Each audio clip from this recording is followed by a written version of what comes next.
He cast his gaze toward the origin of the golden lightning to discover that the long-haired foreign being had already emerged from his golden ball, and that a blue humanoid puppet that was around 20 feet tall had appeared beside him. The puppet was entirely blue in color, and one of its hands was raised with thin arcs of lightning flashing in between its fingers. This Jia Tianmu had not only two high-grade puppets, but also a third one that was capable of unleashing divine devil-bane lightning. That came as quite a surprise to Hanli.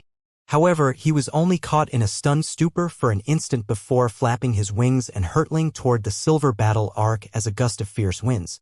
Azure light flashed and his massive avian body swelled dramatically once again.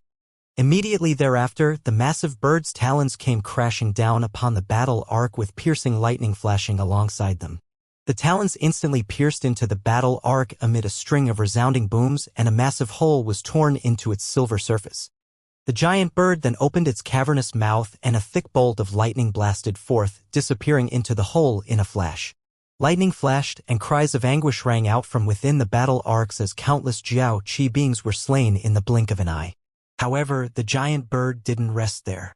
It flapped its wings downward in a violent manner, and a gust of fierce white winds swept forth. It then released the massive battle arcs, and the latter was swept up by the gale-force winds before plummeting toward the ground. The battle arc crashed onto the ground amid a resounding boom, and the massive bird let loose a long cry before folding its wings away, then shrinking down to its humanoid form amid a flash of azure light. Hanli cast his gaze onto the ground down below, then made a hand seal, and several tens of small azure swords appeared in unison in the surrounding area. The swords tremored before hurtling through the streaks of azure light, making short work of the ruined battle arc down below. Hanli then turned his attention to the battle arc that he had previously felled, manipulating his flying swords to destroy that arc as well. At this moment, the armored warriors and giant falcons in the surrounding area had also almost been completely eradicated by the Weeping Soul Beast and the Leopard Kirin Beast. Only a few fortunate survivors had managed to flee into the extremely far distance, but the rest of their companions had all been slain. Hanli couldn't be bothered to send his two beasts after those beings, and he merely waved a hand through the air, upon which a black ring whizzed out of his sleeve. The massive black ape instantly shrank down and disappeared into the black ring as a streak of black light, along with the Leopard Kirin Beast, which also returned as a streak of golden light. Hanli swept a sleeve through the air, and the black ring flew back to him before being stowed away. Only then did Hanli cast his gaze toward the distance where Jia Tianmu was standing, then suddenly flew over to him as a streak of azure light. After just a single flash, he appeared around 10 feet before Jia Tianmu in a wraith-like manner, then appraised him in a cold and expressionless manner. Jian Tianmu's heart stirred upon seeing this, but he quickly put on a smile before cupping his fist in a grateful salute. "Thank you for saving me, Senior. I'll be sure to fulfill my promise and reward you with a sentient puppet once we return to the myriad ancient race. You sure are brave to have dared to drag me into your mess. Aren't you afraid that I'll kill you right now?" A hint of killing intent surfaced within Han Li's narrowed eyes. "Surely you jest, fellow Taoist. If you had intended to do that, I'd already be dead. Besides, I only brought you into this matter as I had no alternatives, so I hope you'll forgive me, Senior," Jia Tianmu replied with a smile. "How did you know I was nearby?" "In my own opinion, my concealment techniques are quite effective, especially against those of a lower cultivation base than myself," Hanli suddenly asked after a brief silence. Following a brief hesitation, Jia Tianmu opened his mouth to expel an object which landed in his hand before he offered it up for Han Li's inspection. "Of course, I wouldn't have been able to detect your presence on my own. It was all thanks to this thing." Han Li focused his gaze on the item to find that it was a black and white bead with what appeared to be a series of spiritual chi vortexes swirling on its surface. "What's this?" Han Li found the item to be rather familiar somehow. "Are you unfamiliar with this item, Senior?" This sense enhancement bead is a treasure refined from the inner core of a type of a rare spirit beast known as the Nye beast. It can temporarily enhance one's spiritual sense by about twofold, but after every usage, there will be quite a few after effects, and the treasure will need to be nurtured within the user's body for many years before it recovers. However, it's extremely useful in dire situations. Jia Tianmu explained in a truthful manner. "Spiritual sense enhancement by twofold?" Han Li was stunned to hear this. If this treasure were able to enhance one's cultivation base by roughly twofold, then he wouldn't be all that surprised. After all, treasures that could be used to temporarily enhance one's power were rare in the spirit realm but not non-existence. However, this was the first time he had heard of something that could enhance one's spiritual sense in the spirit realm.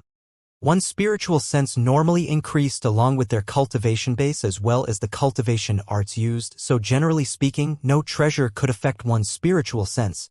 Sense enhancement bead. Nya beast? Han Li murmured to himself as a peculiar look appeared in his eyes. Jia Tianmu's heart stirred at the sight of Han Li's expression, and he hurriedly added, however, the Nya beasts required to refine this bead are almost extinct in the spirit realm, and once a sense enhancement bead is used, it can't be used by any other person. If one were to forcibly devour a sense enhancement bead that had already previously been used by someone else, they would be driven insane due to their spiritual sense becoming overly chaotic. I see. Han Li was rather disappointed to hear this, and the hint of killing intent that had just welled up in his heart quickly faded. However, he still found the black bead to be extremely familiar. In fact, there seemed to be one in his storage bracelet. Han Li suddenly recalled back to when he had slain that unknown beast in the Devil Fall Valley countless years ago. The inner core of that beast was very similar in appearance to this sense enhancement bead. Could it be that the mutant beast from back then was a Nya beast? A hint of excitement welled up in Han Li's heart as that thought occurred to him. If he also possessed a sense enhancement bead, then wouldn't he be able to unleash close to twice as many gold-devouring beetles as he'd normally be capable of? In dire situations against overwhelmingly powerful enemies, he'd be able to scare them away with his gold-devouring beetles. Despite these thoughts running through his mind, Han Li didn't ask any further questions about the sense enhancement bead, as he didn't want to arouse suspicion from Jia Tianmu. Instead, he glanced at the humanoid puppet beside them, then asked in an indifferent voice, "Judging from how intent the Jiao Qi beings were on capturing, you must be no ordinary being, right? How about you introduce yourself first? I'm just an upper-race third-tier being who knows a thing or two about puppet refinement, which has earned me a bit of renown in my race," Jia Tianmu replied with a nonchalant smile. "Is that so? Your puppet refinement skills must truly be extraordinary for the Jiao Qi race elders to hold you in such high regard." Han Li mused in an indifferent manner. Jia Tianmu merely chuckled and refrained from offering a response on this occasion. Instead, he surveyed the surrounding area before a slightly concerned look appeared on his face. "Senior, this is not a place that we should linger in. How about you leave with me first before we discuss any other matters?" "Humph, you're right about that, but I have no intention of going with you. From now on, we go our separate ways. You're such a big target. I don't want to get swept up in your mess a second time," Han Li harumphed coldly. He then twisted around. An azure light shimmered from his body as he prepared to depart. "Wait! The further ahead you go, the more Jiao Qi beings you'll encounter. Even with your powers, it won't be a simple task to escape from this area. I know of a secret teleportation formation that can take us directly out of the area that has been taken over by the Jiao Qi race," Jia Tianmu hurriedly said, with an urgent look on his face. "A teleportation formation? You're not lying to me, are you?" The azure light radiating from Han Li's body faded, as he turned to Jia Tianmu with a surprised look on his face. "Rest assured, Senior, this is a secret teleportation formation set up solely for special members of the 13 heavenly cloud races like myself. Once we get there, you'll be able to immediately ascertain the validity of my claim. If you discover that I'm lying, you can do with me as you please," Jia Tianmu replied with a smile. Han Li fell into silent contemplation upon hearing this. It was indeed the case that he'd encountered Jiao Qi race patrols with increased regularity along his journey. As such, he really was rather unconfident about his chances of being able to escape from this area. If he could use a teleportation formation that would take him away from here, then that would naturally be a very attractive option. He didn't have any ties with neither the 13 heavenly cloud races nor the Jiao Qi race, but the violence that the Jiao Qi race had displayed in slaughtering the entirety of Greenlight City indicated to him that even if he were to surrender himself and offer up the Jade Box, there was no way that they would spare him. In contrast, it seemed that the 13 heavenly cloud races weren't as oppressive toward outsiders, so it would be a good idea to travel to their territory. then slowly try and find a way back to his original continent. Furthermore, he was carrying 2 jade boxes that had to be taken care of, and this Jian Tianmu seemed to be quite an important figure in the myriad ancient race, so perhaps he'd be able to help in that respect. After contemplating all these matters, Hanli nodded as his expression eased, and he said, "All right, in that case, I'll be happy to come along. Please lead the way, fellow Taoist Jia." Jia Tianmu was ecstatic to hear this, and he hurriedly expressed his gratitude to Hanli. The spiritual power within the few types of special spirit stones used in his puppets had been completely exhausted, so there was no way that a third-tier upper race being like him would be able to travel to the place where the teleportation formation was situated on his own. However, with Hanli's protection, he would have a far greater chance of getting to his destination without being captured or killed. Thus, Jia Tianmu immediately rose up into the air to recover the puppets that had been taken by the Jiao Qi beings, then stowed the humanoid puppet away before flying into the distance, leading the way for Hanli. 2 streaks of light, one golden and one azure, disappeared into the distance after just a few flashes. In the air above a massive city enshrouded under a yellow light barrier, there were over 100 silver battle arcs of different sizes. These battle arcs ranged from just over 10,000 feet up to over 100,000 feet in size, and the largest of them were like small cities that hovered above the massive city. Within the largest of the battle arcs, there were a dozen or so spatial tempering stage Jiao Qi beings, and they were standing inside the tallest pavilion on the arc while looking out at the city down below. On a chair behind them sat a pale-skinned young woman with a pair of purplish golden eyes. This group of beings was currently conversing in hushed tones with one another while pointing down at the massive city. The young woman wore a contemplative expression, seemingly in deep thought about something. All of a sudden, spiritual light flashed from the entrance of the pavilion, following which a streak of red light shot forth toward the young woman. The woman raised an eyebrow as she waved a hand toward the streak of light, and it transformed into a ball of red flames that fell onto her palm. She carried the ball of flames in her hand before seeping her spiritual sense into it. After a short while, her expression darkened, and she said in a cold voice, "What a bunch of useless idiots!" Everyone else's hearts stirred upon hearing this, and their conversation ceased as they turned their attention to her. "What's happened, Lady Yin?" a hunchbacked man asked in a careful manner. A group of 7th-tier and 8th-tier upper race beings were deployed to capture that Jia Tianmu, only to all be slain at the scene, and the other teleportation formation couldn't even be activated in the first place. The young woman harumphed coldly in response. "How is that possible? That Jia Tianmu is indeed proficient in puppet refinement, but he's just a mid-tier upper race being. How could he have killed all of the troops we sent after him?" Another long-faced woman asked in an incredulous manner. According to the survivors, someone else was responsible for all this. The young woman replied with a shake of her head. "Someone else? Are there other holy race beings in the area aside from in this flowing water city?" The hunchbacked man exclaimed. "No, not a body integration stage being, but a 7th-tier upper race being instead. That's why I called them a bunch of useless idiots. How did so many of them lose to an opponent of the same cultivation base?" The young woman's voice cooled even further as a hint of rage flashed through her eyes. None of the other beings dared to say anything after witnessing the young woman's fury. "Send a message to Envoy 2 right away and inform them of the site of the incident. They'll be responsible for capturing Jia Tianmu from now on. We'll focus all our efforts and attention on conquering Flowing Water City." The young woman's words were like cold, scathing blades. "Envoy 2 has other missions to attend to. Surely he wouldn't be willing to come here," someone said in a careful manner. "Just tell him that the one who saved Jia Tianmu is the being that he wants to capture, and he'll have no choice but to take over this mission." The woman replied as she cast an indifferent glance toward the one who had just spoken. "The one who saved Jia Tianmu is the same being that Envoy 2 wants to capture." Everyone was quite startled to hear this. "All right, that's enough of this matter. What we have to do now is conquer this city within the next 3 days. After that, Golden Armor City will be completely on its own, and it'll be as good as ours when that time comes. All of you, just act according to the plan." The woman instructed. Yes, all of other high-grade Jiao Qi beings replied with respectful bows. After that, they departed from the pavilion and flew back to the battle arcs that they were operating.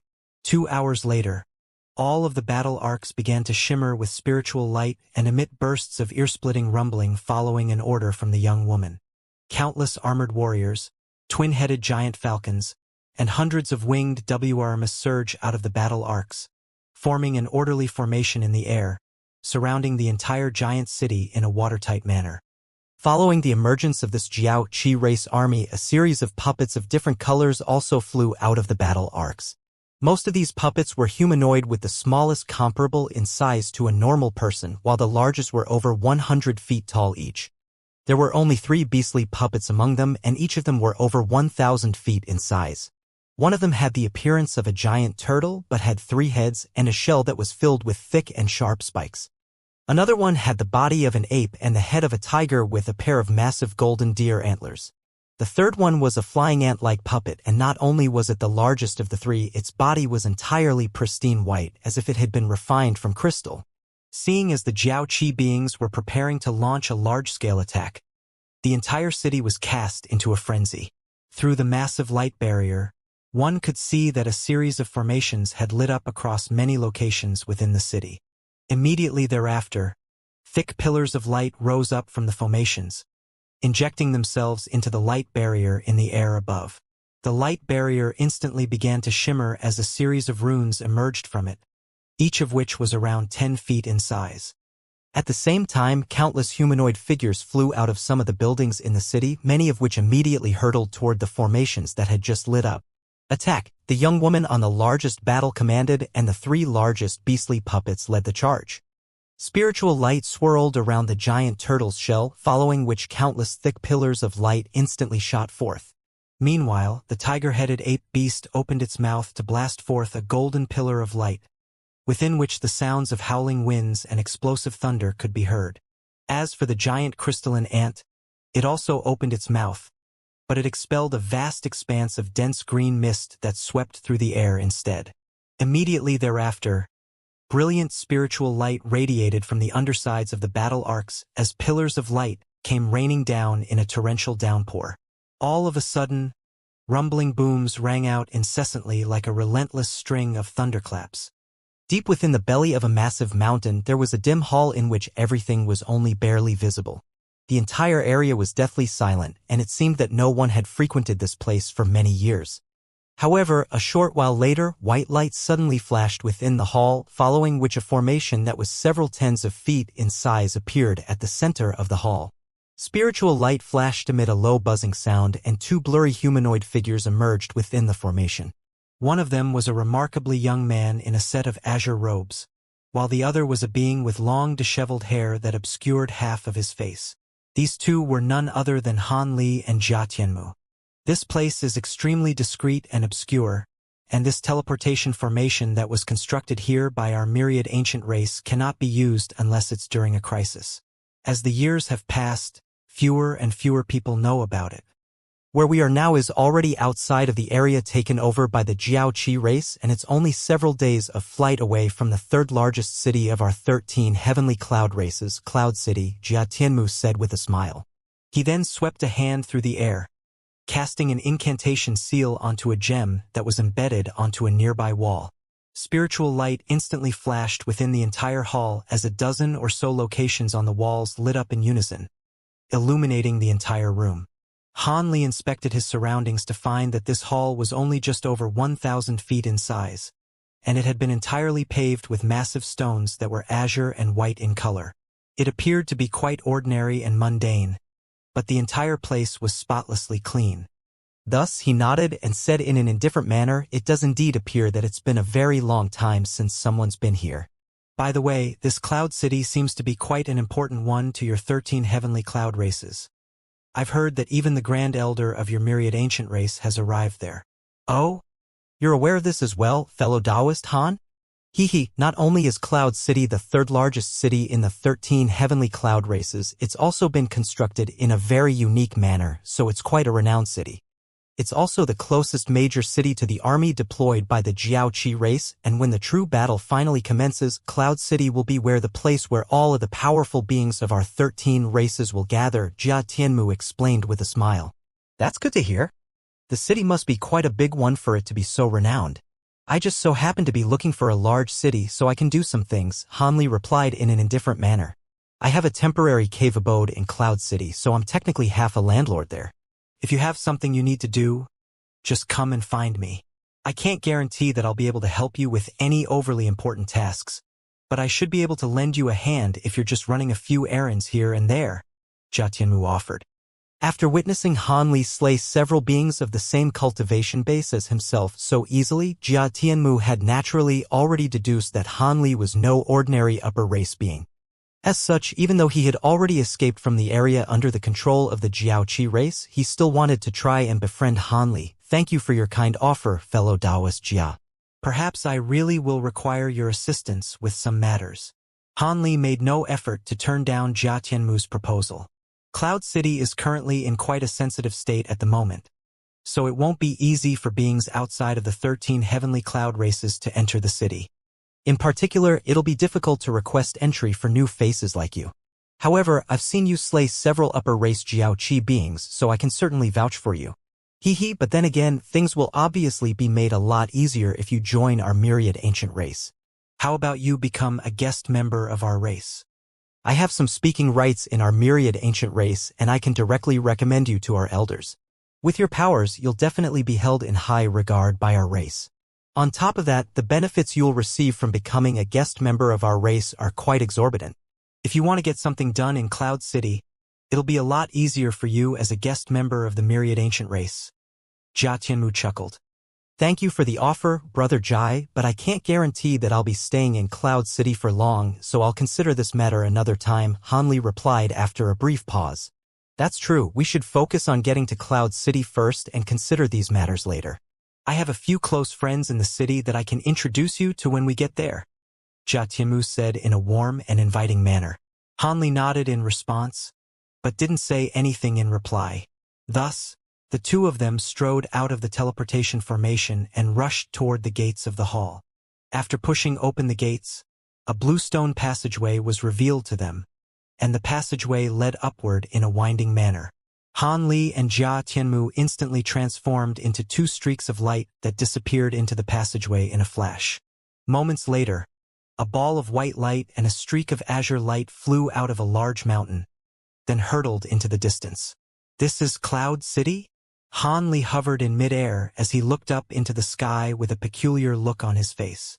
Indeed, as the name suggests, Cloud City is one of two floating inhabitable lands in the spirit realm alongside Sky Island. It can't drift with the wind like Sky Island does, but it's able to adjust its own altitude as the seasons change during the year. Jia Tianmu introduced in a proud manner. At this moment, the two of them were situated on the summit of a small mountain, and several hundred kilometers in the air above them was a giant floating city. The city was hundreds of thousands of feet up in the air, and not only were there white clouds swirling all around it, the entirety of the island was constructed from some kind of unknown white material. For a city of such a massive size to be hovering so high up in the air was truly quite awe-inspiring to anyone witnessing such a spectacle for the first time. Another noteworthy feature as the dozen or so massive pristine white balls around the entire city. The balls didn't appear to be very large from afar, but if one were to draw closer, they'd discover that these were colossal objects that were over 100,000 feet in diameter. As for the exact number of these massive balls, that was something that Han Li couldn't yet ascertain as he could only see one side of Cloud City. What are those things? Following his initial stunned stupor, Han Li pointed up at the massive balls up above with an expression of awe and curiosity on his face. Those are one of the city's defensive trump cards, and they were constructed by our myriad ancient race in conjunction with the stone cocoon race after much painstaking effort. You'll be able to learn the specific details about them once you ask around a little in Cloud City. For now, allow me to keep you in the dark. Jia Tianmu chuckled with a mysterious smile. Han Li was rather speechless upon hearing this. However, he had no intention of trying to force an answer out of Jia Tianmu. As such, he rose up into the air, flying toward Cloud City with a hint of curiosity in his heart. Jia Tianmu also followed close behind him as a streak of white light. From several hundred kilometers, one couldn't develop an accurate grasp of just how massive Cloud City was. However, after reaching within 50 kilometers of the city, even Han Li was flabbergasted by its gargantuan size despite his vast wealth of experience. At such close quarters, Cloud City seemed to have obscured most of the entire sky, and along the way, they began to witness foreign beings flying through the air as streaks of light, or aboard carriages, arcs, and all types of flying treasures. As they approached the city, the number of foreign cultivators they encountered also steadily increased. When Hanli was close enough to catch a clear glimpse of the giant ball directly up ahead of him, the surrounding area was already filled with countless foreign beings traveling in all directions. For some reason, all of them skirted around the giant balls, resigning themselves to traveling a larger distance rather than passing by close to them. Hanli narrowed his eyes upon seeing this, and blue light flashed deep within his pupils, allowing him to inspect the giant balls in greater detail. The colossal balls seemed to have been constructed from the same material as Cloud City itself, but upon closer inspection, he discovered that there were faint cracks running all over the seemingly smooth surfaces of these balls. It was as if they were three-dimensional jigsaw puzzles that had been created using countless pieces of material fragments. Almost every single piece of materials had golden and silver runes shimmering on their surfaces, giving the balls an extremely mysterious appearance.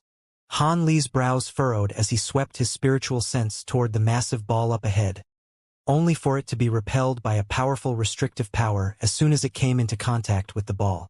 Han Li didn't find this to be strange. Instead, he'd be quite surprised if he could glean the internal structure of such a mysterious object so easily. If you're carrying any metallic treasures or materials, make sure not to go within a 10,000 feet distance of those balls.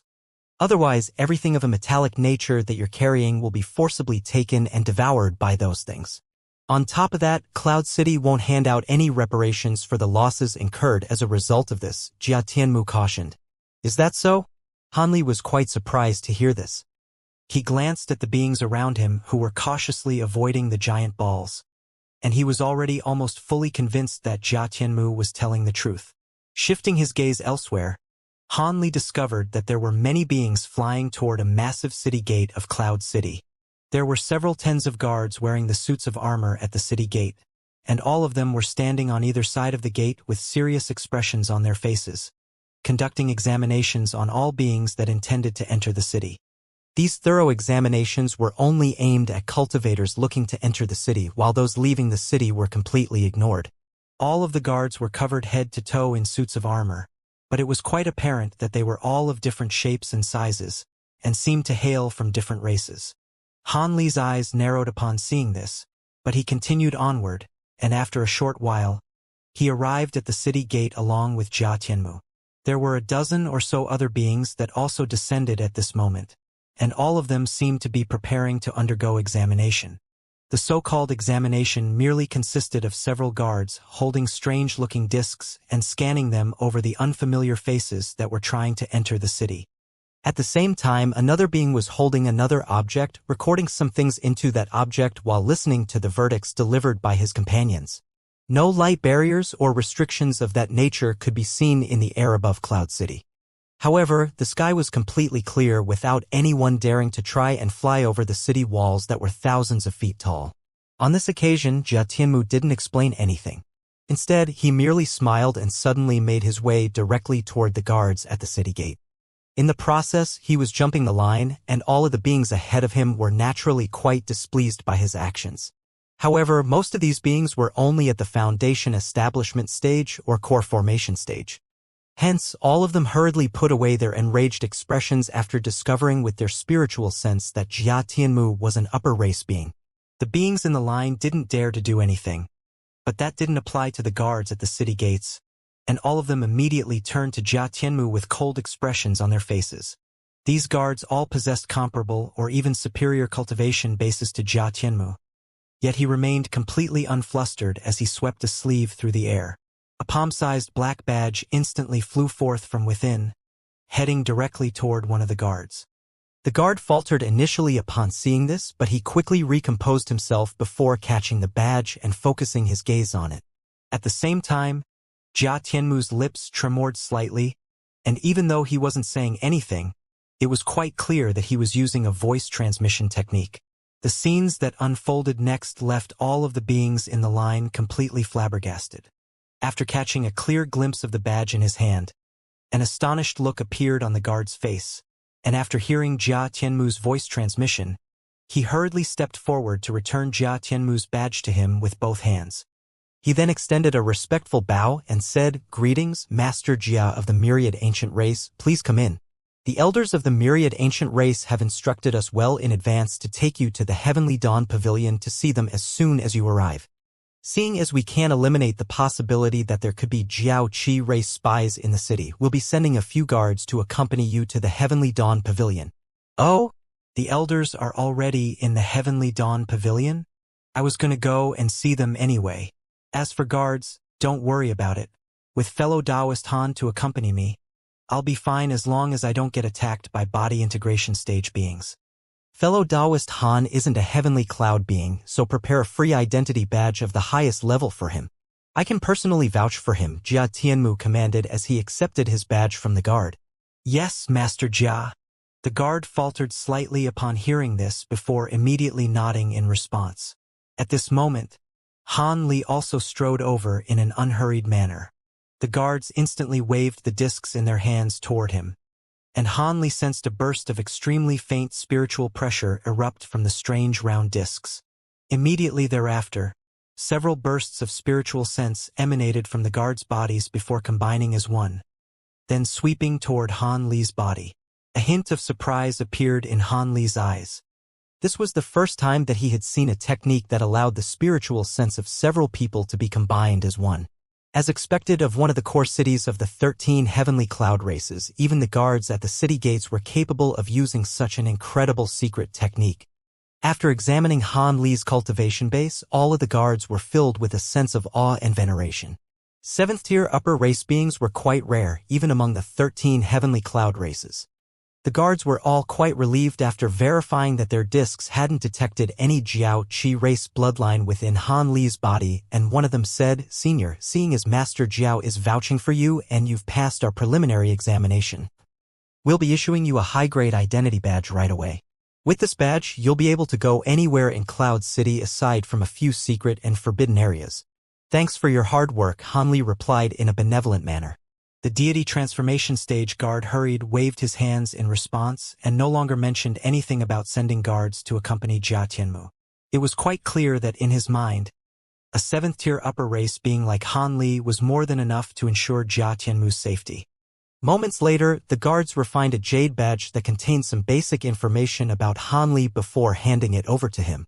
After that, the guards all stepped aside to open up a path between them, and Jia Tianmu strode into the city with Han Li following behind him in an unhurried manner. Fellow Taoist Jia, what kind of secret technique did they use just then to combine their spiritual sense as one? Wouldn't such an extraordinary technique be extremely effective in battle? Han Li suddenly asked after they'd entered the city. "That's the spirit condensing technique. It is indeed quite an extraordinary secret technique created by the Azure race, but a strict set of prerequisites must be satisfied before the technique can be cultivated. Not only do the cultivators involved have to be brothers related by blood, their cultivation arts and cultivation bases also have to be extremely closely matched before they can unleash this technique. In contrast with all of the other heavenly cloud races, most Azure beings are born as conjoined siblings, where it's quite common even for 6 or 7 siblings to be conjoined as a single being. However, after they grow up a little, they'll be able to split up, and Azure beings are stationed at all 4 city gates of Cloud City to conduct examinations on all those seeking to enter the city. After unleashing their spirit condensing technique, even beings of a far superior cultivation base to theirs wouldn't be able to hide anything from them, Jia Tianmu explained with a smile.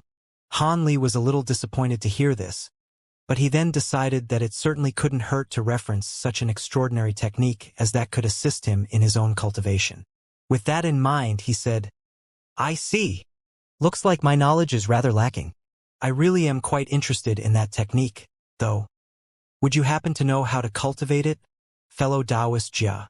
The Azure race holds the spirit condensing technique in extremely high regard, so there won't be many copies of the cultivation method circulating outside their race.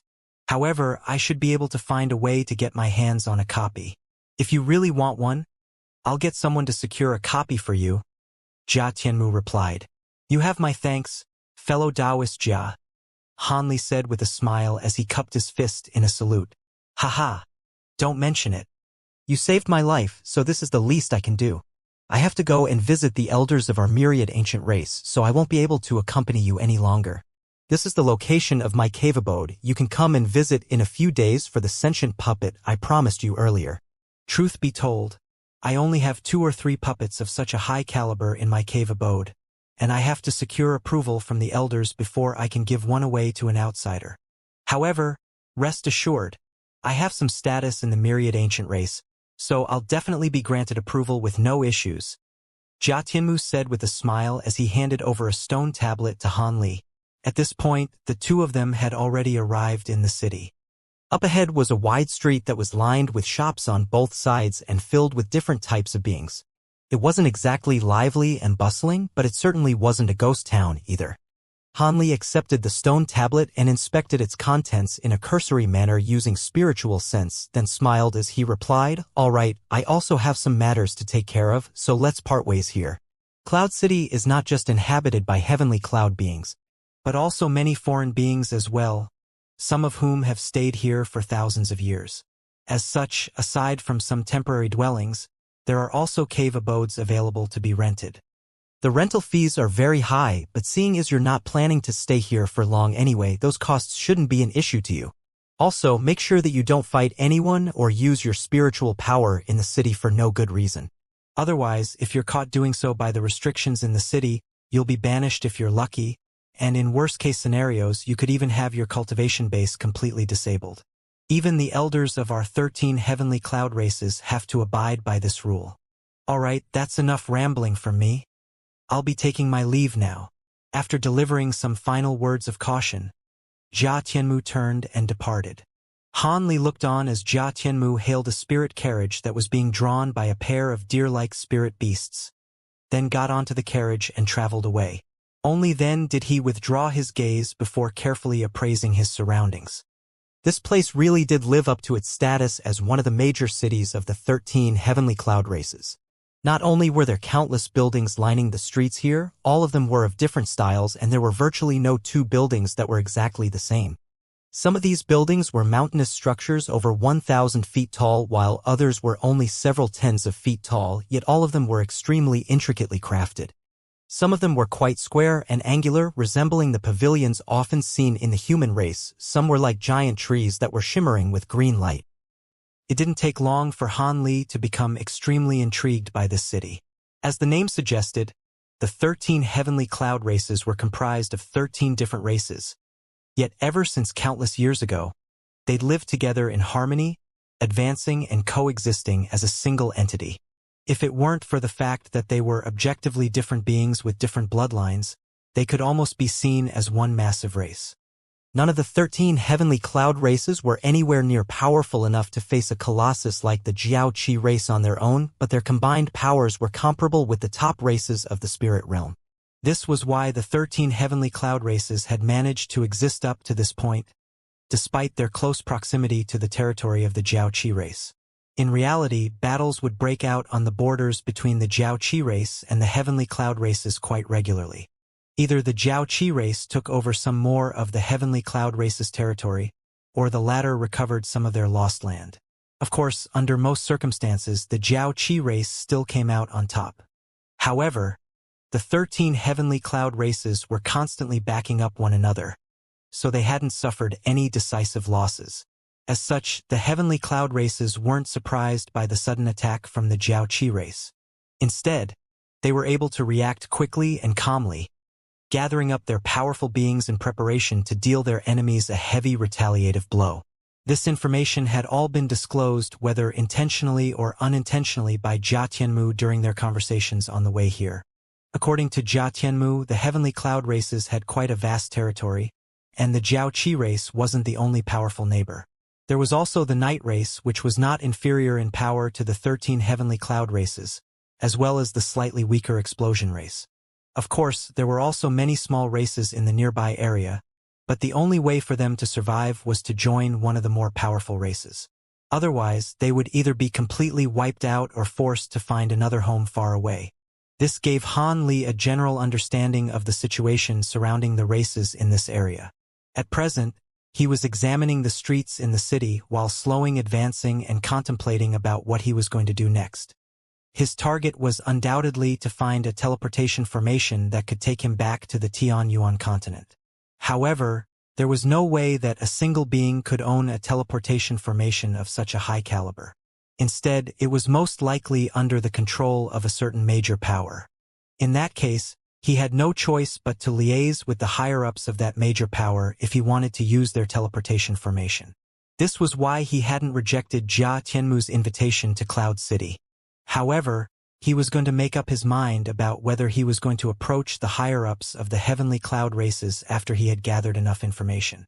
His top priority now was to find a place to stay in the city, then slowly search for some leads. Having made up his mind, Han Li no longer hesitated any further. He glanced at the shops around him, then picked one to visit that was similar in its design to a human pavilion. The shop wasn't very large and only had 2 levels. From the wares being sold on the shelves, it appeared that this was a very ordinary general store. The shopkeeper was a green-skinned being who was sitting on a chair behind the counter, and he immediately rose to his feet with a smile on his face at the sight of Han Li. "What can I help you with, Senior?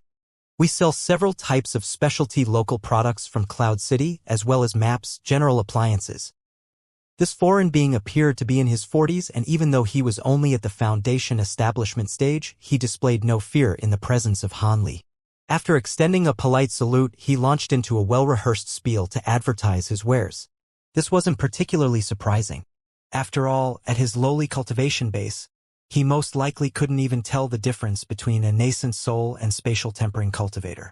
Furthermore, there were countless beings who were far more powerful than him in Cloud City, so he was most likely already accustomed to being in the presence of beings that were unfathomably powerful to him. Han Li glanced at the shopkeeper before suddenly sweeping a sleeve through the air. A mid-grade spirit stone flew out from within as he said, "Get me the most detailed map of Cloud City you have. On top of that, I also have some things that I want to inquire about." The shopkeeper's smile immediately widened with elation as he caught the spirit stone, and he brought over a red stone tablet from one of the shelves in the shop as he said, "This is the best map in my store, and I'll be sure to answer your questions to the best of my abilities, Senior." A short while later, Han Li emerged from the shop with a calm expression on his face. He hailed a beast-drawn carriage on the street, then gave the driver an address before closing his eyes to meditate in the carriage. The driver immediately spurred on the beast-drawn carriage to rush down the street. For hours later, after passing through countless streets, the carriage finally carried Han Li to the nearest corner of the Cloud City and stopped in front of a strange, massive building. Han Li tossed a few spirit stones over to the driver before disembarking from the carriage and looking up at the building in a calm manner. This was a tall, hill-like building that had been entirely constructed from a yellow sand-like material. The building was over 10,000 feet, countless times taller than the other buildings nearby. Furthermore, there were several tens of rooms of different sizes littered all over the building, and the occasional being could be seen drifting in and out of the doors. This was like a giant wasp's net when appraised from afar. Han Li stood on the spot in a slight stupor for a long while before finally casting his gaze downward at a large wide-open entrance at the base of the building.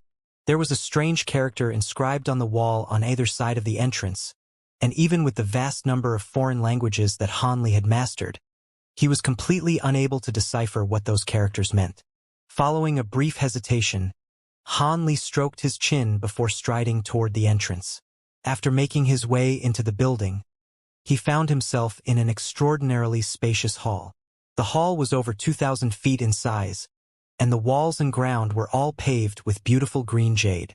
There were also rows of flower pots that were several feet tall positioned along the walls, and within those pots were planted all types of vibrant spirit flowers and spirit herbs. At the center of the hall was a dilapidated black wooden table on top of which was sprawled a man with snowy white hair in a set of long gray robes. The man was lying there in a completely motionless manner, seemingly in a deep slumber. Han Li made his way over to the table and said, "Find me one of your more secluded rooms. I want to stay here for a few days." Han Li's voice wasn't very loud, but it was like a loud thunderclap in the elderly man's ears, and he was instantly jerked awake. "Ah, welcome. I'll find a room for you right away, Senior." The elderly man shuddered before sitting bolt upright, then hurriedly pulling out a shimmering white treasure that bore the appearance of an accounts book and quickly searching through it. Han Li's brows furrowed upon seeing this. This elderly man was a cultivator as well, so why he so unalert? It appeared that he wasn't pretending earlier and really had fallen asleep. Just as these thoughts were running through his mind, he cast a glance at the elderly man's face, upon which his expression changed drastically, and he exclaimed, Your senior martial brother Xiang. Why are you here?" The sickly old man was none other than the Xianxia, who had entered the spatial node in the human world ahead of Han Li. His soul lamp had been snuffed out along with those of Old Devil Hu, Eccentric Wind, and the others not long after they'd entered the spatial node, so he should be dead. That was why Han Li was so stunned to see him alive here. The elderly man abruptly faltered upon hearing Han Li's words, and only after a short while did he slowly raise his head to look up at Han Li. "Junior Martial Brother Han, it really is you," the elderly man murmured with a peculiar expression that was caught somewhere between a smile and a grimace. "Yes, it's me. Why are your cultivation base and aura so?" Han Li swept his spiritual sense toward Xianxia, upon which a confused look appeared on his face. Xianxia had been a deity transformation cultivator even back in the human world, yet his cultivation base had since regressed to the core formation stage, and his aura was extremely feeble, as if his body had sustained severe damage.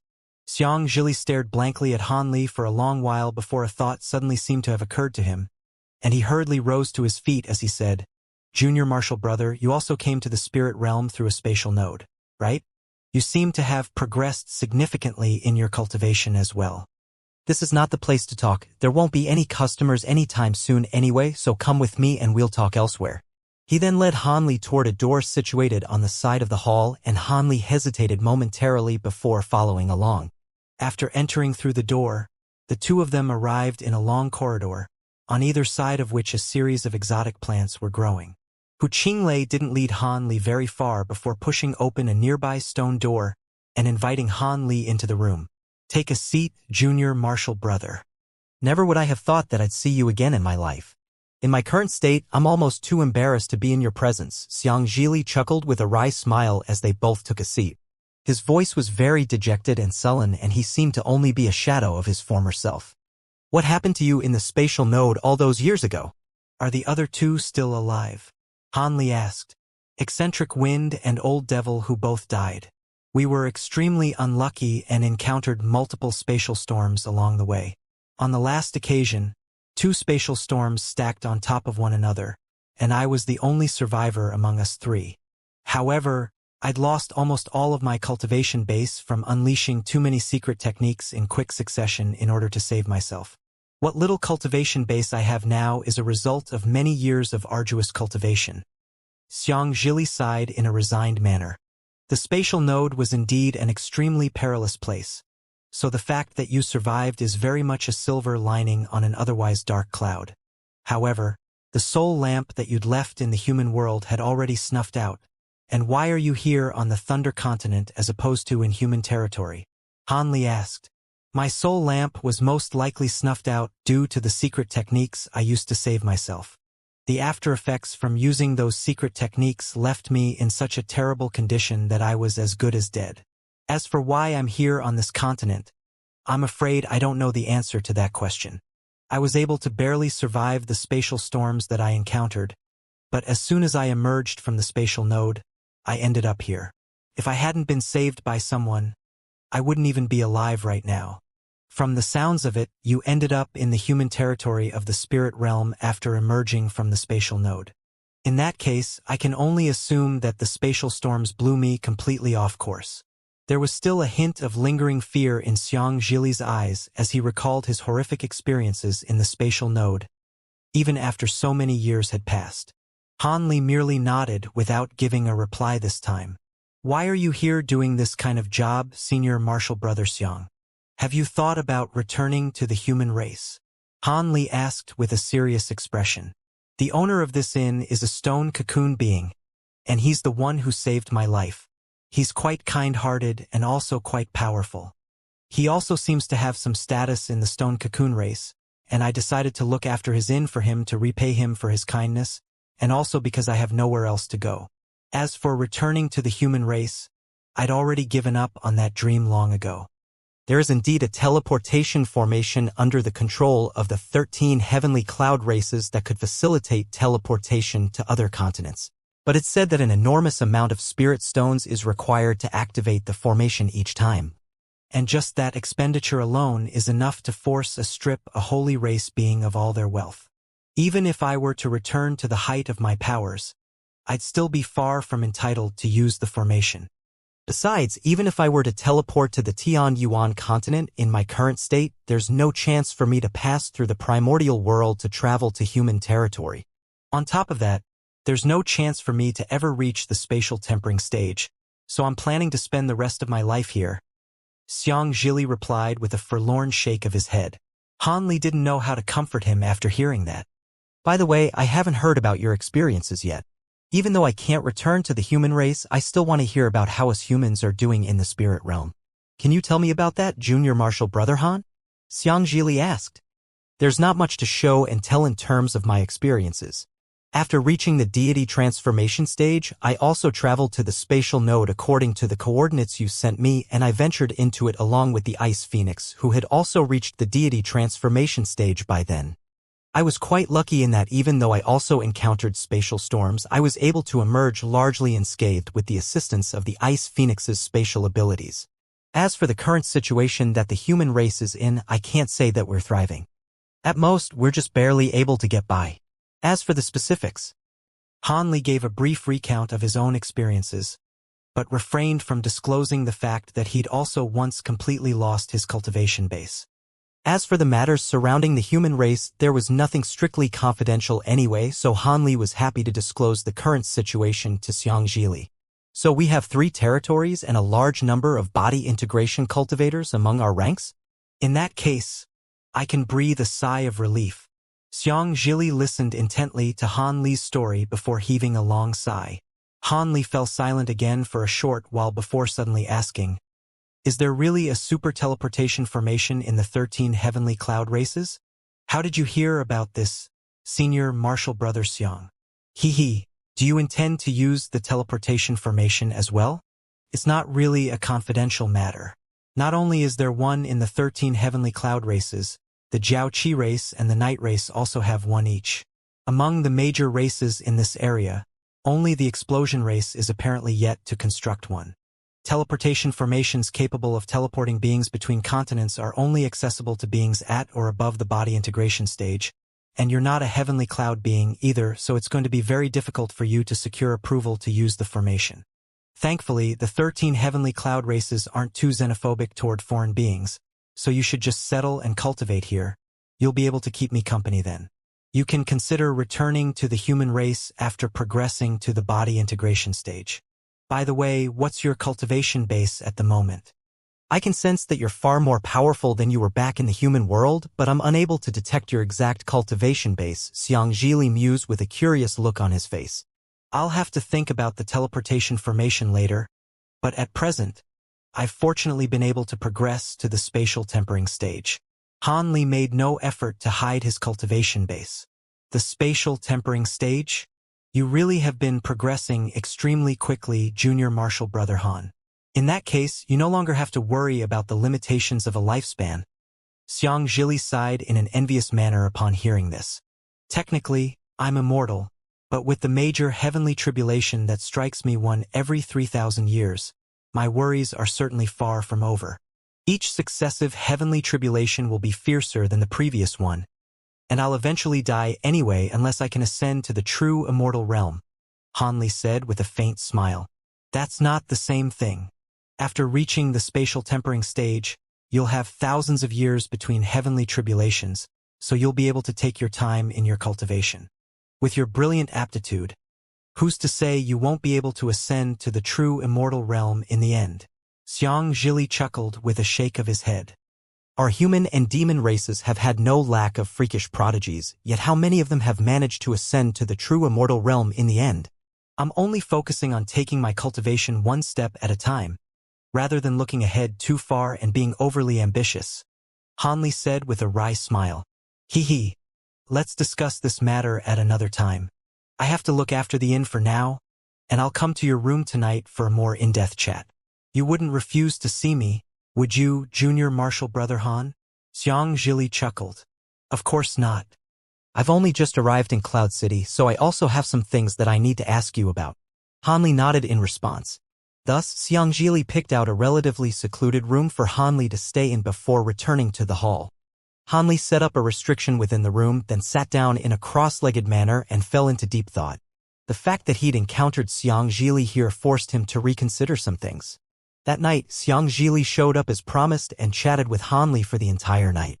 Hanli obtained a lot of information about Cloud City from Xianxia, and only after the sun had risen the next day did Xianxia finally take his leave. However, just as Hanli had accompanied him to the door, a thought seemed to have suddenly occurred to him, and he abruptly turned around as with a hesitant look on his face as he said, Junior Marshal Brother Han, I won't ever be able to return to human territory, but that possibility is still alive for you. If there ever comes a day when you want to leave Cloud City and go somewhere far away, please come to visit me first. I have some things to give to you as well as a request I'd like to make, but rest assured you'll be able to complete my request with ease as long as you can make it back to the human race, and doing so will also be immensely beneficial to you. Hanli faltered slightly upon hearing this. And after a brief pause, he asked, Oh? Can't you just tell me your request now? I really can't say for sure when I'd be looking to leave this city. If an emergency strikes, I may not be able to go and visit you before I leave. Truth be told, I can't disclose these matters to you right now, and it'll take me some time to prepare some things. It would be best if you could come and visit me before your departure. Otherwise, I think you and I will both regret it, Xianxia replied with a meaningful shake of his head.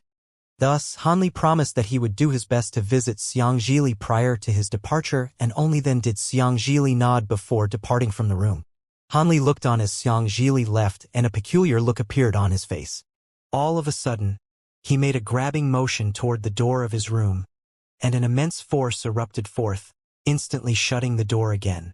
At the same time, white light flashed from the walls within the room as the restriction within was activated, encapsulating the entire room. Hanli then strode over to a corner of the room before sitting down in a cross-legged manner on the futon that had been prepared there. It was unclear exactly what he was thinking, but a faint smile had appeared on his face while a cold light flashed through his eyes. The next day, Hanli continued to meditate in his room, showing no intention of going anywhere. Only on the morning of the third day was the door of the room finally opened, and he emerged from within in an unhurried manner. However, instead of going downstairs to the hall to find Xianxia, he left the inn through the exit on this level, before drifting lightly down onto the streets outside. Hanli seemed to have already decided where he wanted to go, and he casually hailed a beast-drawn carriage and gave the driver a destination before setting off. Through the window of the carriage, Hanli could see everything on the streets outside. His heart stirred slightly as he cast his gaze toward the massive balls outside the city walls. Following his lengthy conversation with Xianxia the night before, he had learned just what these massive balls were. It turned out that these were 13 supermassive puppets, each of which was comparable in power to an early body integration stage being. Each of the 13 heavenly cloud races controlled one puppet, and it was quite clear just from those fearsome puppets just how stalwart the defenses of Cloud City were. It was no wonder that this city was designated to be the central hub for the resistance against the Jiao Qi race. At the very least, it would almost be impossible to launch an effective sneak attack on this city. Hanli quickly withdrew his gaze from the balls in the distance before closing his eyes. The place that he was traveling to wasn't very far away, so the beast-drawn carriage arrived at his destination after only an hour or so. Hanli casually tossed a few spirit stones toward the driver before disembarking the carriage and surveying his surroundings. The street before him appeared to be quite mundane, but there were far more people here than even on the main streets. The shops on either side of the street weren't very large, but business seemed to be booming for them as many customers were regularly entering and exiting the shops. Hanli nodded as he cast his gaze toward the shop that stood right before him. He glanced up at the plaque hanging above the entrance, then immediately strode in an expressionless manner. The shop was several hundred feet in size, and it was filled with rows of shelves, upon which were placed all types of items such as stone tablets, jade plates, silver badges, and ancient tomes. However, all of those items had been concealed under a shimmering light barrier. This was a shop that specialized in selling tomes. According to Xianxia, these types of shops couldn't be more common in Cloud City, but the few renowned shops that Han Li was interested in were all gathered on this street. Now that he had arrived, it appeared that Xianxia's claims rang true. The shop wasn't very large, but it really did contain many tomes of all different types. There were a few other foreign beings who were also inspecting the wares being sold in the shop, and they were all core formation stage beings. All of these foreign beings seemed to be focused on their respective searches, and all of them failed to notice that an upper race being had just strode into the shop. As for the shopkeeper, she was a young female foreign being who appeared to be only around 17 or 18 years of age. However, her skin was as pristine and translucent as snow, and there was a pea-sized white crystal embedded on her glabella. Her beautiful eyes were also shimmering with wisdom that seemed to belie her youthful appearance. Han Li's heart stirred as he instantly identified this woman as a being of the crystal race. He had naturally done some research on the 13 heavenly cloud races, and he knew that the crystal race was one of them. However, this race was quite a peculiar one. Not only was its entire population pitifully small at only around just over 1 million, they were also predominantly weaker than beings of the other 12 races. In spite of that, all of them had extremely long lifespans that were 3 to 4 times that of a human. Furthermore, all of them were very beautiful and highly intelligent. Almost all crystal beings could reach a high level of proficiency in pill refinement, formation spells, or talisman crafting with ease. As such, the crystal race was always extremely welcomed, and even though they didn't have much interest in things like power struggles, they enjoyed quite a lofty rank among the 13 heavenly cloud races.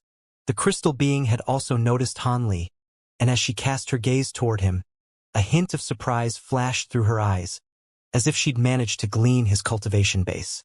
Thus, she immediately rose to her feet and strode over to him before extending a delicate curtsy. "Welcome to my humble shop, Upper Race Senior. Is there anything I can help you with?" The woman spoke in a refined manner, and there wasn't anything forced or over the top about her. Yet she somehow exuded an air of grace and elegance. It appeared the rumors were true. The crystal race really was unlike any other race he'd seen before. Han Li clucked his tongue with wonder internally, but his expression remained unchanged as he replied, "No need. I'll have a look for myself first, and I'll inform you if I require any assistance. Then feel free to browse our wares, Senior." The crystal woman nodded in a manner that was neither humble nor arrogant, then curtsied again before leaving Han Li to his own devices. However, her words had come as quite a shock to all of the other customers in the shop. All of them hurriedly turned toward Han Li with surprised expressions on their faces before drawing a sharp breath in unison. They were naturally unable to glean Han Li's exact cultivation base, but the fact that it was so unfathomable to them indicated that Han Li was countless times more powerful than them.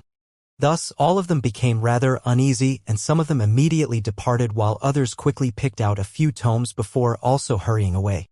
In the blink of an eye, Han Li and the crystal woman were the only two beings left in the shop.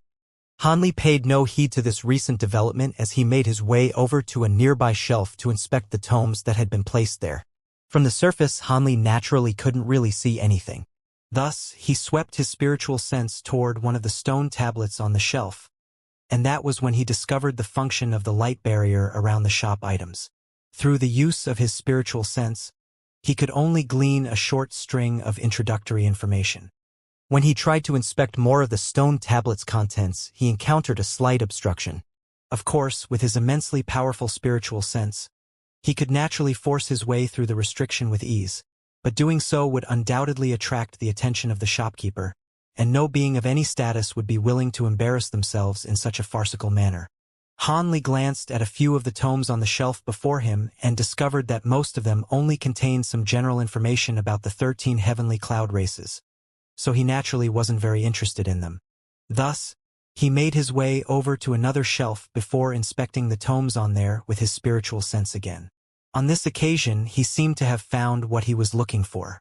A short while later, a hint of elation appeared on his face, and he waved a hand toward a blue jade plate to draw it into his grasp.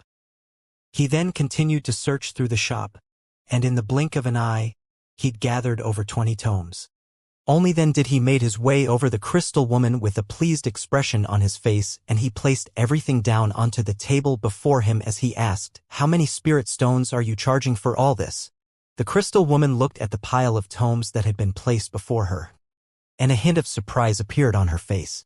She then suddenly smiled and said something that came as quite a surprise to Hanli. "These tomes aren't worth that much. You can take them for free, senior." Hanli faltered initially upon hearing this before his expression darkened slightly, and he asked, "Are you afraid that I won't be able to afford them?" "That was never my intention, senior. What I'm saying is that I have something else that may be of interest to you, and if you're willing to take it, then I can give all of these tomes to you for free," the woman replied with a composed smile. "Oh? What is it that you want to show me?" Hanli asked as his expression eased slightly. "Please wait for a moment. The item in question is quite valuable, so I've stored it in the back room." The woman rose to her feet with a smile before making her way toward the rear of the store. Hanli merely waited in silence on the spot, and moments later, the woman emerged with a black metal box. There were 2 azure talismans plastered over the surface of the box in a crisscross formation, indicating that the box was housing something very important. "Please take a look at the item in the box, senior. I'm sure it'll be quite useful to you. Otherwise, I wouldn't have brought it out for your inspection," the woman said with a knowing smile. Hanli didn't waste any more time upon hearing this, and he accepted the black box before sweeping his spiritual sense toward it. Even though restriction talismans had been plastered over the box, they weren't enough to completely obstruct his spiritual sense, and he still sensed something within the box. Hanli cast his gaze toward the crystal woman with a hint of surprise on his face. "Looks like you really do know some things," Hanli said as he narrowed his eyes. "I'm working off a lot of assumptions as well, so I certainly can't say that I know everything. Why don't you open the box to see if the item inside interests you?" "This is not a good place to talk. Let's go elsewhere first," the woman said with a smile. She then flipped a hand over and a formation plate appeared over her palm. She glanced at the entrance of the shop before making a hand seal and chanting something, then pointing a finger toward the formation plate. Brilliant light instantly flashed from the formation plate, following which a vast expanse of 5-colored light swept forth in all directions, enshrouding Hanli and the woman within. Hanli raised an eyebrow at the sight of this sudden development.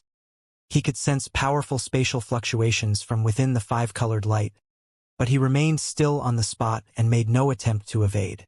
The light swirled around Hanli before forming a 5-colored light formation, and Hanli felt his surroundings abruptly blur before he found himself within a murky gray space. The space was extremely small, only just over 100 feet in size, and there was nothing in it aside from a table and a pair of chairs. At this moment, Hanli was standing atop a teleportation formation that was shimmering with 5-colored light alongside the woman. "This is a small spatial rift that I had someone open up for me. There won't be any danger of our conversation being eavesdropped on here. Of course, with your powers, even without the teleportation plate, it would be a simple task to force your way back to the original space," the crystal woman explained with an elegant smile. Hanli swept his spiritual sense toward the spatial walls around them to find that this space was indeed quite secure, and he nodded in a content manner before sweeping a sleeve over the black box in his hand. A swath of azure light immediately flashed past, and the 2 talismans detached themselves from the box while the lid was flung open. A burst of black chi immediately swept forth from within, swirling around the box before attempting to spread into the surrounding area. However, Hanli seemed to have anticipated that this would happen well in advance. He merely opened his mouth in a composed manner to expel a swath of golden light, and as soon as the black chi was swept up by this light, it transformed into a black pillar of mist that was sucked straight into Hanli's stomach. What pure devilish chi! The golden light around Hanli's body intensified in brightness as if it had been enhanced by the devilish chi he just swallowed. This black chi was devilish chi of an extremely high degree of purity, and for a cultivator like Hanli, who was using the Provenance True Devil Arts, he was able to convert this devilish chi into magic power as long as he didn't ingest too much of it at once. A hint of astonishment flashed through the crystal woman's eyes upon seeing this. She was well aware of just how powerful the devilish chi emanating from the item in the box was, and every time she opened the box, she would have to make extensive preparations beforehand. Otherwise, if the devilish chi were to infiltrate her body, her cultivation base would be significantly damaged and under worst-case scenarios, so could even die. At this moment, Hanli made a grabbing motion toward the box and a black object flew out from within before landing in his grasp. This was a suit of purple armor that was around half a foot in size. Not only was it extremely sinister in appearance, there were several spikes protruding from the shoulder and knee sections of the armor. On top of that, its entire surface was filled with black patterns and it was emanating immensely powerful devilish chi. This was a suit of armor that had undergone devilification. However, there was a large hole on the chest of the suit of armor and the surrounding area was riddled with cracks, clearly indicating that it had been severely damaged. Hanli stared at the suit of armor in his hand with a peculiar look on his face. With his mastery of the Provenance True Devil arts, he could naturally sense that this suit of devilish armor contained incredible power. This was definitely the most powerful suit of armor he had ever seen, and this was even after it had sustained such severe damage. If it could be fully repaired, it would truly be an unfathomably powerful suit of armor. With that in mind, Han Li's eyes began to shimmer with intrigue as he appraised the suit of armor. This suit of devilish armor is something I just so happened to come across. And in the beginning, I didn't know what it was either. However, after verification from many sources, I learned that this is a legendary suit of heavenly devilish armor. It appears that this is a suit of armor manifested by an extremely powerful heavenly devilish monarch. However, from the extensive damage suffered by the suit of armor, it's most likely the case that its former owner has already perished. Now, the suit of armor is most likely not even a tenth as powerful as it once was. However, if it were to be repaired, it should be able to recover around 20% to 30% of its former power, the crystal woman said with a smile. A heavenly devilish monarch? Those are devilish beings that are close to true spirit beings. It's no wonder that this suit of armor is imbued with such pure devilish chi. It's quite extraordinary that you were able to find something like this, Han Li said in a solemn manner. He then suddenly tossed the miniature suit of armor into the air before casting a golden incantation seal onto it. The golden light disappeared into the purple suit of armor in a flash, following which it expanded to several times its original size. At the same time, the devilish chi emanating from it also became more powerful, and it began to sweep through the surrounding area. The crystal woman's expression changed slightly at the sight of the black chi surging toward her, and she abruptly raised a hand to send several white talismans flying through the air. The talismans then exploded to form a white light barrier that shielded her within. A strange sizzling sound rang out as the devilish chi made contact with the light barrier, but it was kept at bay in the end. A hint of a smile appeared on Han Li's face upon seeing this. He abruptly made a hand seal, and brilliant golden light erupted from his body as golden halo emerged above his head, within which a projection with 3 heads and 6 arms gradually surfaced. The 3 heads of the projection were chanting in unison while the 6 arms pointed a finger each at the suit of devilish armor at the same time. 6 pillars of golden light immediately surged forth, all of which struck the suit of purple armor. An astonishing scene then ensued. After being struck by the golden light, the suit of purple devilish armor rotated on the spot and disappeared. In the next instant, black chi swirled around the golden projection and the purple armor somehow ended up on the projection's body. In the instant that the projection donned the suit of armor, its aura swelled to several times its original power. At the same time, black chi surged forth from its body, completely inundating the projection under a vast expanse of devilish chi. Han Li was ecstatic to see this. From this, he was able to deduce that the suit of armor hadn't lost all of its spiritual nature and was thus able to be used by his Provenance True Devil arts. It was no wonder that this is the case. After all, the Provenance True Devil arts was a mysterious devilish cultivation art that originated from the Elder Devil realm in the first place. Even though Elder Devils were vastly different from heavenly devilish monarchs, both drew on true devilish chi as their essential source of power. Of course, if the suit of armor were completely unscathed with its spiritual nature fully intact or if its owner were still alive, then it would be close to impossible for him to take it for himself. Han Li nodded with a wistful expression as he said, "This suit of armor does indeed suit me very well, but it's a pity that it's already been damaged. Otherwise, The woman was quite stunned by the sight of the golden projection that Hanli had conjured up, but her expression remained calm as she replied, "If the suit of armor hadn't been damaged, then it most likely wouldn't have fallen into my hands. However, if you're willing to pay the price, then I have a way to repair it. At the very least, the suit of armor will be able to recover 20% to 30% of its former power." "You can repair the suit of armor?" "Oh, I almost forgot that you were a crystal being, so repairing this armor certainly wouldn't be beyond your capabilities. What's this price that you're referring to? Also, how much do you plan to sell this suit of armor to me for?" Hanli asked with a smile.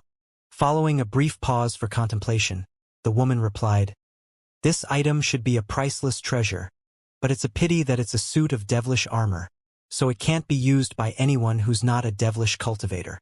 Unfortunately, devilish cultivators have always been quite rare on Thunder Continent, and it's the first time I've ever seen a devilish cultivator of your cultivation base. Otherwise, this armor would have most likely have been sold already. How about this? If you have any precious materials, ingredients, pills, or medicines, bring them all out and thrown in a few top-grade spirit stones as well. If your offer is satisfactory, I can consider selling the armor to you. It's that simple?" Hanli was rather surprised to hear her answer. The conditions she was proposing were far too simple considering what was being offered in exchange. The woman merely smiled and provided no response. "Can you tell me how you're going to repair the suit of armor first?" Instead of immediately accepting the offer, Hanli suddenly changed the subject.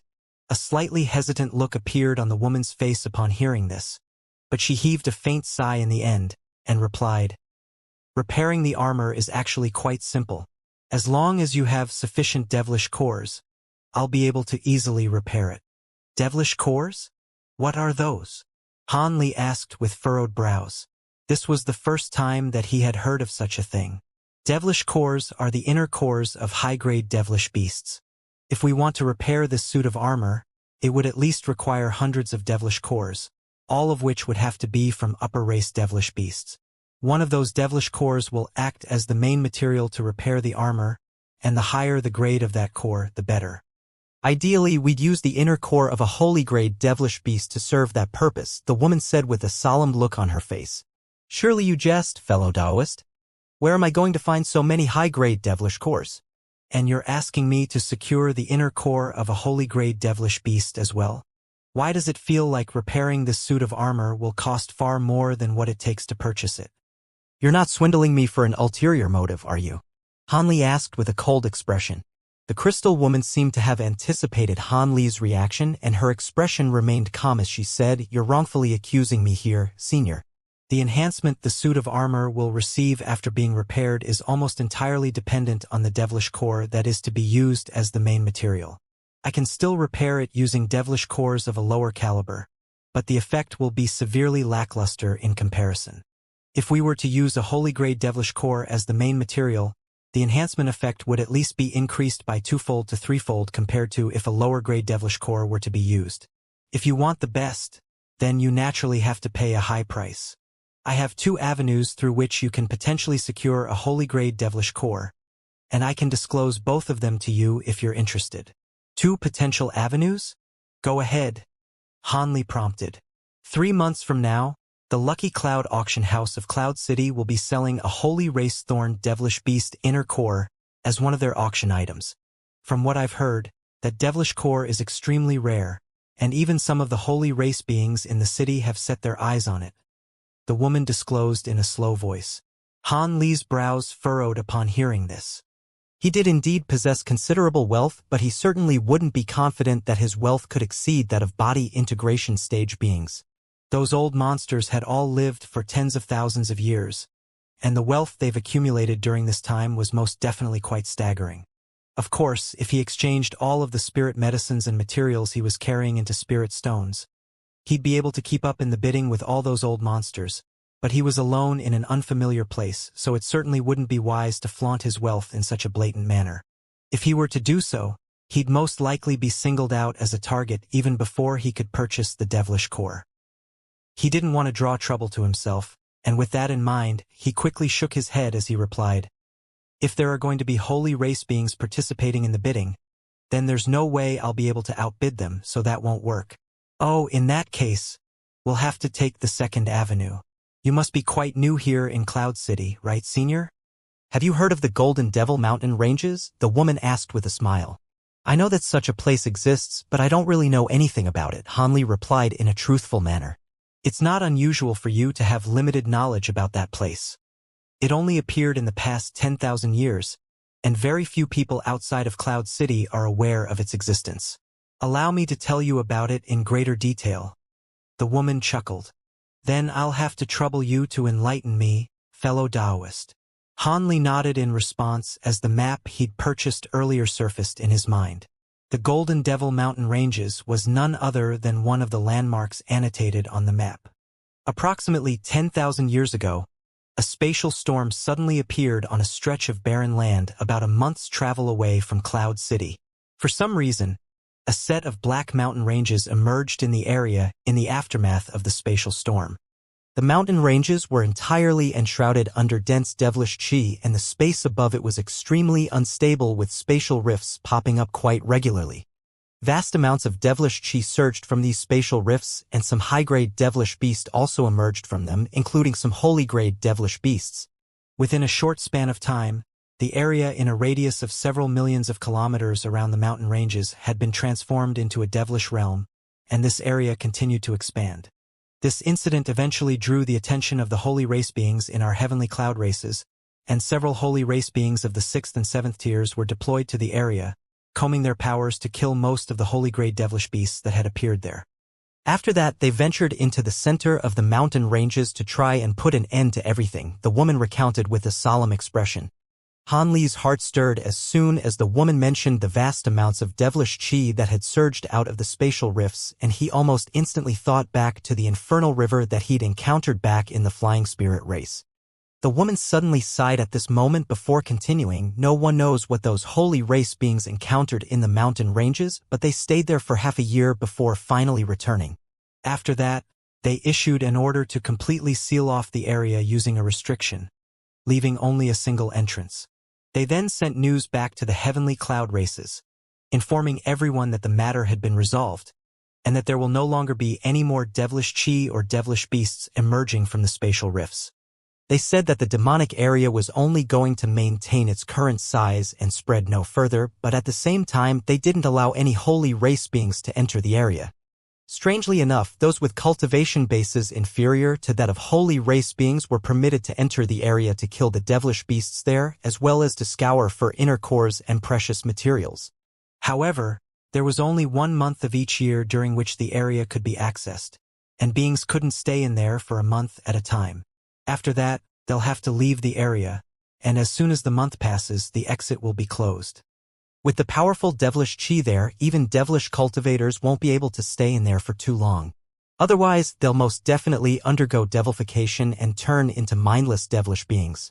At the same time, it really is a good place to secure precious materials that could be exchanged for spirit stones, so during the first few years, large numbers of high-grade beings would flock to the mountain ranges during the designated months.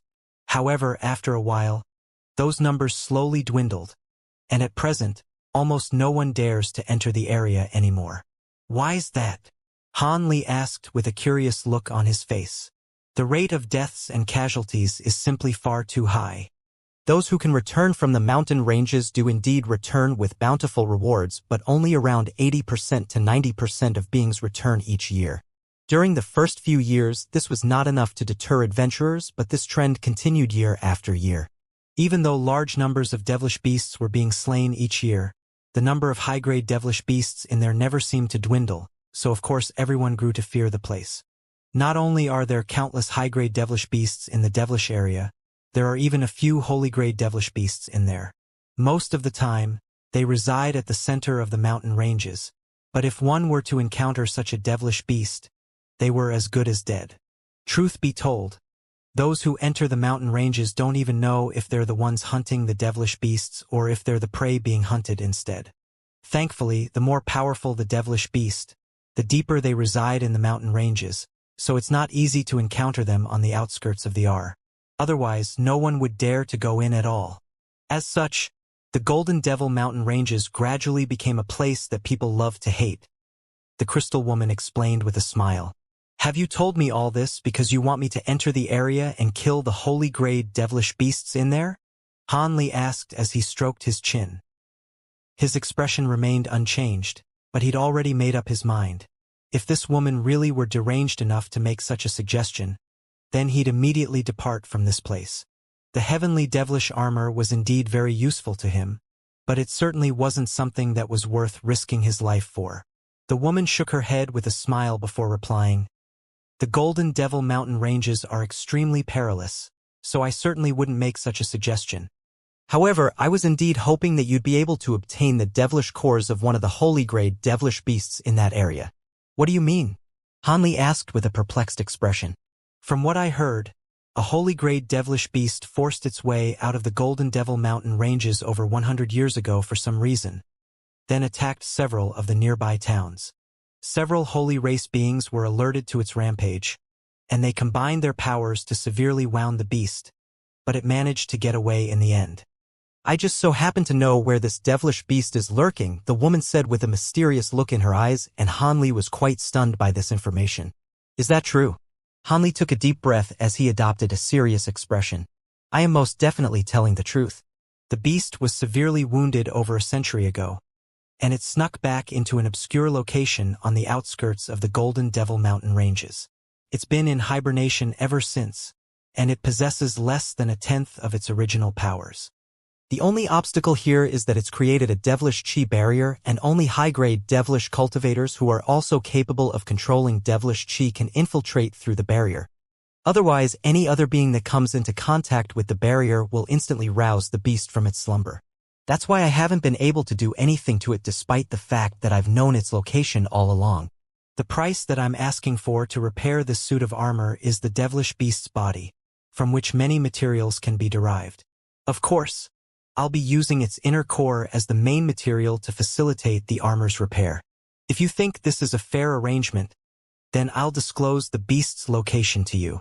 The crystal woman put on a serious expression as she finally disclosed her condition.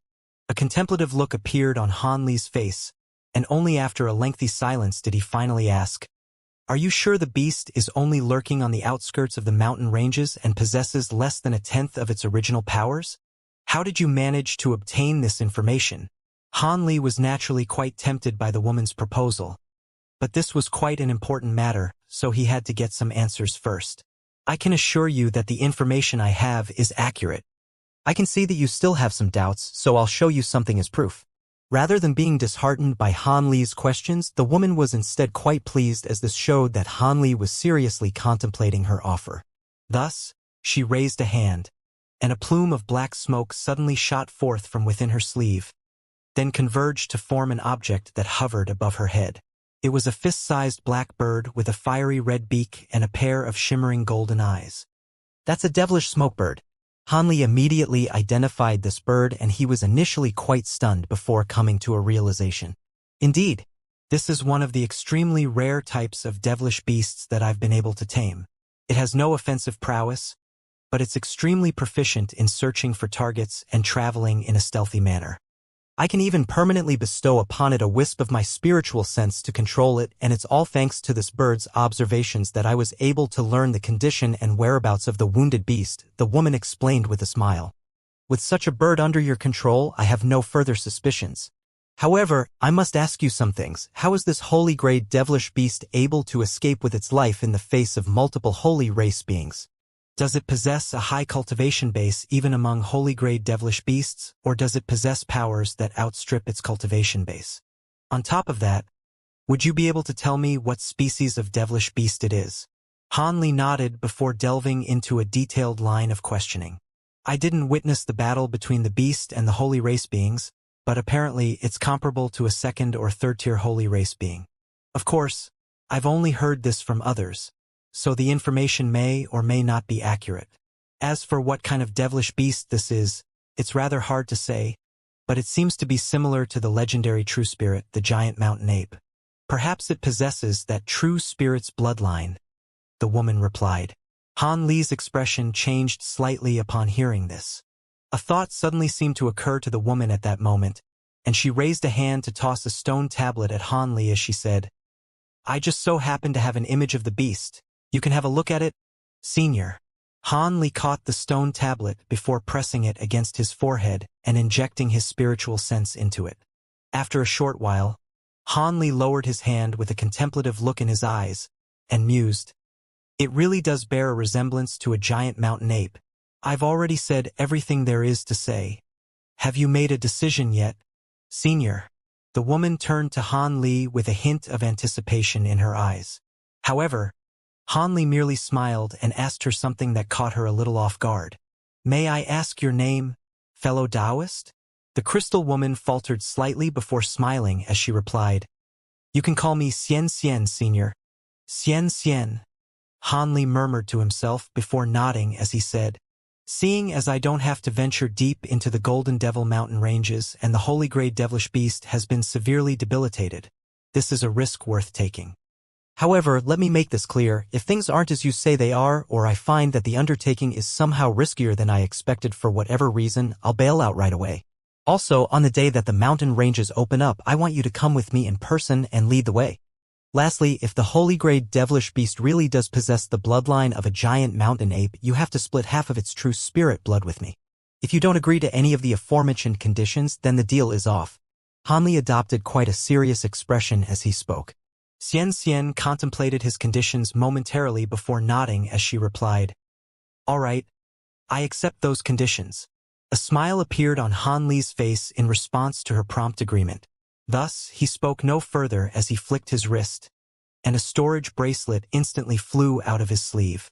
He pointed a finger at the bracelet and a swath of azure light instantly swept forth, following which a dozen or so vials and boxes of different sizes and materials abruptly appeared in midair.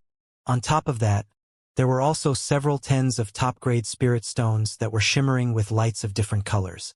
At your current cultivation base, these pills and medicines should be enough to support your cultivation until the low and intermediate tiers of the upper race, and they can even assist you in breaking through bottlenecks.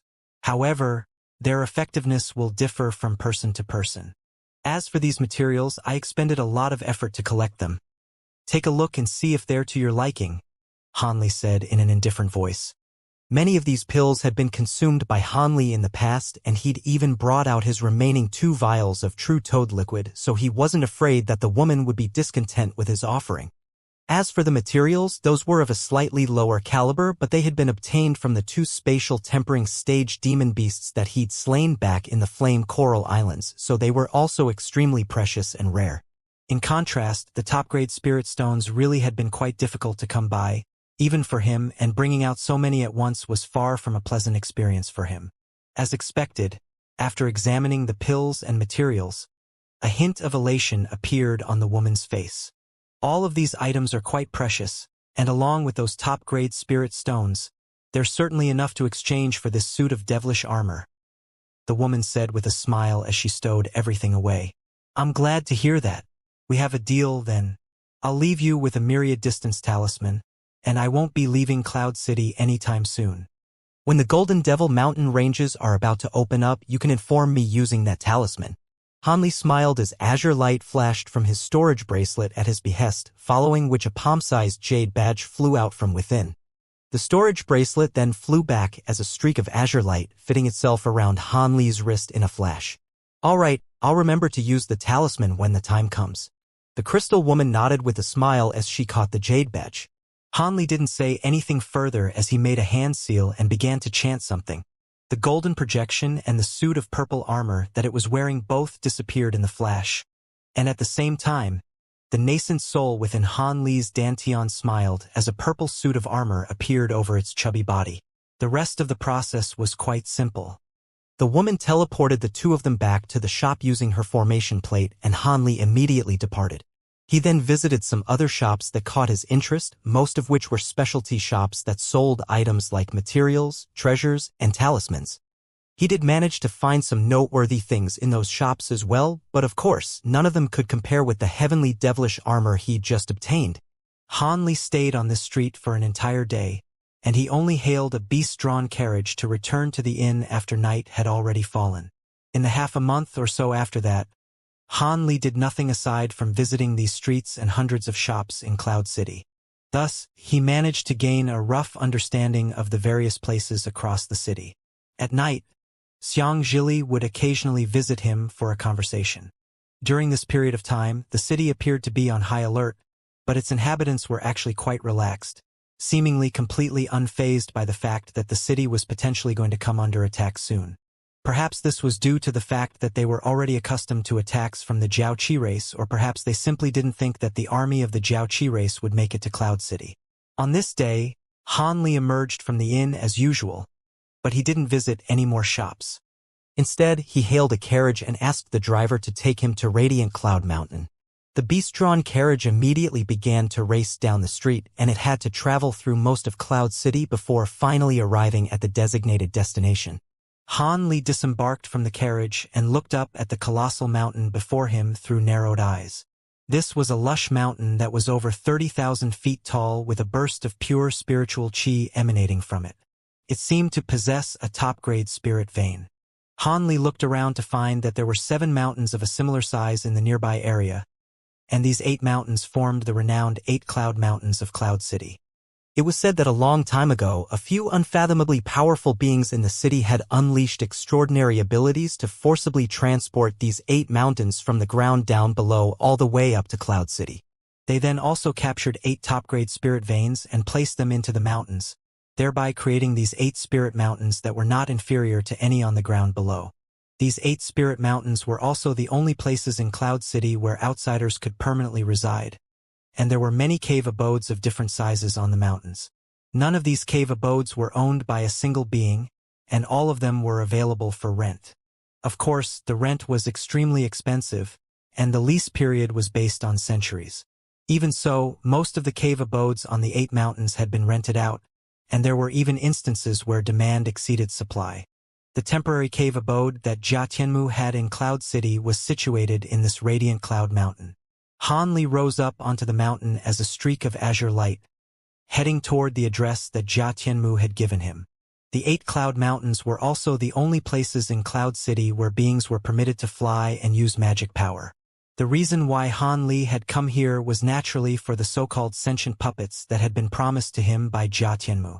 During this period of time, Han Li had learned a lot about the myriad ancient race. Even though this race was only ranked somewhere around the middle of the 13 heavenly cloud races, their mastery of puppetry and puppet refinement had reached an incredible degree. It was said that they were one of the 3 races on the Thunder Continent that were most proficient in the art of puppetry. Han Li was initially rather confused as to what these sentient puppets were, but after reading through some relevant tomes and learning about them from Xianxia, he finally understood what they were. These puppets all had to possess deity transformation stage power at a minimum, and they also possessed certain levels of spiritual nature. Even without having to inject spiritual sense into them, these puppets could carry out some simple instructions, so they were quite extraordinary indeed. On top of that, it was said that the spiritual natures of these puppets could evolve given the right conditions, and they could even develop a high level of intelligence. Of course, that was only a rumor. The myriad ancient race had never released an official statement to support or refute this claim.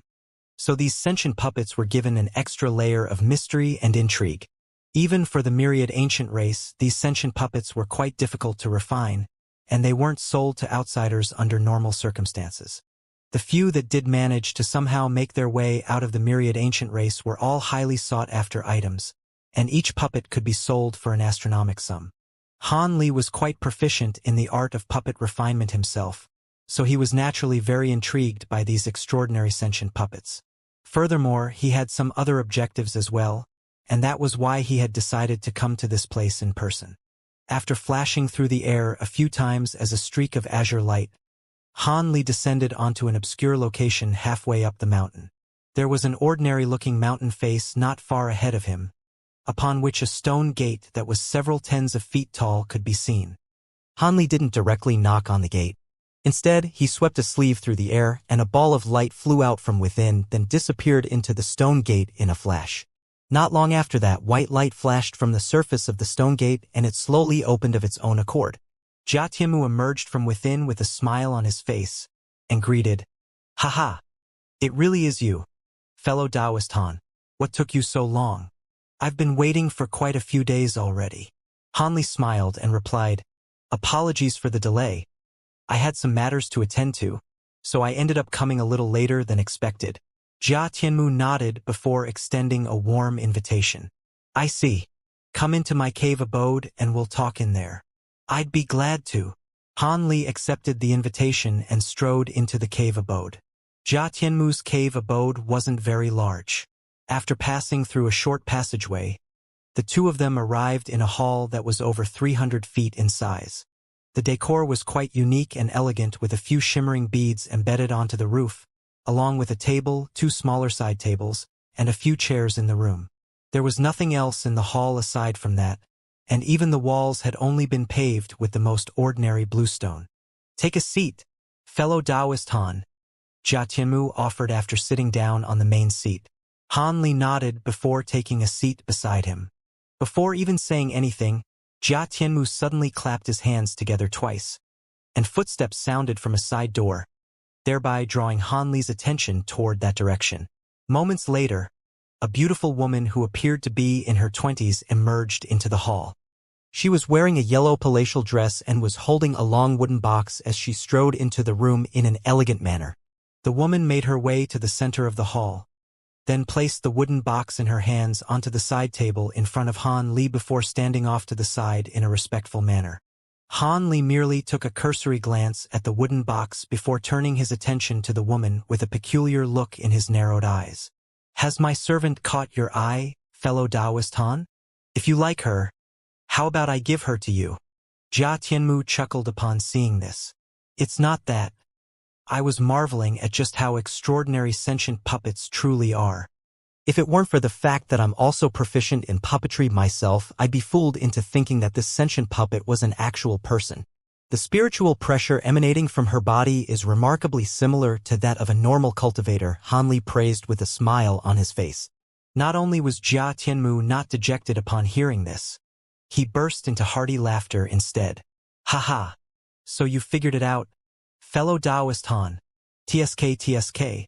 Among the fellow Taoists who have visited my cave abode, you are definitely the first below the holy race to discover that this servant of mine is only a puppet.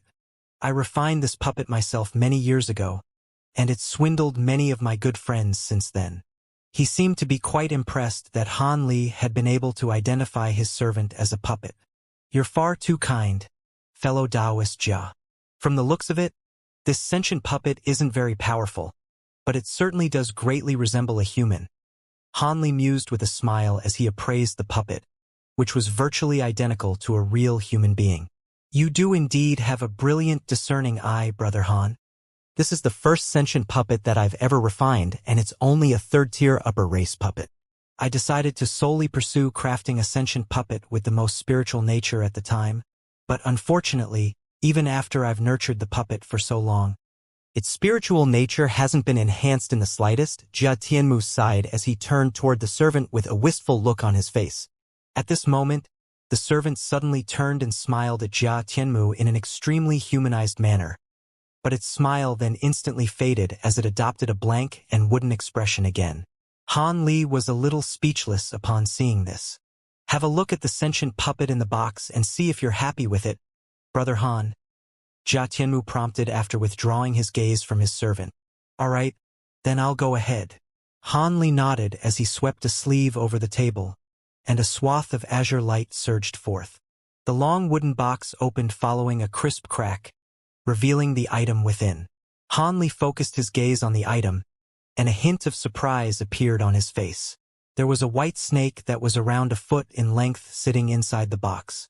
Its entire body was glittering and translucent, with a layer of white spiritual light radiating from it. This is a new type of sentient puppet that I refined not long ago. It possesses a cultivation base that's roughly the same as yours at around the 7th tier of the upper race, but even though it's not all that powerful, it possesses two forms. If it weren't for the fact that you've saved my life, I really wouldn't be willing to part with this part, Jia Tianmu said with a slightly forlorn look in his eyes. Two forms. Han Li was rather surprised to hear this. Indeed, even though I haven't infused my blood essence into it to perform a master recognition ceremony, I can still show you its basic abilities. Jia Tianmu made a hand seal as he spoke, then pointed a finger toward the wooden box in Han Li's hands. A beam of white light immediately shot forth from his fingertip, disappearing into the white snake's body in a flash. Spiritual light flashed, and the motionless snake suddenly sprang to life. Brilliant white light erupted from its body, and it transformed into a streak of white light as it flew out of the wooden box. Immediately thereafter, it swelled drastically to become a white python that was several tens of feet in length before circling around in the air. The python had a pair of crimson eyes while its body was entirely covered in shimmering white scales. A violent aura was emanating from the puppet, and it really did seem to be completely identical to a real giant python.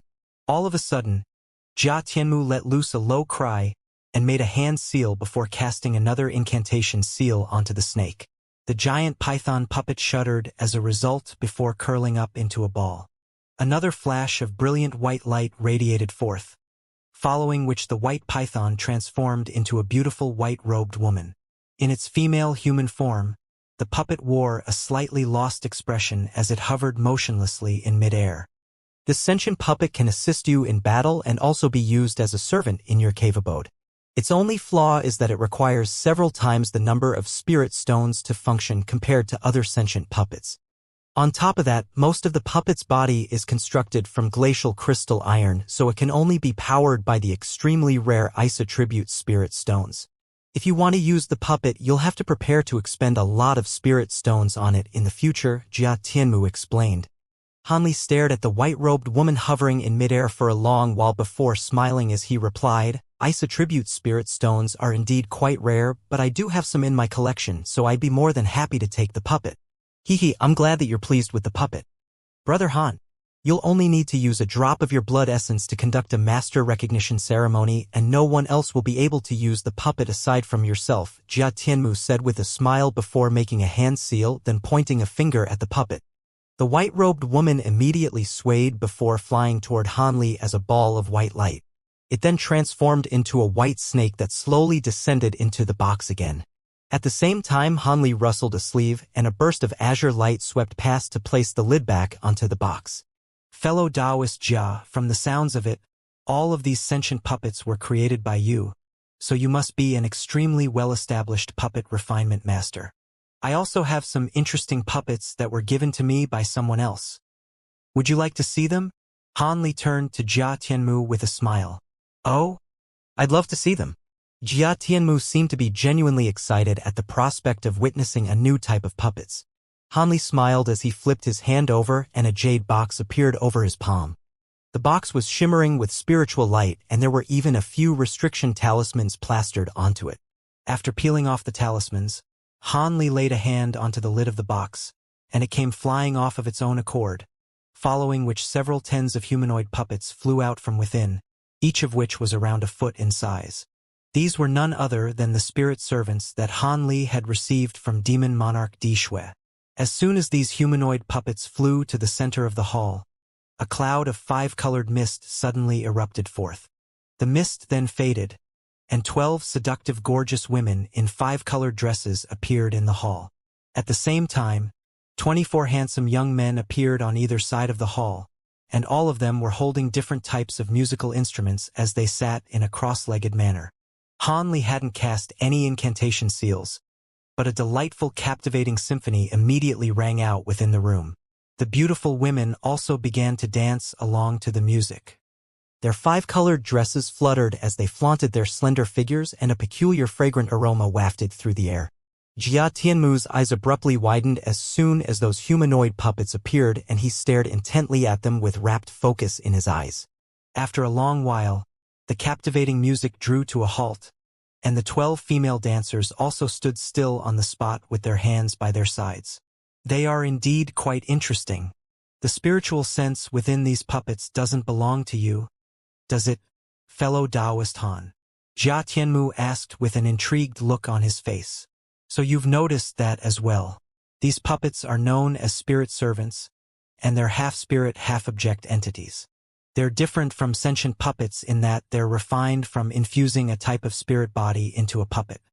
However, they function much the same as sentient puppets in that they have a certain, albeit limited, degree of autonomy, and there's no way to further enhance their spiritual nature after they've been refined. Hanli explained with a smile. An elated look appeared on Jia Tianmu's face upon hearing this, and he immediately asked, "I've thought of trying to fuse spirit bodies and puppets as one, and I've conducted several experiments to try and make that a reality, but none of them have succeeded." "What kind of spirit body was infused into these spirit servants?" "I didn't refine these spirit servants myself, so I'm not too sure what kind of spirit bodies were infused into them. However, I'm sure that you'll be able to separate the spirit bodies from these puppets and identify them," Han Li replied as he stroked his chin. "That's true." "Wait, you're giving these puppets to me?" Jian Tianmu nodded in response before suddenly realizing what Han Li was implying. "These spirit servants are quite interesting, but they serve no purpose for me. In contrast, you have brilliant mastery in the art of puppetry, so perhaps you'll be able to make good use of them to further better yourself," Han Li said in a calm manner. "These spirit servants are indeed extremely useful to me, but I can't just accept such a precious gift from you. How about this? I have some wealth on my hands at the moment, so I'll purchase them from you instead." Jia Tianmu insisted as he shook his head. "If you really want to offer me something in return, then I have a few questions to ask you. If you can answer those questions, I'd be more than satisfied." Han Li finally disclosed his objective. Jia Tianmu faltered upon hearing this before responding in a cautious manner. "Questions? Feel free to ask me anything, Brother Han. However, if what you're asking has anything to do with confidential information in our 13 heavenly cloud races, then forgive me for not being able to answer them. Of course, my questions definitely won't be related to any sensitive subjects," Han Li assured with a smile. Jia Tianmu's expression eased upon hearing this, and he nodded as he said, "Then go ahead, Brother Han. During the past few days, I heard from someone that there seems to be a teleportation formation capable of facilitating teleportation between continents in the heavenly cloud races. Is that true? If so, which race is it being controlled by?" Han Li asked.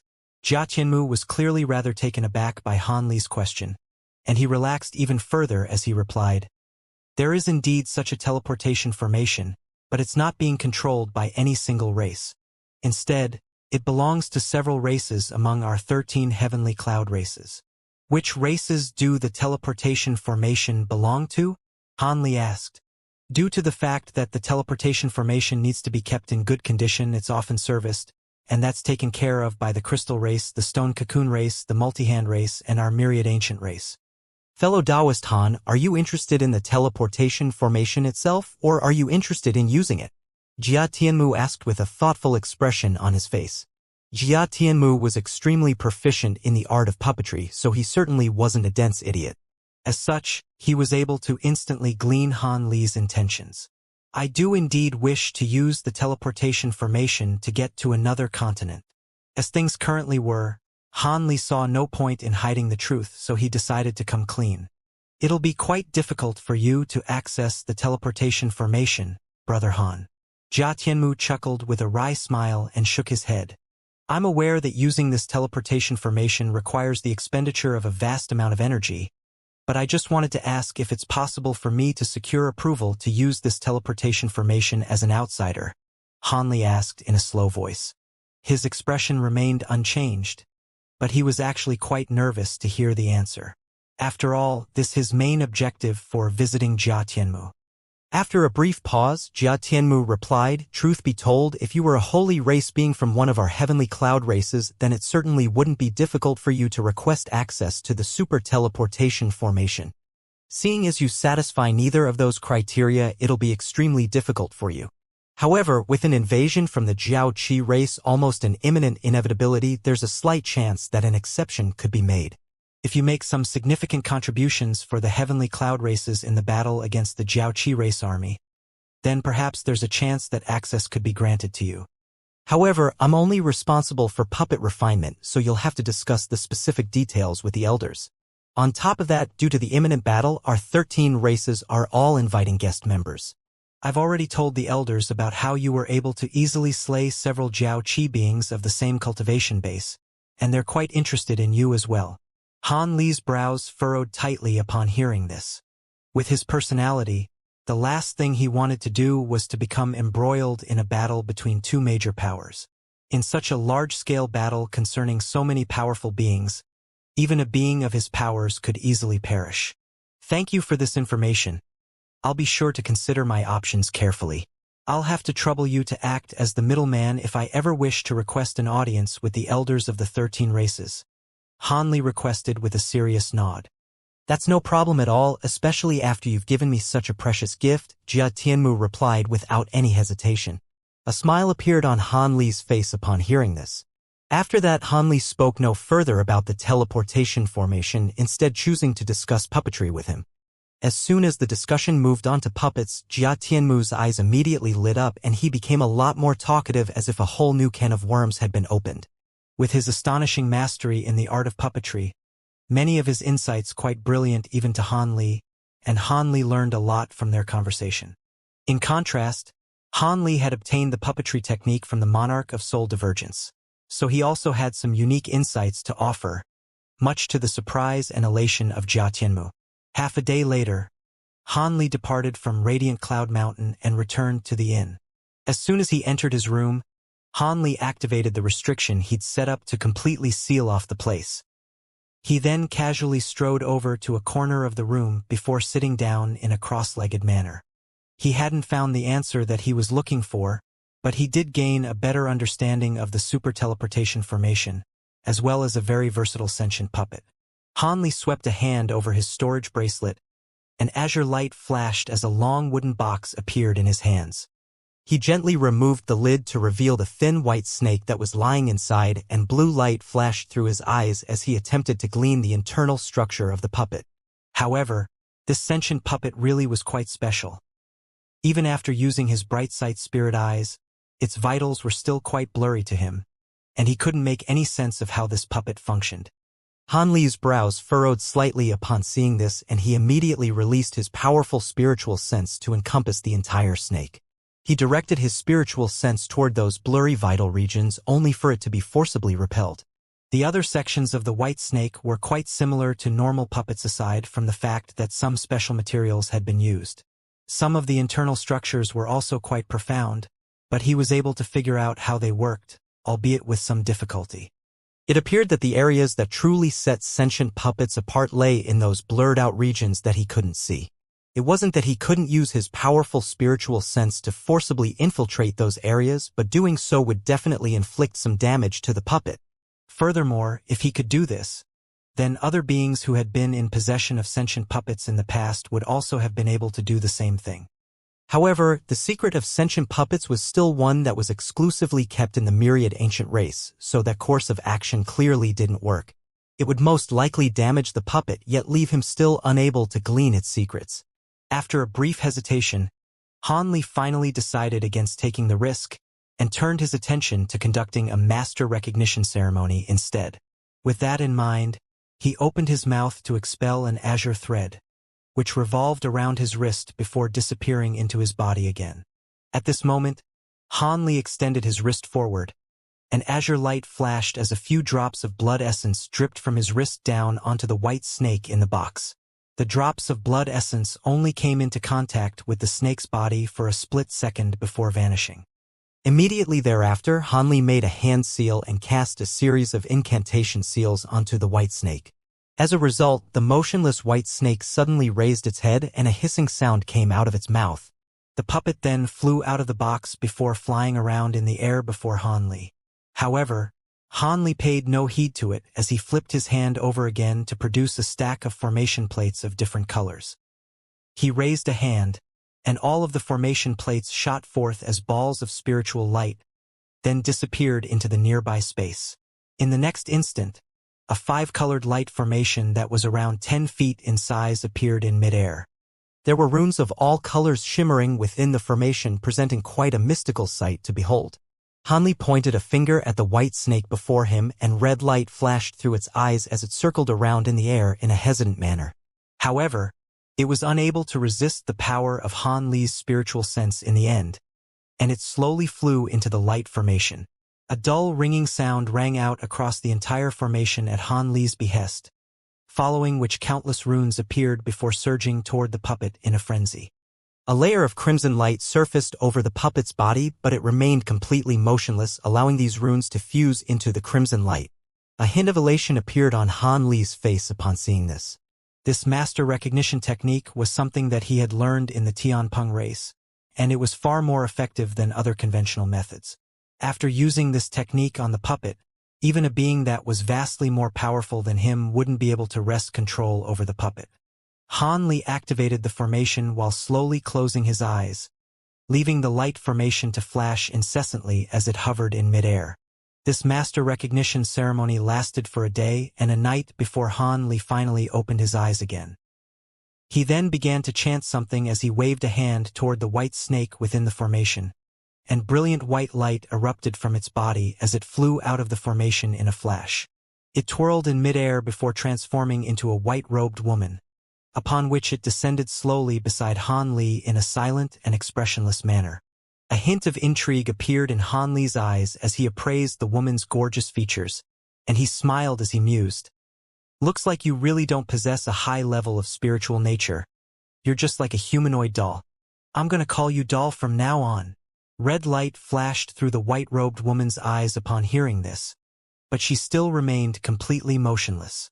Han Li shook his head in a slightly resigned manner upon seeing this.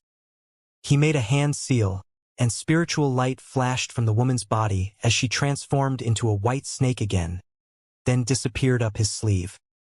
He then pointed at the light formation again, and it immediately vanished, reverting back to a dozen or so formation plates again, all of which were stowed away into Han Li's storage bracelet. After a brief contemplative pause, he pulled out another white jade box, upon which several crimson talismans were plastered. This was none other than one of the mysterious boxes that the big-headed being had entrusted to everyone. From the caution with which the big-headed being had treated the boxes with and the efforts that the Jiao Qi race was making to secure them, it was not difficult to deduce that they contained extremely important items. However, due to the fact that an extremely potent restriction may have been set up on the box, Han Li hadn't gotten around to attempting to open it. Now that it was essentially necessary for him to request an audience with the elders of the myriad ancient race, he naturally had to figure out the contents of the box first to see if there was something in it that he could use. Han Li could sense that the item in the box was extremely important to the myriad ancient race. In that case, there was a chance that he could use it to exchange for an opportunity to use the super teleportation formation. Of course, Han Li wouldn't be willing to hand over the box to the myriad ancient race without inspecting its contents first. Only with the knowledge of just what this item was could he barter effectively with the myriad ancient race. With that in mind, Han Li glanced at the walls of his room, which were shimmering with faint white light, and his brows furrowed slightly. If opening the jade box were to create a massive ruckus, then the restriction he'd set up may not be enough to completely conceal the commotion. As such, he had to set up a few more layers of restrictions first. Thus, Han Li pulled out several sets of formation flags from his storage bracelet again, all of which were sent hurtling toward the corners of the room. Immediately thereafter, a layer of azure light and a layer of five-colored light appeared in unison. Even after setting up the two additional barriers, Han Li still wasn't content. He thrust a hand into the air, and a black shadow shot forth from his palm, transforming into a miniature black mountain that was only around a foot tall, hovering above his head. Spiritual light flashed, and a layer of gray light emanated from the underside of the miniature mountain, forming a light barrier that encompassed an area with a radius of several tens of feet around Han Li. Thus, the area around Han Li was in complete lockdown. Han Li had already examined the crimson talismans plastered to the surface of the box. They were nothing special and were only used to repress the aura of the item inside the box. On top of that, he had already formulated a plan to remove these talismans. For others, this would most likely prove to be quite a troublesome prospect, but he possessed several abilities that were extremely effective against restrictions. Thus, after securing his room with a series of light barriers, Han Li tossed the jade box into the air where it hovered motionlessly at his behest. He then reached out with a pristine white hand toward the jade box while the divine essence-fused light barrier being emitted by the miniature mountain became noticeably denser. At the same time, 5 white skulls emerged from his fingertips, all of which swelled in size before hurtling toward the jade box. "Break!" Han Li issued a command as he pointed at the 5 skulls, and all of them opened their mouths in unison to expel a wave of 5-colored glacial flames that swept up the jade box within. An astonishing scene then ensued.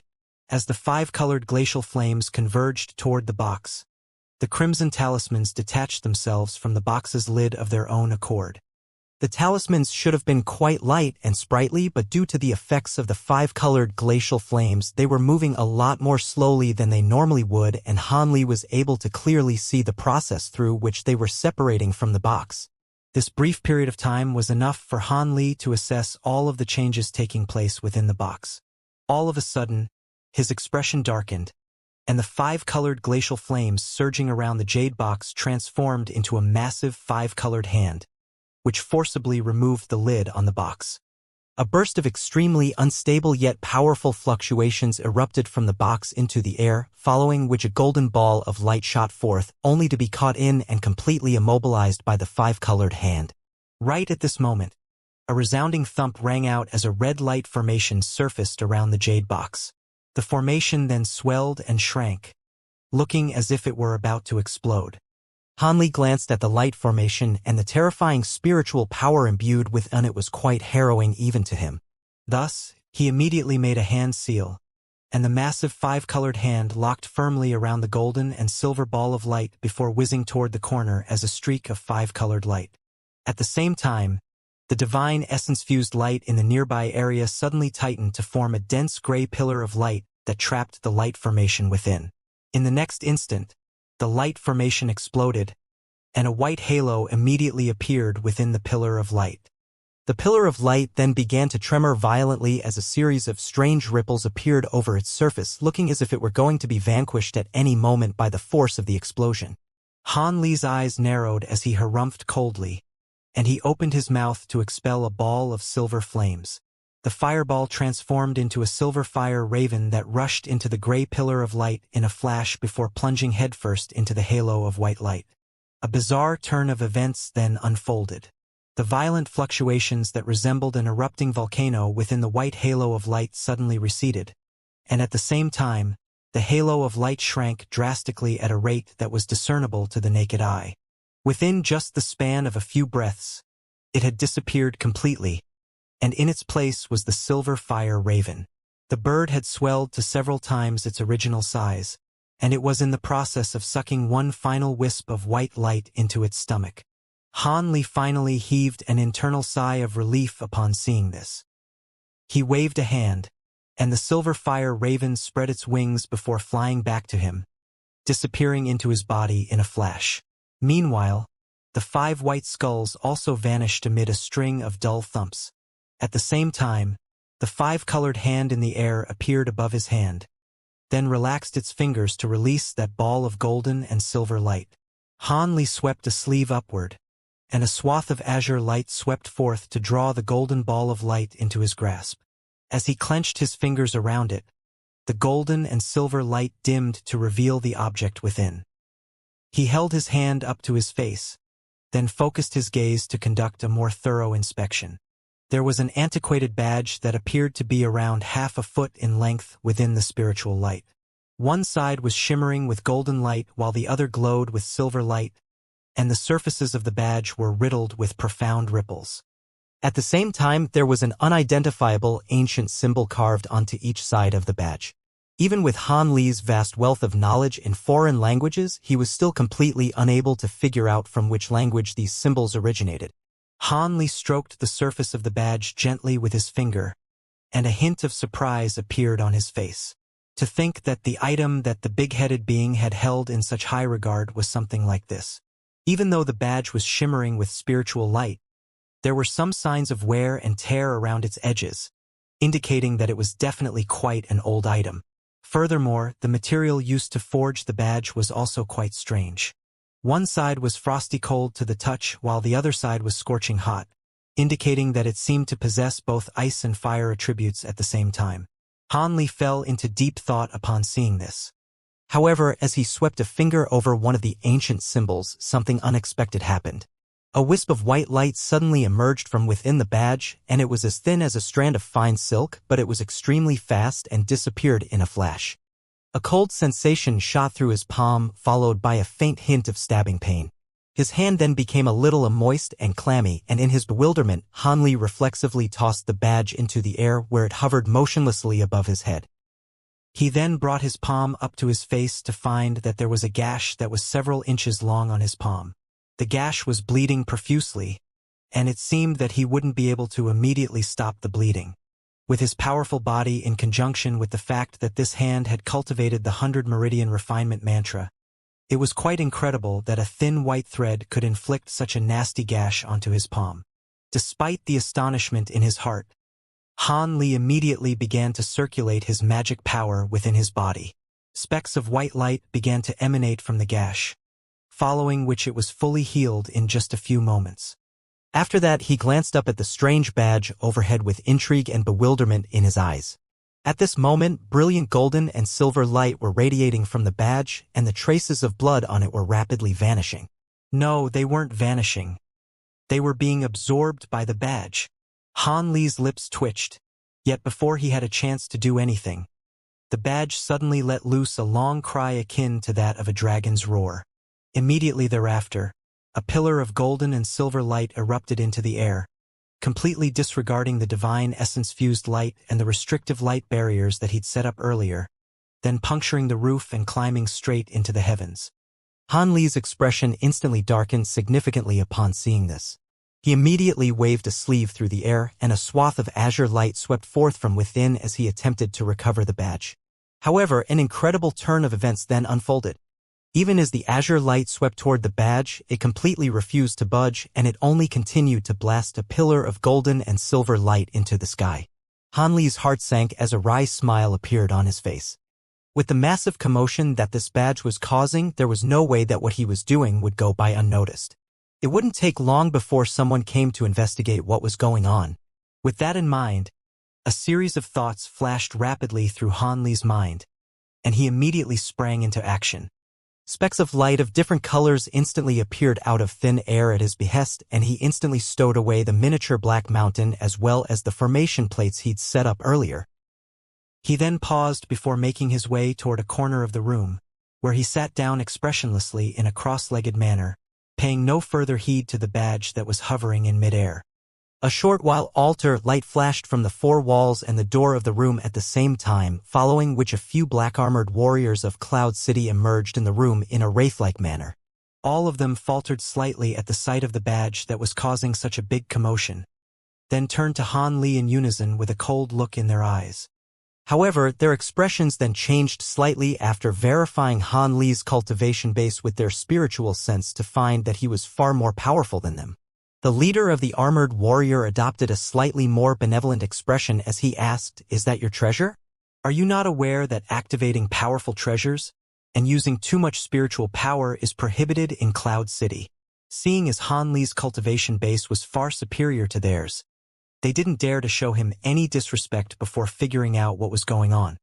"I encountered some issues while refining this treasure, but I'll sort things out right away." Han Li was quite calm and collected, and he made a grabbing motion toward the badge from afar as he spoke. A massive translucent hand instantly appeared in the air before grabbing down toward the badge. However, despite Han Li's best efforts to drag the badge down toward him, it refused to move so much as a single inch, as if it were completely locked in space somehow. Confused expressions appeared on the faces of the armored warriors in the room upon seeing this, and Han Li's lips also twitched in response to this situation. He took a deep breath, and just as he was about to exert more force on the badge, an indifferent male voice suddenly sounded from outside the room. "Don't bother. The vast glacial badge has already been activated by you in advance, and it's locked onto a spatial position, so it won't move no matter what you do to it unless you shatter all of the space in a radius of 1,000 feet. As soon as the voice trailed off, spatial fluctuations rippled throughout the room and an indistinct humanoid figure emerged out of thin air. All of the armored warriors' expressions changed upon seeing this humanoid figure, and they bowed in unison as their leader greeted in a respectful manner. "The members of the 73rd Enforcement Squad pays their respects to Elder Bai." The humanoid figure was a man in a brocade robe who appeared to be quite young, but both his hair and beard were snowy white in color. There's no mistaking it. This is indeed a vast glacial badge. TSK, I thought that all of these badges had fallen into the hands of the Jiaoqi race, but who would have thought that there'd be one here? In contrast with his snowy white hair and beard, the man had a pair of thick black eyebrows. There was an elated expression on his square face, and he paid no heed to anyone else as he stared up at the shimmering golden and silver badge hovering in midair. Han Li was seated in the corner, and his expression abruptly changed as he swept his spiritual sense toward this newcomer. This man's spiritual power was quite unfathomable, indicating that he was a body integration stage being. The man withdrew his gaze, then waved a hand toward the armored warriors before turning his attention to Han Li. "Are you the one who activated this vast glacial badge? I want to deny that, but it doesn't really seem possible at this point." Han Li sighed with a wry smile on his face. "Why would you deny this? You've encountered a massive stroke of luck," the man said with a hint of a smile on his face as he appraised Han Li through narrowed eyes. "A massive stroke of luck? What do you?" Han Li's expression changed slightly, yet just as he was about to ask a question, the man's brows furrowed as he abruptly turned toward one of the walls of the room. "Brother Tsong, seeing as you're already here, why don't you show yourself? Are you planning to hand over this vast glacial badge to our water wraith race? Not many vast glacial badges have appeared on this occasion, so every single badge is extremely valuable. Would your water wraith race dare to take one for yourselves? Without the myriad ancient race to set up and activate the required formation, the badge will be useless to you even if you do take it," a cold voice replied. A black shadow then flashed on the wall that the white-haired young man was staring at, following which a shadowy figure that was enshrouded under gray light appeared in a soundless manner. The figure was standing close to the wall, completely motionless, as if it were an insubstantial object. The cold voice just then had sounded directly from within the gray light. As opposed to becoming enraged, the white-haired man merely chuckled. "Hehe, I'm naturally aware of this. However, if this fellow Taoist wishes to join our water wraith race, then it won't be an issue for us to use this vast glacial badge to take some of our brethren into the vast glacial realm, right? That would be fine, of course, but this fellow Taoist doesn't seem to have expressed any intention of joining your race. Perhaps he'd rather become a guest member of our demon race." The shadowy figure referred to as Tsong replied in a completely emotionless voice. "Is that so? That's rather hard to say. If I recall correctly, there is an unspoken rule among our 13 races. If two races set their eyes on an outsider at the same time, the other race can only extend an invitation after said outsider has rejected the invitation from the first race. Fellow Taoist, I am by you of the water wraith race, and I'm officially extending an invitation to you to become a guest member of our race. If you're willing to join our race, I can promise you that we'll help you advance a tier in your cultivation base within 100 years, and we'll also offer you a variety of other immense benefits." The white-haired man turned his gaze away from Tsong and extended a formal offer to Han Li. However, he stared intently into Han Li's eyes as he spoke, and a strange iridescent light rapidly swirled within his own eyes, seemingly emitting an invisible power that threatened to suck away the beholder's sense of reason. Han Li's eyelids twitched, and as soon as he looked into Baiju's iridescent eyes, his spiritual sense blurred and almost reflexively opened his mouth to accept the offer being extended toward him. However, in the next instant he activated his great development technique and his pupils contracted as piercing blue light appeared in his eyes, thereby allowing him to resist the strange captivating force of the white-haired man's eyes. At the same time, Han Li regained clarity in his spiritual sense, following which a burst of fury welled up in his heart. This white-haired young man appeared to be quite honest and benevolent, yet he had used a captivation technique to try and sway Han Li's decision. If it weren't for the fact that he possessed his bright sight spirit eyes, he would have most likely been drawn into accepting his offer just then. The white-haired young man faltered upon seeing this before a hint of surprise appeared on his face. Tsong was also rather taken aback by this development, but he then burst into laughter as he said in a derisive tone, "Haha, I didn't think that your iridescent illusionary eyes would fail to take effect on a being below the holy race. Stop trying to play your little tricks, fellow Taoist Bai. As you said yourself, the rule stipulating that invitations had to be made in sequential order to outsiders is only an unspoken one. In the face of the vast glacial badge, none of our 13 races would be willing to follow an unofficial rule like that." The white-haired man's expression quickly returned to normal and he cast a meaningful glance toward Han Li before turning to Nagang. "Seeing as this fellow Taoist has no intention of joining our water wraith race, I naturally won't force him to do so against his will. Brother Tsong, Aren't you going to try and invite this fellow Taoist to join your demon race? This matter concerns a vast glacial badge, which is an item of the utmost importance, so neither of us can decide which race he will join. In that case, I'm not going to waste my efforts doing something that won't lead to anything. Song Ying harumphed in response. Bai Yu merely smiled and remained silent upon hearing this. Song Ying also chuckled as he fell silent as well. As for Han Li, he also refrained from saying anything as the blue light in his eyes faded. Thus, the room became extremely silent, and the nearby armored warriors were left staring blankly at one another, wondering what they should do in this situation. However, this silence was broken just moments later. The sound of knocking suddenly rang out from the other side of the door, following which an elderly voice sounded. I am Qian Jizi of the myriad ancient race. Would I be able to see the owner of this place? Bai Yu's face paled slightly upon hearing this elderly voice, and the gray light around Song Ying's body rippled unsteadily as well. Han Li immediately replied, Please come in, senior. It is a great honor for me to welcome you to my humble abode. Upon hearing Han Li's polite response, the elderly man didn't delay any longer. Spiritual light flashed, and he passed directly through the door, appearing in the room in the next instant. This was a chubby yellow-robed elderly man with a strange woven basket on his back. He wasn't very tall, and he had a set of benevolent facial features. Fellow Taoist Song Ying, I didn't expect to see you two here, the elderly man greeted in a warm voice as if he really were only just finding out that these two beings were in the room. Greetings, fellow Taoist, the two of us have only just arrived as well. Indeed, I just so happened to be doing something nearby, and I noticed the phenomenon resulting from the activation of the vast glacial badge, so I decided to come and have a look. Bai Yu and Song Ying were regarding each other with enmity just a moment ago. But in the face of this elderly man, both of them were behaving in an extremely careful manner.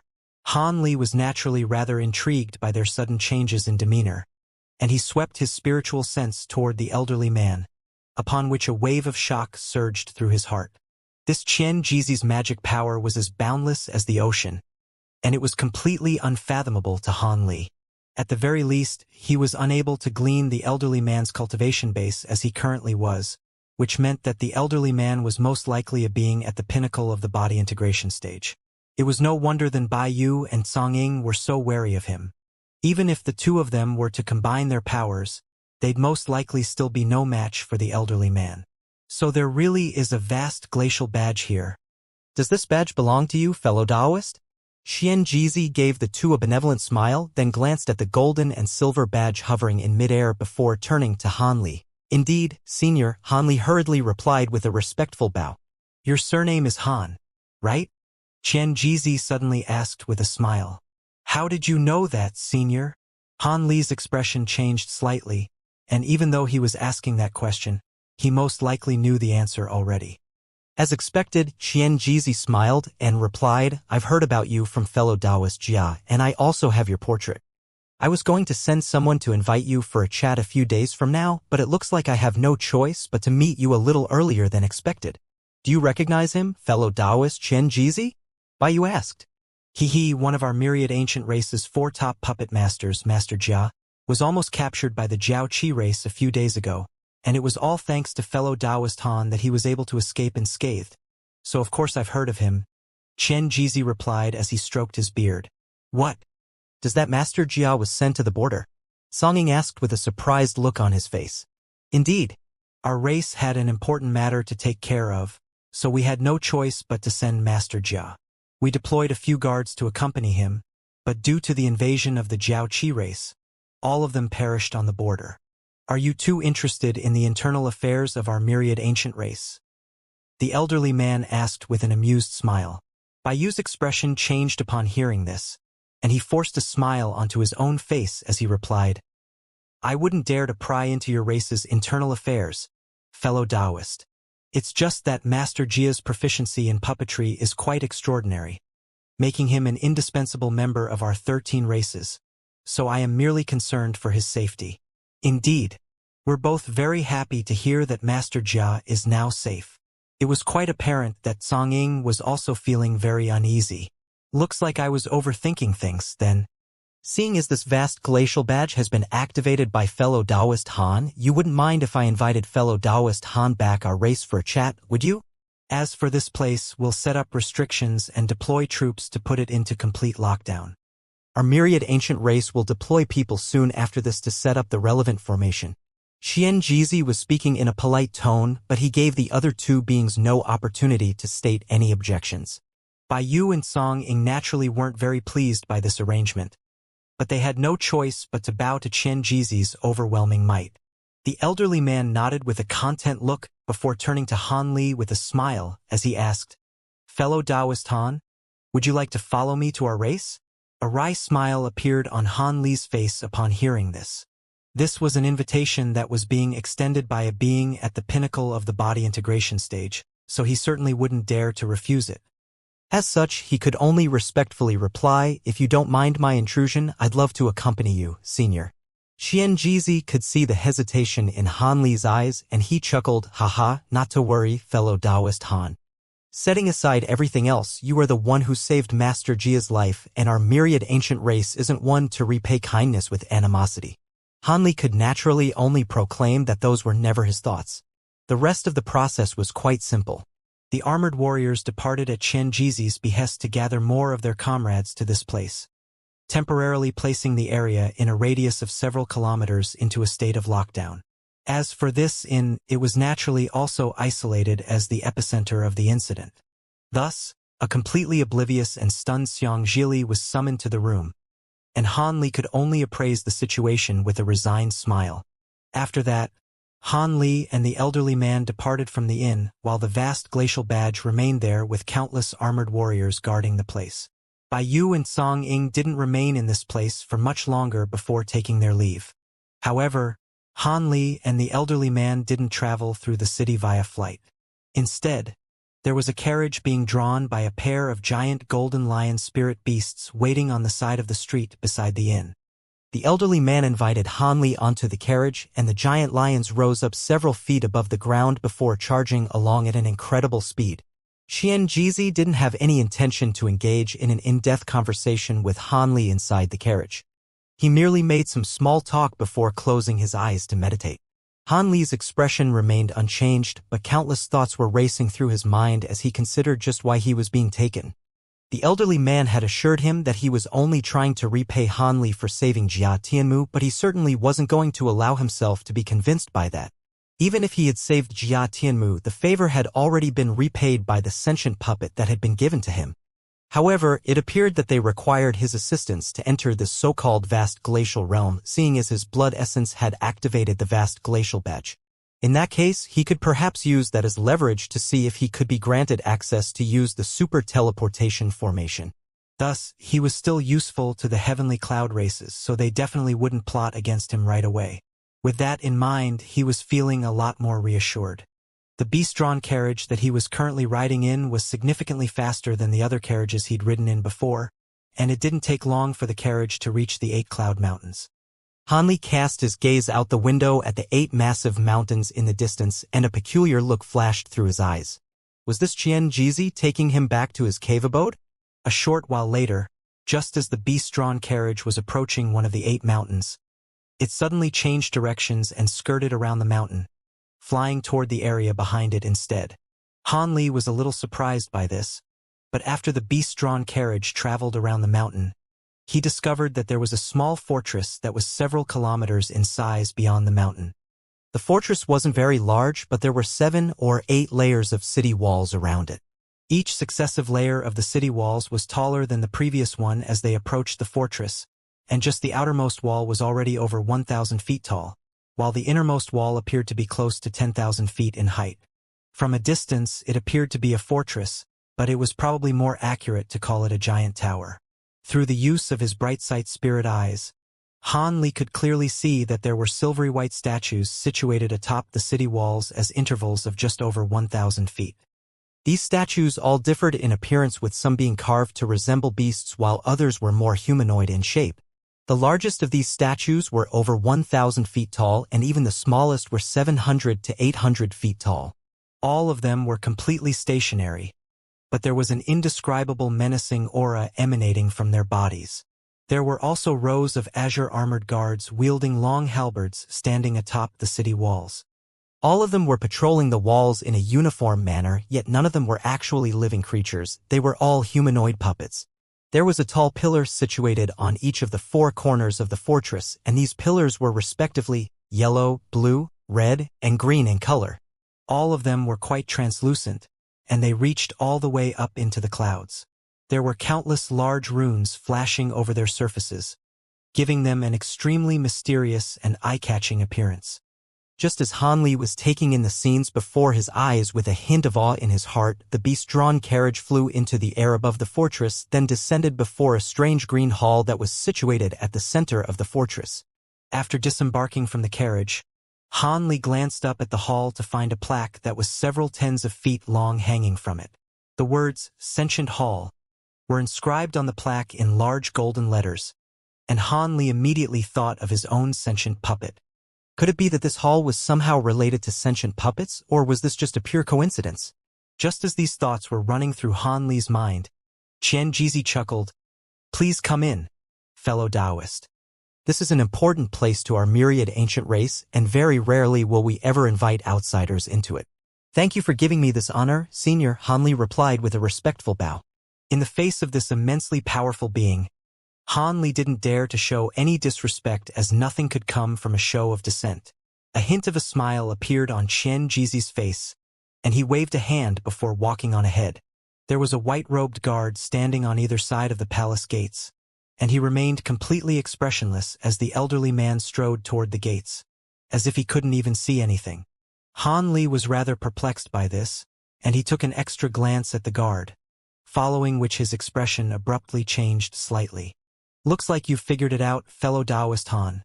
Those two guards are a pair of sentient puppets, both of which are 9th-tier upper race beings, and they can guard this palace day and night. Aside from a few special people who can take people into the palace, everyone else who approached the palace without any hesitation," the elderly man explained without even turning his head. Han Li drew a sharp breath as he turned to the two white-robed puppets with a hint of awe in his eyes.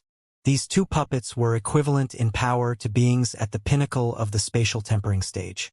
If a normal cultivator were to have these two puppets in accompaniment, they'd essentially be invincible below the body integration stage. It was a massive waste to be using such puppets to guard a hall like this.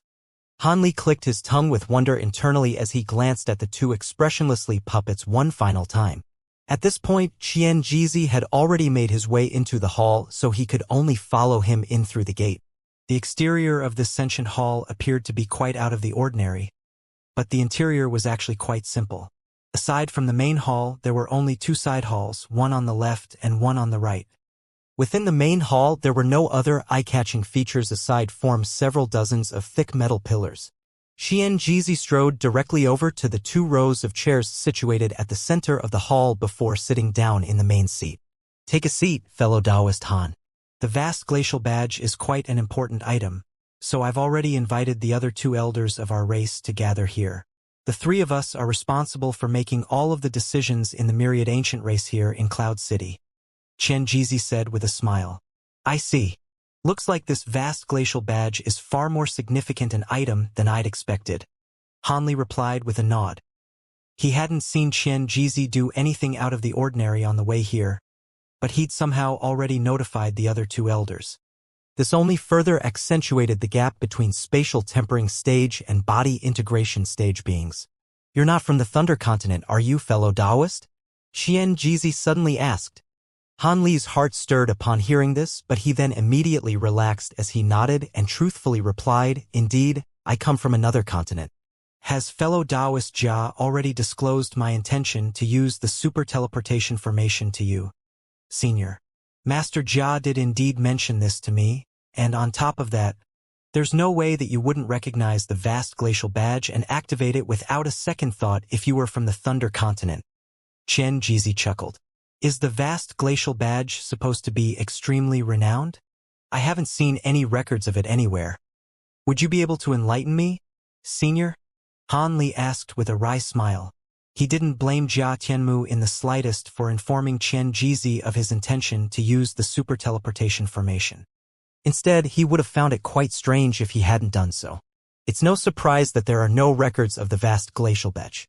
It's quite a renowned object on our Thunder continent, but it can't be used by any single being.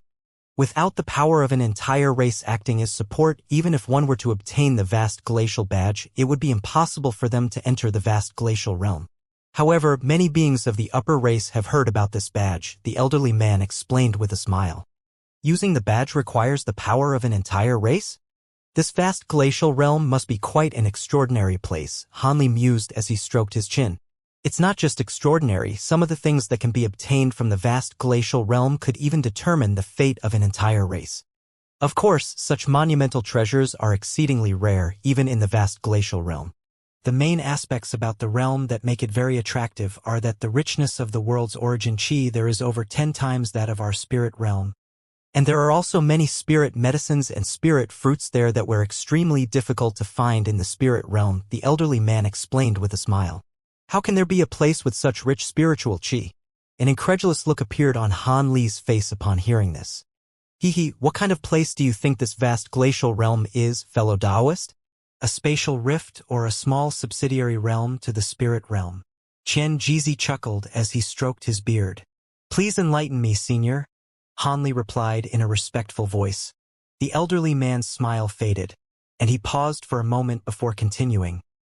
This has not been completely confirmed, but we are almost entirely sure that the vast glacial realm is a damaged subsidiary space to the true immortal realm. A subsidiary space to the true immortal realm. Even with Han Li's steadfast nature, he couldn't help but be stunned by this revelation. Indeed, it should be a now-defunct space in the true immortal realm. Those who have entered this space in the past have found cave abodes, and even remains that are suspected to have once belonged to immortals. However, no one has ever seen a living immortal in there. Chen Jizi confirmed with a nod. Han Li was left speechless as he sat on his chair with a blank expression on his face. There's no need to be so shocked, fellow Taoist.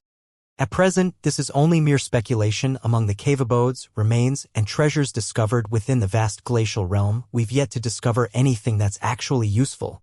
So it's not like anyone can just go in and come back out with extraordinary treasures that defy the natural order. Even the spirit medicines and spirit fruits I mentioned are mostly hidden in obscure locations that require extensive efforts to find, the elderly man said with a smile. All of a sudden, a clear voice sounded from outside the hall.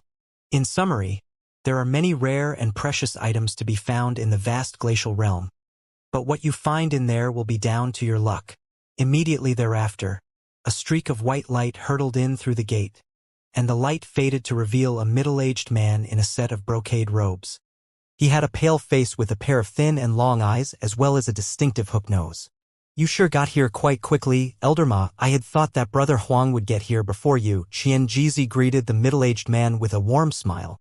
It was quite obvious that this was another body integration stage elder of the myriad ancient race. Nad Han Li hurriedly rose to his feet to extend a respectful salute. Elder Huang has recently been refining a batch of pills, and even if he received the news before me, it'd most likely take a while for him to get here. Is the fellow Taoist the one who activated the vast glacial badge? The middle-aged man asked as he turned an indifferent gaze toward Han Li. Indeed, senior. Han Li could only reply in a truthful manner. 7th-tier upper race. Not bad. Your magic power seems to be over twice as abundant as beings of the same cultivation base, and even upper race beings of the 8th or 9th tiers won't want to face you in battle. For some reason, this Elder Ma decided to disclose his observations surrounding Han Li's cultivation base. Han Li was quite stunned that the elderly man was able to glean so much from a single cursory glance, but his expression remained quite polite and respectful as he explained. I have some special cultivation arts, so my magic power is indeed slightly more abundant than normal. It's not just slightly more abundant. If a being of a higher cultivation base were to engage you in battle, thinking that they'd enjoy an easy victory, you'd most likely be able to turn the tables on them with ease. Your spiritual sense seems to be completely out of place in an upper race being as well. Golden light flashed past the middle-aged man's face as he unleashed some kind of secret technique, and a hint of surprise appeared in his eyes as he gleaned Han Li's immensely powerful spiritual sense. Han Li's calm facade finally cracked a little upon hearing this as a hint of astonishment crept onto his face. All right, Elder Ma, you can stop flaunting your divine inspection technique now. It isn't really all that strange that fellow Taoist Han is far more powerful than beings of the same cultivation base. After all, he slew several such beings with ease while saving Master Jia, so it would be foolish to regard him as a normal upper race being. The elderly man was surprised in the slightest by Elder Ma's findings. I see. Forgive me for my impudence, fellow Taoist. Please take a seat, the middle-aged man chuckled before sitting down beside Xianxia. Han Li finally managed to recompose himself before also sitting down with a wry smile on his face. I heard on my way here that the two of you were discussing matters surrounding the vast glacial realm, and it sounded to me like you don't know much about it, fellow Taoist Han. What's the point in speaking in such a roundabout manner, Brother Qian? Just lay out the information in the most straightforward manner possible. Elder Ma urged, seemingly with a hint of displeasure in his voice. Xianxia splayed his hands open upon hearing this, and a slightly resigned look appeared on his face as he replied, I was just about to do that, but your arrival cut me off. Haha, now that you mention it, my entrance was indeed rather abrupt, the middle-aged man chuckled. Seeing as you're here, why don't you tell fellow Taoist Han about the vast glacial realm yourself, Brother Ma? After all, you once entered the realm in person, so you're far more qualified to talk about it than I am, Xianxia suggested. What's there to be said? I had very ordinary luck back when I entered the vast glacial realm, and I didn't obtain any extraordinary treasures or medicines. All of the races hold the vast glacial realm in such high regard mostly because of the abundant spiritual qi in there. They want to use the realm as a place where beings who had been stuck at their bottlenecks for extended periods of time could finally make their breakthroughs. If it weren't for the fact that I had entered the realm once, I wouldn't have achieved my current cultivation base. The middle-aged man shook his head with a slightly peculiar look on his face. You used the spiritual qi in there to break through a bottleneck? Han Li was quite surprised to hear this. Indeed. At the time, the spirit medicines that could be obtained in there were only a secondary objective for me. I only re-emerged with some very ordinary spirit medicines, so I obtained next to nothing from my trip there. I did hear that some others obtained some extremely rare tool refinement materials and used them to craft several sentient treasures. Elder Ma sighed in a forlorn manner. Haha, you should learn to be happy with what you have. Countless beings among our 13 races were extremely envious of you back when you were selected to enter the vast glacial realm. At the very least, I've never received such an opportunity, the elderly man chuckled. If I were as supremely talented as you and managed to break through the holy race bottleneck in just over 1,000 years, then I naturally wouldn't have had to enter the vast glacial realm. As you're well aware, that place is not a peaceful realm.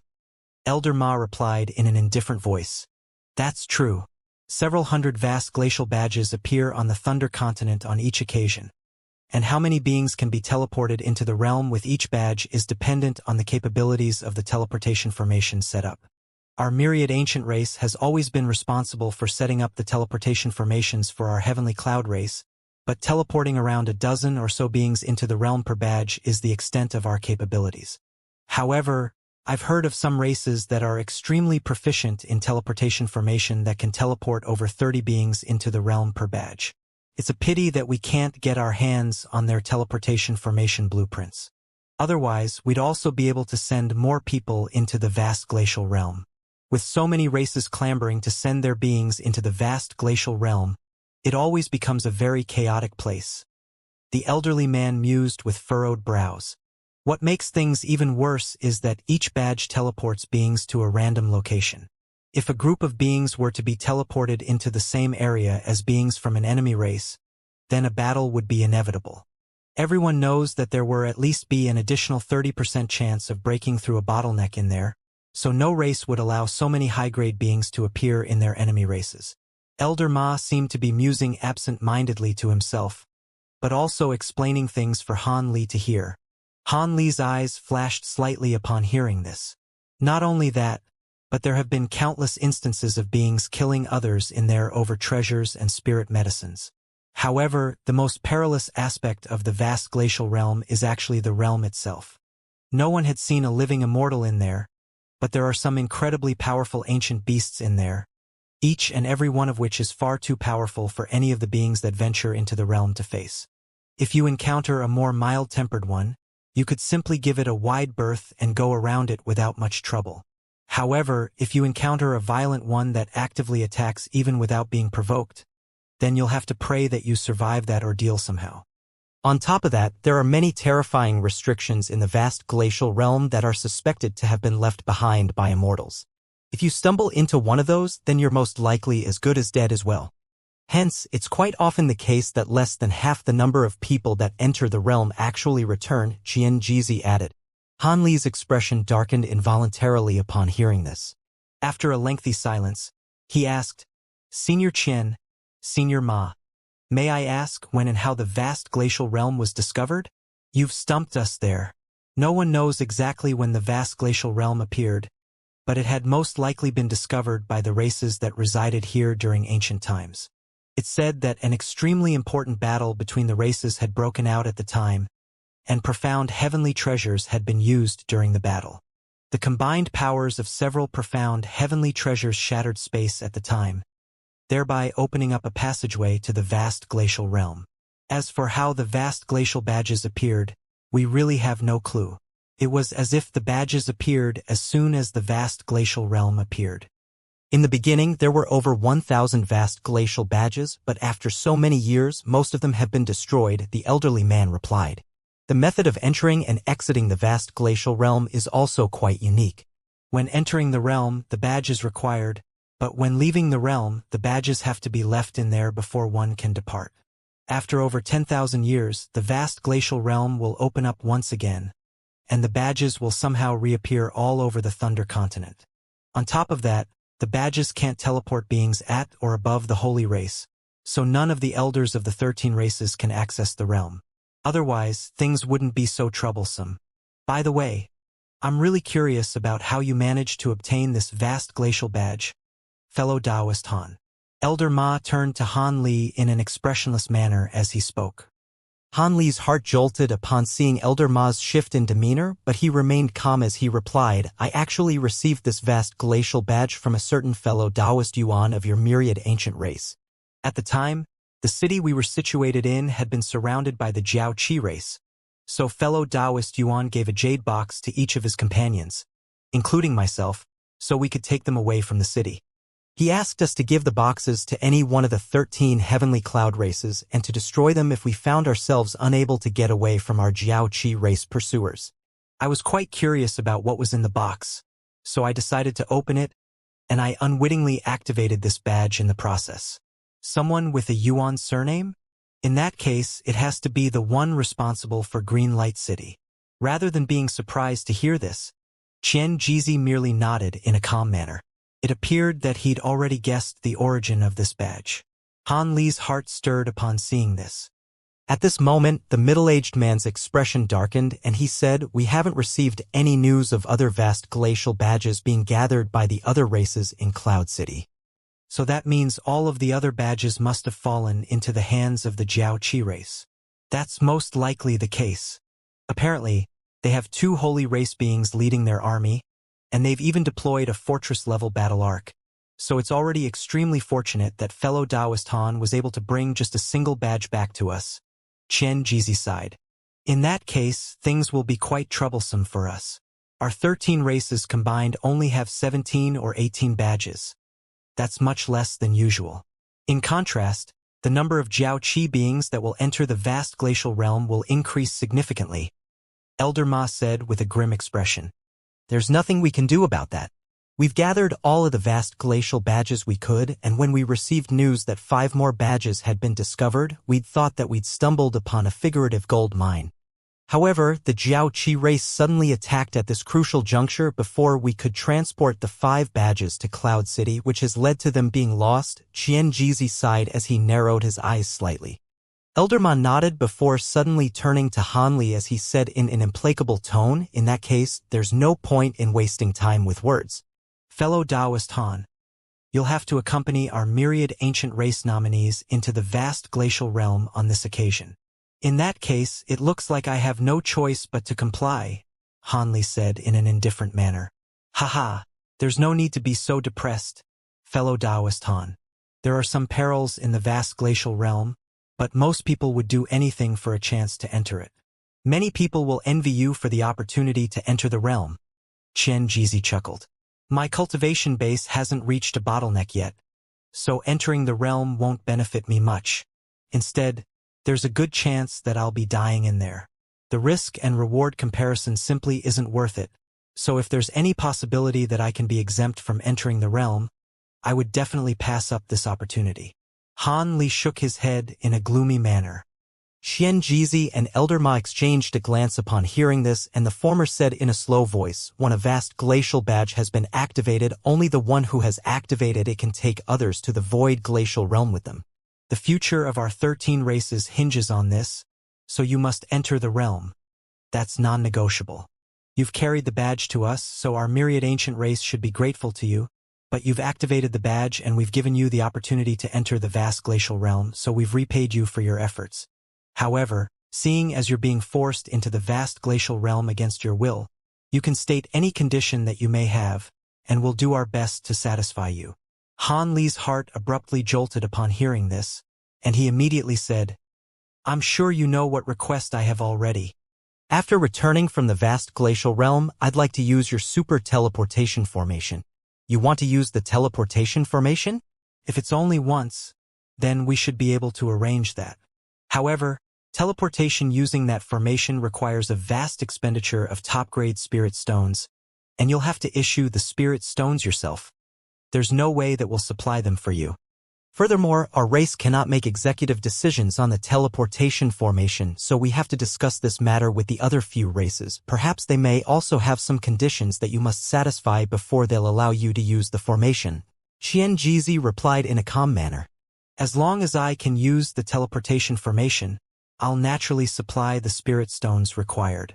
As for any other conditions that may be raised, as long as they're not conditions that are completely outside of my realm of capability, I can accept them, Han Li said with an elated look on his face. Hee. Don't be so quick to jump at this opportunity, fellow Taoist Han. Activating the super teleportation formation even just once requires so many top-grade spirit stones that even some holy race beings wouldn't be able to afford it. You may have some wealth, but it will still most likely be very difficult for you to gather enough top-grade spirit stones to use the formation. With your cultivation base, you'll be greatly valued even if you were to stay in our myriad ancient race, so why insist on traveling to other continents? I suggest you take this opportunity to change to another condition and request for some tangible benefits like pills or treasures instead. That would be ideal for both sides, Elder Ma proposed. Han Li's expression faltered upon hearing this, but he shook his head after a brief silence and said, Thank you for your kind offer, Senior, but I've already made up my mind. As opposed to being enraged by Han Li's refusal, Elder Ma only nodded indifferently and spoke no further on this matter. By the way, when will the vast glacial realm open up? I want to make some preparations beforehand, so learning the amount of time I have left will be quite beneficial, Han Li suddenly asked. We're not sure of the exact opening date, either, but according to past experience, it'll be somewhere between several years to a century from now, Xianxia replied with a smile. A century? Han Li abruptly exclaimed upon hearing this. For cultivators like us, a century passes in the mere blink of an eye. Surely there's no need to be so alarmed, fellow Taoist Han, the middle-aged man said as he raised an eyebrow. My apologies, it was just surprised that it would take so long, Han Li replied with a wry smile. You're living in the inn from before, right? That place has been placed into lockdown, and you won't be leaving Cloud City anytime soon, so why don't you move to the 8 Cloud Mountains as well, fellow Taoist Han? I'll get someone to organize a free cave abode for you, so you can cultivate in peace while awaiting the opening of the vast glacial realm, Xianxia said. Han Li was a little taken aback by this offer, but after quickly weighing up his options, he nodded in agreement. After that, Xianxia and Elder Ma asked some casual questions about Han Li's origins, to which Han Li gave a few intentionally ambiguous responses. It was quite clear that Han Li didn't want to disclose too much information about himself, and the 2 myriad ancient race elders didn't insist on prying either. Not long after that, the 3rd elder of the myriad ancient race finally arrived. This was a tall and broad, heavily bearded man, and he only took a glance at Han Li and delivered some absent-minded praise before hurrying away, citing the excuse that he had a half-refined batch of spirit pills in his cauldron that he had to attend to. Xianxia and Elder Ma could only exchange a resigned smile upon seeing this. They seemed to have already become accustomed to this Elder Huang's personality. Thus, after receiving a myriad distance talisman from Elder Ma, Han Li finally stood up to leave. Prior to his departure, Xianxia told him that he would discuss with the other races about the teleportation formation and organize a cave abode for him within 3 days. Hence, he could move in to the 8 Cloud Mountains after that. Han Li naturally thanked the elderly man for his kindness, then left the hall and departed from the myriad ancient races' fortress on the beast-drawn carriage outside. At this moment, both Xianxia and Elder Ma were sitting in silence within the hall, seemingly in deep thought. What do you think? Could he be a spy from the Jiao Qi race? Xianxia asked. There's no way that he's a spy. Expending a vast glacial badge just to plant a spy in our heavenly cloud races is far too heavy a price to pay. Besides, he also saved Master Jia and killed several Jiao Qi beings of the same cultivation base as himself. No matter how you look at it, the Jiao Qi race would have to be downright insane to sacrifice so much just to plant a spy. On top of that, even if he were to become a guest member of one of our 13 races, he wouldn't be able to obtain any of our confidential secrets anyway. So what would be the point? Elder Ma immediately shook his head in response. My thoughts exactly. In that case, we won't have to use a soul search technique to determine his origins. Otherwise, it could prove to be detrimental to us if we were to draw resentment from him. Xianxia agreed with a nod. On top of that, he possesses extremely powerful combat prowess that's no less potent than beings at the pinnacle of the spatial tempering stage, so it would be greatly beneficial to our race if he could become a guest member of ours. So we should do our best to recruit him rather than get on his bad side, Elder Ma added. But he seems to be quite intent on leaving the Thunder Continent, Xianxia countered with furrowed brows. It's not that easy to gather so many top-grade spirit stones. Who knows how long it'll take for him to save up the spirit stones required. During this process, we'll just have to expend some effort to try and convince him to stay. Of course, if he still insists on leaving in the end, then there's no need for us to play the villains and force him to stay. Our race certainly isn't short of beings at the pinnacle of the spatial tempering stage, so there's no need to risk ruining our reputation for him, Elder Ma mused. Following a brief pause, Xianxia nodded and said, Seeing as you've already made up your mind, I have no objections. Let's talk about the news we received about the Jiao Qi race. This invasion from the Jiao Qi race is only a far larger scale than past invasions. Setting aside everything else, just the number of holy race beings they've deployed is. Elder Ma changed the subject and moved on to the Jiao Qi race invasion thereafter. Meanwhile, Han Li didn't go too far away from the 8 Cloud Mountains before disembarking from the carriage on a relatively secluded street, then found an inn to live in on a temporary basis. The inn was quite ordinary in appearance and closely resembled a building that one would see in the human race. After setting up a restriction in his room, Han Li sat down in a cross-legged manner on his bed, then began to carefully think back through his conversation with the elders of the myriad ancient race, trying to see if there were alarming aspects that he should take note of. After contemplating for a long while, he finally exhaled as his expression gradually relaxed. From what he could recall, the elders didn't seem to be plotting against him in any way, and his only concern was that the vast glacial realm could be quite dangerous. However, seeing as there were no beings at or above the body integration stage that could enter the realm, he didn't have much to fear. As long as he wasn't too greedy or ambitious and stumbled around everywhere in search of spirit medicines and treasures, he should be quite safe. He'd just have to find an obscure location to hide in and weather the storm, then return following the conclusion of the ordeal. He had already thought through all this back in the Sentient Hall, which was why he'd agreed to the conditions made by the elders without any hesitation. However, it did indeed come as quite a surprise to him that he'd have to wait for so long before the vast glacial realm were to open up. If he really did have to wait for a century, then he should be able to use his spirit pills to cultivate to the pinnacle of the early spatial tempering stage. After that, he could try and use the astonishingly abundant spiritual qi in the vast glacial realm to break through to the mid-spatial tempering stage. This was only possible as he could use the liquid produced by the mysterious vial to essentially infinitely refine the extremely rare rising dragon pills. Otherwise, for a normal cultivator, It would take at least 500 to 600 years to cultivate to the pinnacle of the early spatial tempering stage. After reaching the spatial tempering stage, further advancements required far more spiritual power to be gathered and cultivated than for progression in the deity transformation stage. On top of that, Han Li had chosen the path of simultaneous cultivation, which was far more difficult than just normal cultivation. With that in mind, Han Li's expression suddenly stirred slightly, and he flipped his hand over to produce a white jade box that also had crimson talismans plastered to its surface. This was none other than the other jade box given to him by the big-headed being. Han Li knew that if he were to bring out this item, he'd definitely be able to secure greater benefits from the elders of the myriad ancient race.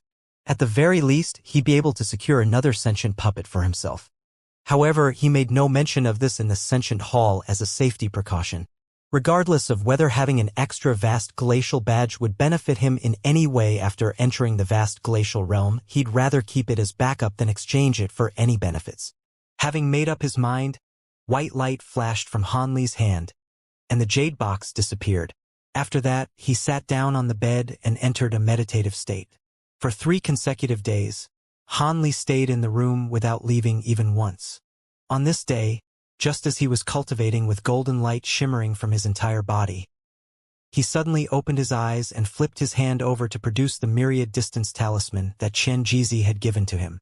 On the white surface of the talisman, a line of small text had appeared. After reading the message on the talisman, Han Li stowed it away expressionlessly before making his way out of the room. Half a day later, he found himself within a certain cave abode on the Dream Cloud Mountain of the 8 Cloud Mountains, and he was inspecting the cave abode with a pleased look on his face. The abundance of spiritual qi in this cave abode was not inferior in the slightest compared to Jia Tianmu's cave abode on the iridescent Cloud Mountain. Furthermore, the cave abode came complete with a pill refinement chamber, tool refinement chamber, medicine garden, as well as a variety of other facilities. There were even some commonly used spirit medicines that had been planted in the medicine garden, and he was very satisfied with his new home. However, Han Li didn't immediately begin cultivating. Instead, he used his spiritual sense to scan through every single nook and cranny of the cave abode, then set up a dozen or so restrictions of different sizes. Having done all that, even a body integration stage being wouldn't be able to force their way into his cave abode in a short time. After that, he transferred some of the spirit medicines and spirit herbs that he required into the medicine garden before busying himself with pill refinement. His plan was to refine a large number of rising dragon pills, most of which would be reserved for his own consumption, while the rest would be taken to the markets to be exchanged for top-grade spirit stones. After all, both his sentient puppet and the super teleportation formation required an incredible amount of spirit stones to function, and he wouldn't be able to exchange for enough of them even through selling all of his myriad-year spirit medicines. Furthermore, selling too many myriad-year spirit medicines would attract a lot of attention, so it was better to sell rising dragon pills instead. With the immense power of these pills, he was sure that the upper race beings of Cloud City would be willing to pay astronomical prices for them. Of course, he wasn't going to sell too many of them, and he had to conceal his own identity in the process. If he were to only sell the pills on 2 or 3 occasions, that shouldn't be enough to attract the attention of the holy race beings in the city. If he still couldn't gather enough top-grade spirit stones through doing that, then he'd have to consider selling his golden lightning bamboo. Given how rare golden lightning bamboo was in the spirit realm, just one plant would most definitely be enough to get him sufficient top-grade spirit stones. Han Li had already devised a plan to gather enough top-grade spirit stones while refining his rising dragon pills, and Xianxia most likely would have never imagined that Han Li would be capable of doing something that he thought to be impossible in such a short time. This was only a minor inconvenience to Han Li, rather than the insurmountable roadblock that Xianxia had assumed that this would be. As Xianxia was leading him to his new cave abode, the former disclosed to him that he had secured the agreement of the other races for him to use the teleportation formation. As for conditions, they didn't state some, but they weren't very stringent. Most of them merely asked for a usage fee from him. The only slightly troublesome condition was raised by the Stone Cocoon race. They asked him to search for a tool refinement material that could only be found in the vast glacial realm. They had a map on which the place where this material could be found had been annotated, and all he had to do was act as the errand boy of the Stone Cocoon race after entering the vast glacial realm. This condition was naturally rather dangerous to him, but this material seemed to be extremely important to the stone cocoon race, as evidenced by the fact that they stipulated this condition to be non-negotiable. Thus, Han Li agreed to it as well after a brief contemplation. If he only had to head to a designated location to secure an ingredient, then this was a risk that wasn't too big for him to take. Hence, Han Li had arrived at an official agreement with the heavenly cloud races. As soon as he returned from the vast glacial realm, he'd be granted a one-time usage pass of the super teleportation formation. After that, Han Li stayed in his cave abode for more than an entire year. During this time, he refined his pills while taking some rising dragon pills to cultivate his provenance true devil arts.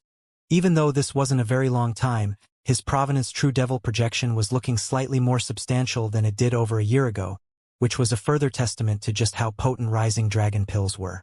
However, what was rather surprising to Han Li was that the crystal woman by the name of Xianxia hadn't contacted using the myriad distance talisman he'd left her during this time. It was as if she'd completely forgotten about him.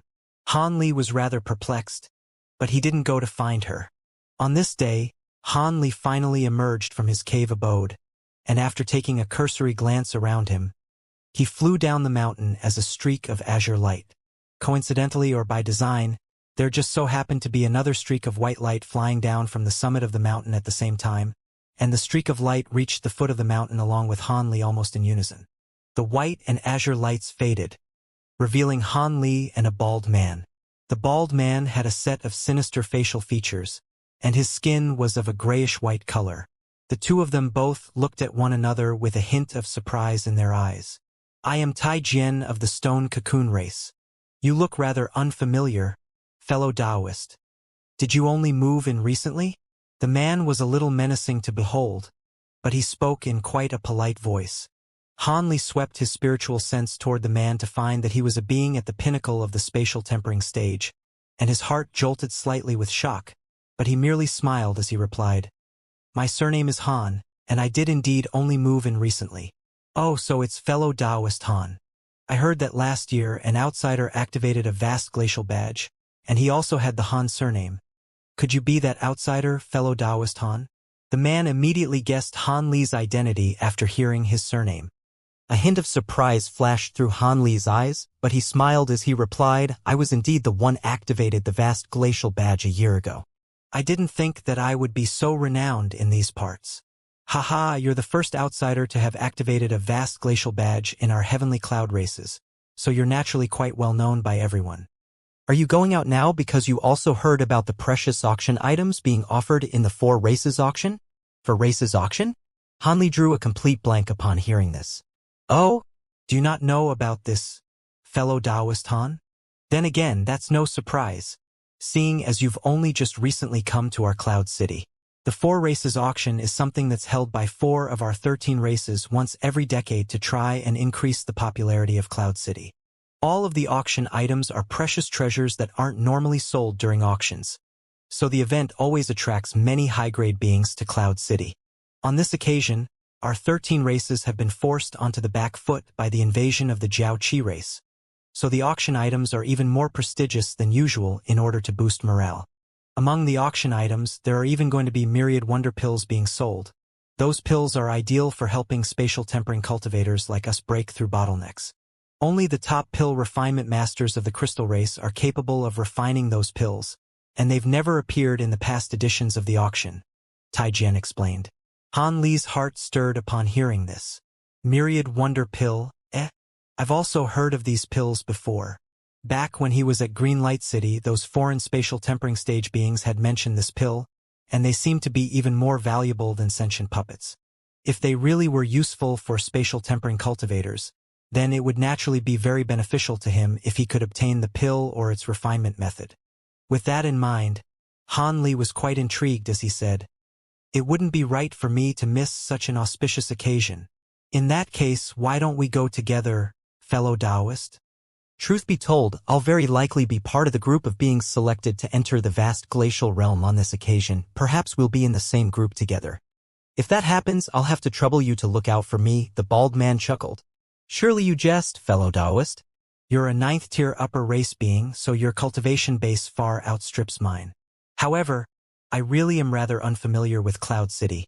So I'll be counting on you to lead the way, Brother Tai, Hanli replied. Tai Jian merely smiled and didn't respond. Instead, he raised a hand to hail one of the beast-drawn carriages parked at the foot of the mountain, then invited Han Li onto the carriage first. Han Li accepted the invitation, climbing onto the carriage first, followed by Tai Jian, who then turned to the driver and instructed, "Take us to the Cloud Intent auction house." The driver gave an affirmative response before spurring the beast-drawn carriage into motion. Inside the carriage, Han Li made further inquiries about the Four Races auction, and only then did he learn that the auction had actually already been running for a few days, but the truly precious auction items that were of the highest caliber were being sold today. In order to obtain a myriad wonder pill, Tai Jian had even borrowed a large batch of spirit stones from his friends. Han Li heard from Tai Jian that there were going to be 2 sentient puppets from the myriad ancient race that were also going to be sold during the auction, and he was quite tempted by that prospect. After traveling for over 2 hours, the beast-drawn carriage changed directions and diverged onto a very wide street. The number of beast-drawn carriages on this street increased dramatically compared to elsewhere, and there were also many powerful cultivators there as well. In the end, the beast-drawn carriage came to an abrupt halt near the end of the street, where it was in the company of several tens of other beast-drawn carriages. Han Li and Tai Jian disembarked before looking around, and Han Li discovered that there was a massive square building up ahead that was close to 10,000 feet wide and over 1,000 feet tall. At the pinnacle of the building was a cylindrical altar, above which a yellow ring with a diameter of over 100 feet was hovering. The ring was constructed from an unknown material that was neither metallic nor wooden in nature, and it was slowly rotating while emitting a cold light that encompassed the entire hall down below. There were rows of armored warriors standing around the hall in a stationary manner, and all of them were actually powerful puppets. The hall had a total of 3 entrances, 1 large and 2 small, with over 20 blue-robed guards situated outside them. All of these guards were spatial tempering stage beings. At this moment, there weren't many people entering the hall through the largest main entrance. Instead, the 2 smaller entrances were being used quite frequently, presenting a lively and bustling scene to behold. Just as Han Li was assessing the situation, Tai Jian turned to him and asked, "Fellow Taoist Han, I have some things that I want to sell in the side hall to get some more spirit stones. Would you like to come with me? Is there a trade center in the side hall? Isn't this supposed to be an auction house?" Han Li was rather surprised to hear this. Everyone who's attending the auction needs to carry a large number of spirit stones with them. So many fellow Taoists like to sell off some of the precious materials they've gathered for spirit stones prior to the commencement of the auction. Hence, there will always be some time allotted before the auction for fellow Taoists to exchange items for spirit stones or try their luck and see if they can find something they'd like to purchase. If you end up not being able to sell your items to anyone, you can sell them directly to the auction house as well, but obviously at a slightly lower price than what they'd normally fetch. The good thing is that with 4 of the 13 races supporting the auction house, they'll have sufficient spirit stones to purchase anything, regardless of how rare it is. One of the side halls beside the main hall is dedicated to those looking to buy, while the other is for sellers looking to sell off items, Tai Jian explained. So we can purchase items in the side halls as well? Han Li was rather intrigued to hear this. Are you interested in selling or buying, Brother Han? If so, I suggest you go look at what everyone's selling before you go and sell your own things. If you can trade something that you own for something that you need, that would be ideal for both parties, Tai Jian suggested. That's a good idea, fellow Taoist. In that case, I'll go in and have a look, Han Li replied with a nod of approval. All right, then I'll come with you. Perhaps you'll find some things that you need if you're lucky. A smile appeared on Tai Jian's face as he led Han Li directly toward the entrance of the side hall on the right. The blue-robed guards at the entrance merely glanced at Tai Jian and Han Li before allowing them into the side hall without asking any questions. The Four Races auction is only held to boost the popularity of Cloud City, so all upper race beings and above can attend as they please. As such, there's a great diversity in cultivation bases and status among the beings who attend the auction. It's also because of this that this auction attracts far more people per year than the other auctions held in Cloud City. Tai Jian explained with a smile as he strode into the side entrance alongside Han Li. All upper race beings or above can attend this auction. Can this auction house hold that many people? Han Li's brows furrowed with skepticism. It was no wonder that Han Li would have such doubts, seeing as the number of upper race beings in the Cloud City definitely numbered in the hundreds of thousands. No matter how he looked at it, this hall was definitely not large enough to house that many beings. Hee, you'll see for yourself soon, so there's no need for me to explain, Tai Jian replied with a mysterious smile. Han Li's expression changed slightly as he cast his gaze up ahead, and only then did he realize that he had been walking through this entrance for longer than he'd expected, yet still hadn't reached the side hall. Wait! The shimmering white entrance up ahead had appeared quite close to them even in the very beginning, so why was it that after walking for a while, they didn't seem to have closed down the distance to the entrance at all? A hint of surprise appeared on Han Li's face as he murmured, "Spatial techniques are being used here. Haha, you finally noticed, fellow Taoist Han. This auction house itself is actually a super spatial treasure that possesses spatial abilities and can expand or shrink at will. The interior of the hall can house over 10 times as many beings as it appears to be able to from the outside. So it's more than equipped to handle the influx of auction attendees." Tai Jian chuckled. "I see. No wonder the ring at the top of the building looked so peculiar." A contemplative look appeared on Han Li's face. Due to the auction house's spatial ability, the entrance has been elongated slightly, but it's still not all that long, so we should be able to emerge on the other side soon, Tai Jian said in a confident manner. Han Li merely nodded without offering a reply.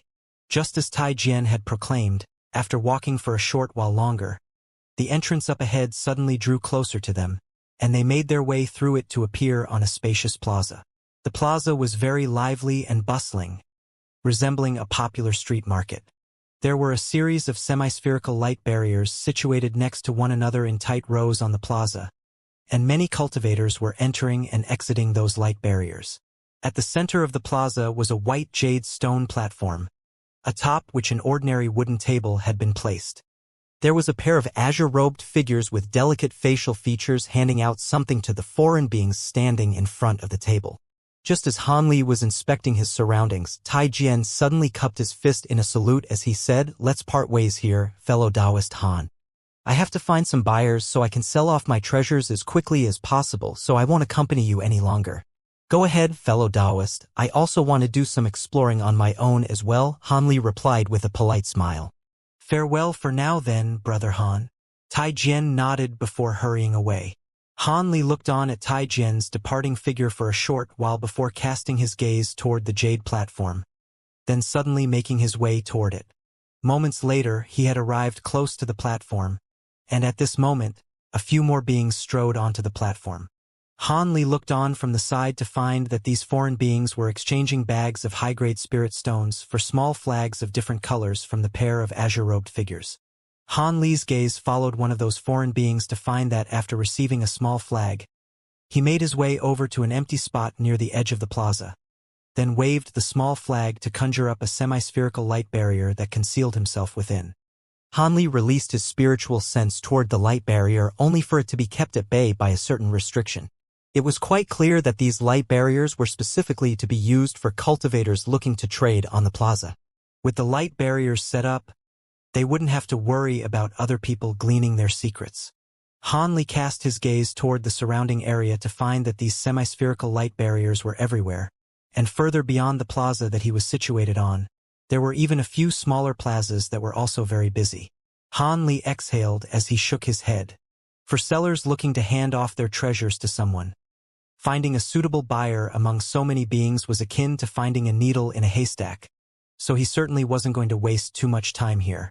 If he wanted to try and secure a myriad wonder pill for himself, then he had to gather a large sum of spirit stones prior to the commencement of the auction. With that in mind, Han Li began to slowly walk along the edge of the plaza. Most of the time, he would only have a look from the outside. He'd enter a light barrier or two occasionally, but he'd then quickly re-emerge from within. After 15 minutes, Han Li still hadn't accomplished anything, and his brows furrowed as he turned around in a decisive manner, retracing his steps to head back to the exit. Perhaps it was pure coincidence or by Han Li's design, but when he stepped into the exit again, he was the only one in there. As he walked along the passageway, he suddenly rustled a sleeve to produce a black veil, and it disintegrated into a cloud of faint black mist amid a dull thump. The black mist settled over Han Li, making his body quite blurry and indistinct. Almost immediately thereafter, light flashed within the black mist, and it surged around him before forming a glossy black robe that draped itself over his body. At this moment, Han Li emerged from the mist with his head lowered, and his aura had become extremely faint. When he raised his head again, he had already adopted a completely new set of facial features. In what seemed like the mere blink of an eye, Han Li had completely disguised himself. After that, Han Li emerged from the exit in an unhurried manner, passing by a few foreign beings who were walking in the opposite direction. The blue-robed guards outside merely glanced at Han Li before allowing him to depart. Thus, Han Li made his way into the other side hall and found himself on another large plaza. But the scenes within came as a slight surprise to him. There were also many beings gathered here, but in contrast with the other side hall where treasures were being sold, most of the people here were gathered on a small section of the plaza. There, a series of bluestone walls stood, and each of them was over 100 feet in height. There were silver characters flashing from the walls, and all of the foreign beings were gathered around them, looking on with rapt focus. Further on beyond the stone walls, there were a dozen or so jade pavilions with multiple levels, and all of these pavilions were interconnected with one another. The pavilions were all of a translucent snowy white in color, and their doors were wide open, but the entrances were concealed by layers of flashing white light. The pavilion at the center of the cluster of pavilions was crimson in color and enshrouded under a layer of faint azure smoke. Furthermore, there was an indistinct fragrant aroma emanating from it, as if it were some kind of ethereal, otherworldly object. The beings inspecting the stone walls would occasionally enter those jade pavilions, and some would re-emerge in high spirits, while others were left quite dejected. After assessing the situation, Han Li made his way over to one of the stone walls, yet right at this moment, a slender figure standing before a nearby stone wall suddenly turned around and also headed toward the same wall that Han Li was walking toward. Han Li cast a reflexive glance toward the slender figure, and he abruptly shuddered as his expression changed drastically. This was a woman with a head of long black hair in a set of blue robes. Her facial features were exquisitely beautiful, yet her expression was quite cold, and she strode directly over to the other stone wall before inspecting it with her brows furrowed in concentration, completely oblivious to Han Li's reaction toward her. Han Li's footsteps drew to a halt as his face paled slightly. He stared intently at the blue-robed woman with an unblinking gaze and murmured in a voice that was only audible to himself, "How could it be her? That's impossible. Are there really people in this world who so closely resemble one another?" The intense scrutiny that the blue-robed woman was receiving from Han Li finally drew her attention, and their eyes met as she turned toward him. The woman initially faltered at the sight of Han Li staring blankly at her, but a hint of rage then quickly appeared on her face. She swept her spiritual sense toward him, and her heart jolted with shock as she discovered that she was unable to detect any spiritual chi fluctuations from his body. This was quite unsettling to her, and she immediately turned around. At this moment, Han Li finally managed to recompose himself, and his expression reverted back to normal as he stared at the woman in deep thought. This blue-robed woman was a memory in the bottom of his heart that he had been trying not to revisit, and as such, he was both astonished to see her, yet also hesitant about approaching her. She was Xianxia, the woman who had once expressed her love toward him countless years ago, and the memory of her voice and her smile filled Han Li's entire heart. This blue-robed woman was completely identical to Xianxia, who had already perished in the human world. Aside from her fact that her demeanor was quite cold, she was the spitting image of Xianxia, and it was as if she'd been resurrected. Back when Han Li had heard about her death, he'd remained quite calm and collected, but an indescribable sense of sorrow had welled up in his heart. It wasn't the type of grief that one would be struck by following the passing of a lover.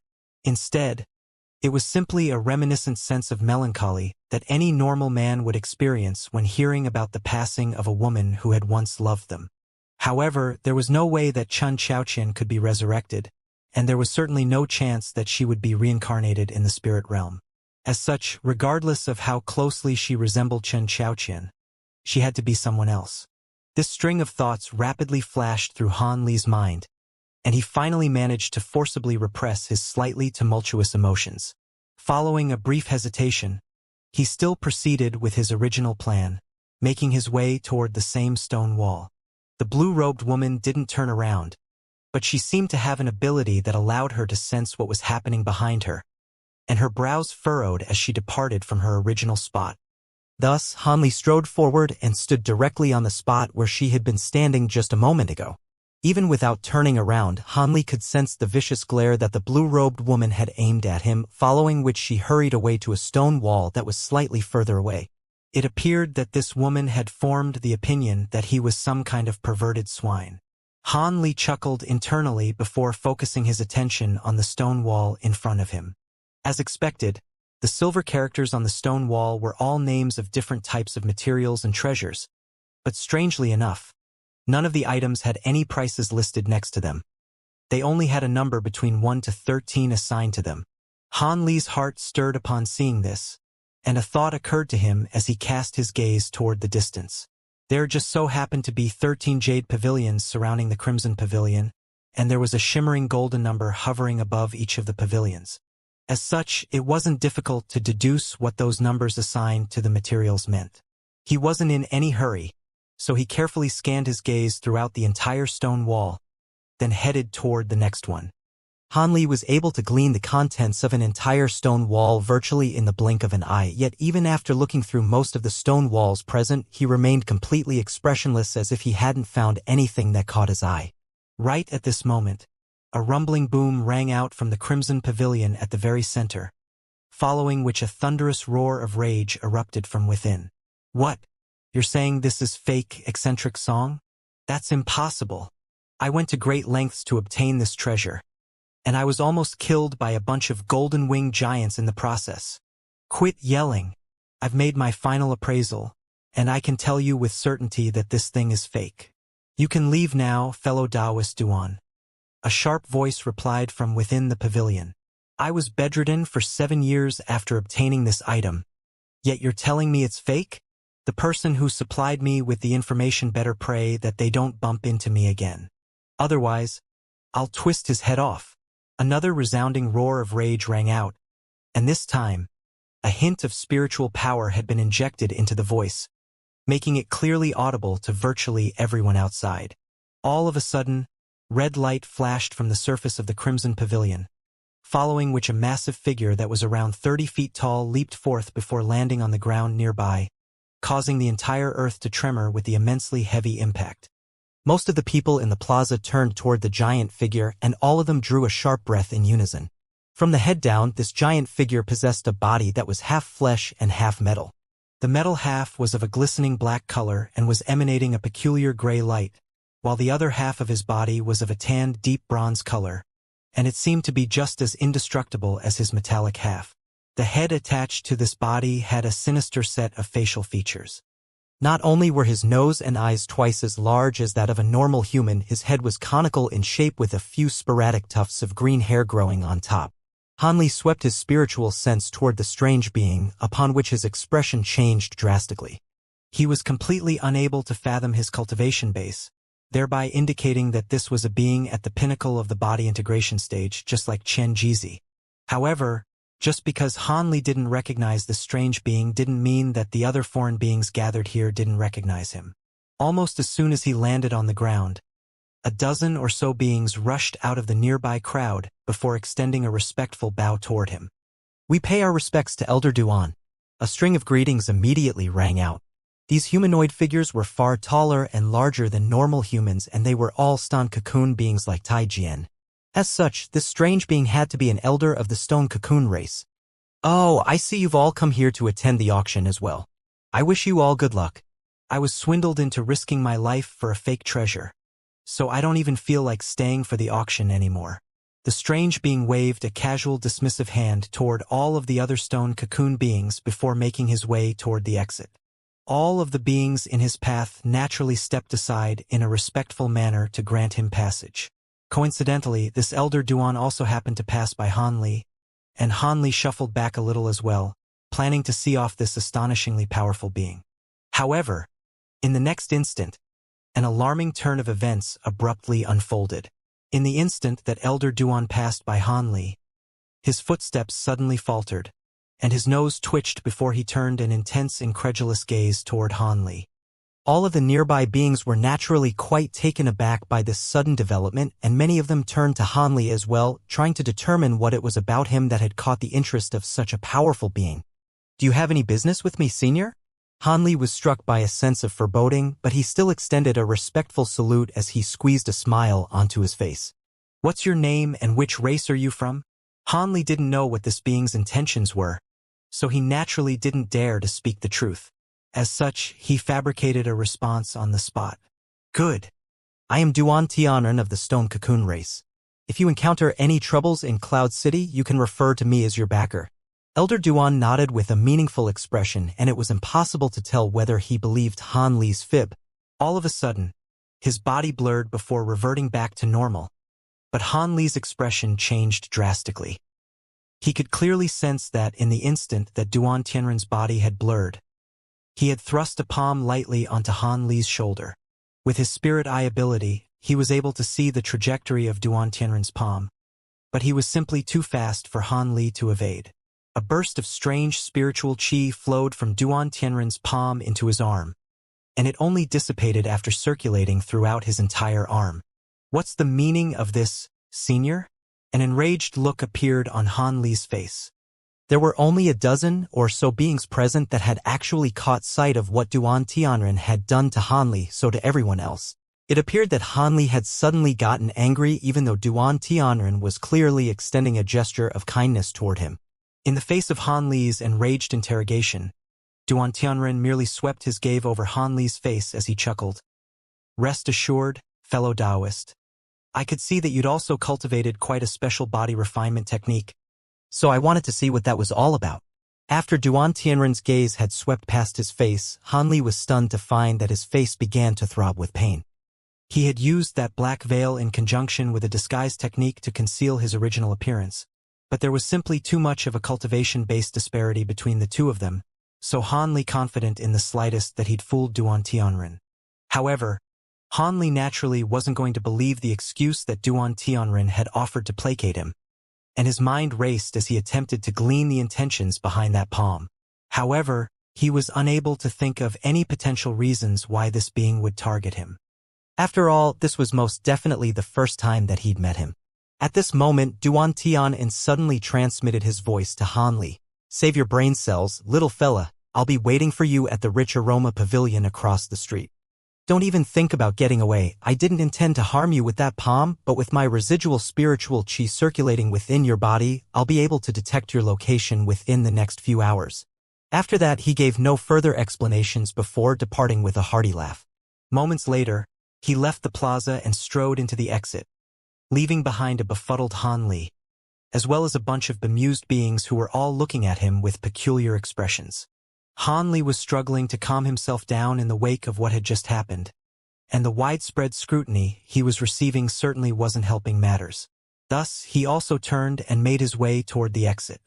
Han Li had originally planned to disguise himself before selling off some of his spirit medicines and spirit herbs in exchange for spirit stones.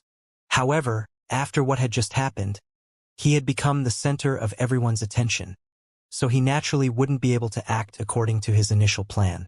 As such, following a brief moment of contemplation, he departed from the side hall, seemingly in a calm manner. He then arrived at a plot of empty land reserved for beast-drawn carriages to park at, then cast a solemn gaze across the street. When he had first arrived, he hadn't noticed the so-called Rich Aroma Pavilion, but now that he was actively searching for it, he discovered that there really was such a place. The pavilion wasn't very large, but it was situated almost directly across from the auction house. The building was 3 levels tall, and there was a sign hanging above the door with flowing and elegant text inscribed upon it. After a brief moment of observation, Han Li discovered that, in contrast with all of the other nearby buildings, which were all quite lively and bustling, there was no one entering or exiting the pavilion at all. This was the place that Duan Tianren had asked him to go to. Han Li was feeling rather hesitant about how to proceed. The auction wasn't going to commence for some time, and before ascertaining Duan Tianren's true intentions, he wouldn't be able to focus on the auction anyway. As such, he suddenly rustled a sleeve, and his hand reached out from within as he appraised it in an expressionless manner. The hand was inky black in color, and it was none other than the hand in which the divine essence-fused mountain had been infused.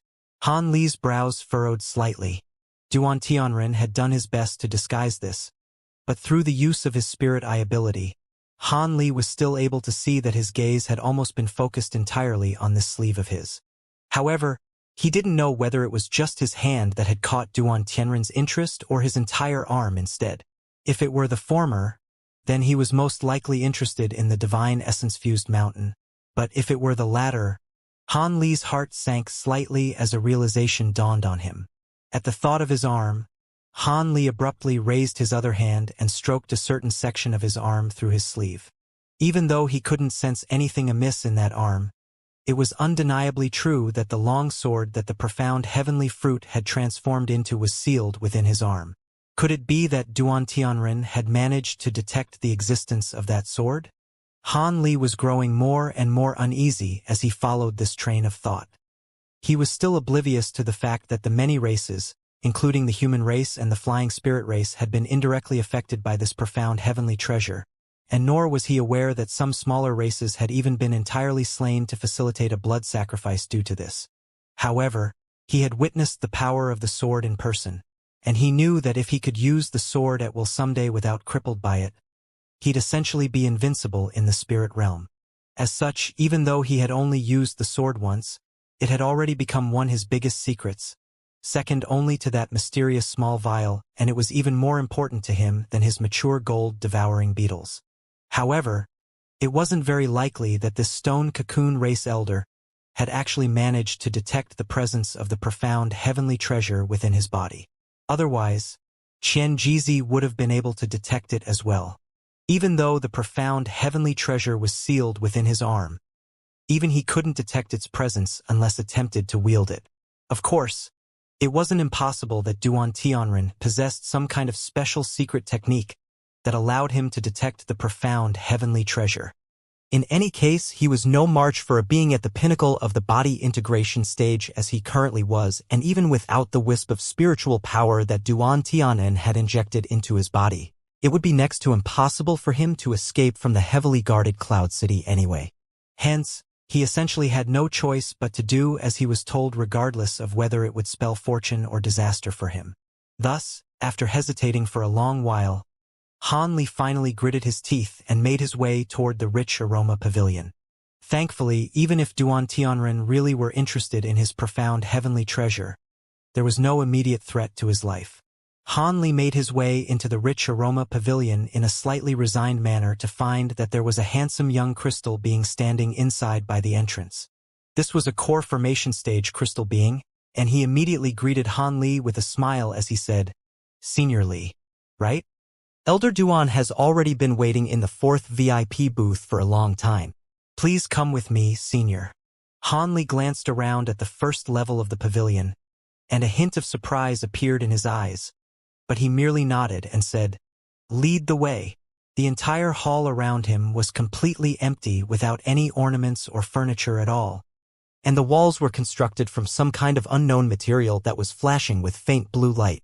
Thus, the crystal being led Han Li up a staircase, and a short while later, Han Li found himself on the 3rd floor of the pavilion, standing in front of a booth that was enshrouded under faint golden light. The crystal being stopped there and made a hand seal before raising a hand toward the door of the booth. A burst of silver light immediately shot forth from within his sleeve, following which he stepped away to the side in a respectful manner. Moments later, a voice sounded from within the booth. "Seeing as you're already here, then come in." Han Li was rather bewildered to hear this voice as it belonged to a woman. Right at this moment, golden flashed up ahead, the door to the booth slowly opened of its own accord. After a brief hesitation, Han Li strode into the booth and the door swung shut again amid another flash of golden light. "I pay my respects to my 2 seniors." Han Li cupped his fist in a calm salute after cast his gaze around the booth. This was an antiquated room that was over 100 feet in size, and there were 2 beings sitting beside a table in there. One of them was Duan Tianren, while the other was a crystal race beauty who appeared to be in her 30s, and she was at the early body integration stage. The female voice that Han Li had heard earlier undoubtedly belonged to this woman. "No need for excessive formalities, fellow Taoist Li. Please take a seat." the woman said with a smile. Meanwhile, Duan Tianren was pouring wine directly into his mouth from a pink wine flagon, and he showed no sign of stopping even as he glanced at Han Li out of the corner of his eye. Even for Han Li, who very rarely consumed alcoholic beverages, the rich fragrant aroma emanating from the wine was quite tempting to him. Thus, after extending another respectful salute, Han Li took a seat on one of the other chairs in the booth. At this moment, the woman turned to appraise Han Li, and he could sense that her gaze paused momentarily when it traveled to his sleeve. It appeared that Duan Tianren had to have told her something. Han Li's brows furrowed slightly, and he felt as if he had landed himself in a lot of hot water. All of the crystal beings were extremely intelligent, and high-grade crystal beings that could cultivate to the body integration stage were all supremely prodigious beings. As such, it wouldn't be easy to try and swindle these two. Duan Tianren finally finished the contents of the entire wine flagon before wiping his mouth with his sleeve as he said, "All right, he's here, and I've told you everything I need to tell you. The rest is up to you now, Fairy Kai. I'm just a thick-skulled idiot, so using my brain certainly isn't my forte, but I have to get the biggest share out of the things that we obtain in the end. There's no rush, Brother Duan. I've only heard a verbal account from you, so I have to verify the specific details for myself," the woman said with a smile. "You can do whatever you want. In any case, I've verified it in person and I'm sure it's real. By the way, your 9 fragrant spirit wine is becoming more and more delectable by the day. Get me another flagon, will you?" Duan Tianren waved the empty wine flagon in his hand in a demanding manner. "Do you really think my rich aroma pavilion is a pub, Brother Duan? It takes 100 years just to brew around 10 jugs of this 9 aroma spirit wine, and you've already drunk 3 flagons. Next time you come here, I can only bring out some ordinary spirit wine for you." The woman rolled her eyes at Duan Tianren, but she still complied in the end. A green wine jug appeared in her hands amid a flash of spiritual light, and she refilled the pink wine flagon in Duan Tianren's hand. "Haha, that's because you're the only one in Cloud City who knows how to brew this wine. I've asked to purchase the brewing method from you on several occasions, but you refused to sell it to me. It really is quite strange how you're able to brew the finest spirit wine in the entire Cloud City when you don't even drink wine yourself," Duan Tianren said with an amused smile after downing another large mouthful of wine. "I never proclaimed that my wine is the best in Cloud City. This is merely an honorary title given to me by other fellow Taoists. On top of that, I'm not refusing to give you the brewing method because I'm stingy. Instead, it's because the brewing method is closely related to the cultivation arts that I'm using, so you wouldn't be able to brew this 9 aroma spirit wine even if I were to give you the method," the woman chuckled. Duan Tianren merely smiled in response before continuing to chug down wine without offering a reply. Meanwhile, the woman flipped a hand over to produce a fist-sized golden cup which she filled with wine from her jug before offering it to Han Li. The cup was enveloped by a ball of green light and slowly hovered toward him. "The fact that you've come here today shows that you must have some affinity with my rich aroma pavilion. Why don't you have some 9 aroma spirit wine as well?" the woman said with a smile as Han Li reflexively caught the cup of wine. "Thank you, Senior," Han Li replied in a grateful manner. But he didn't immediately down the contents of the cup. Instead, he looked down at the golden cup in his hand to find that this so-called 9 aroma spirit wine was translucent and viscous, and slightly pink in color.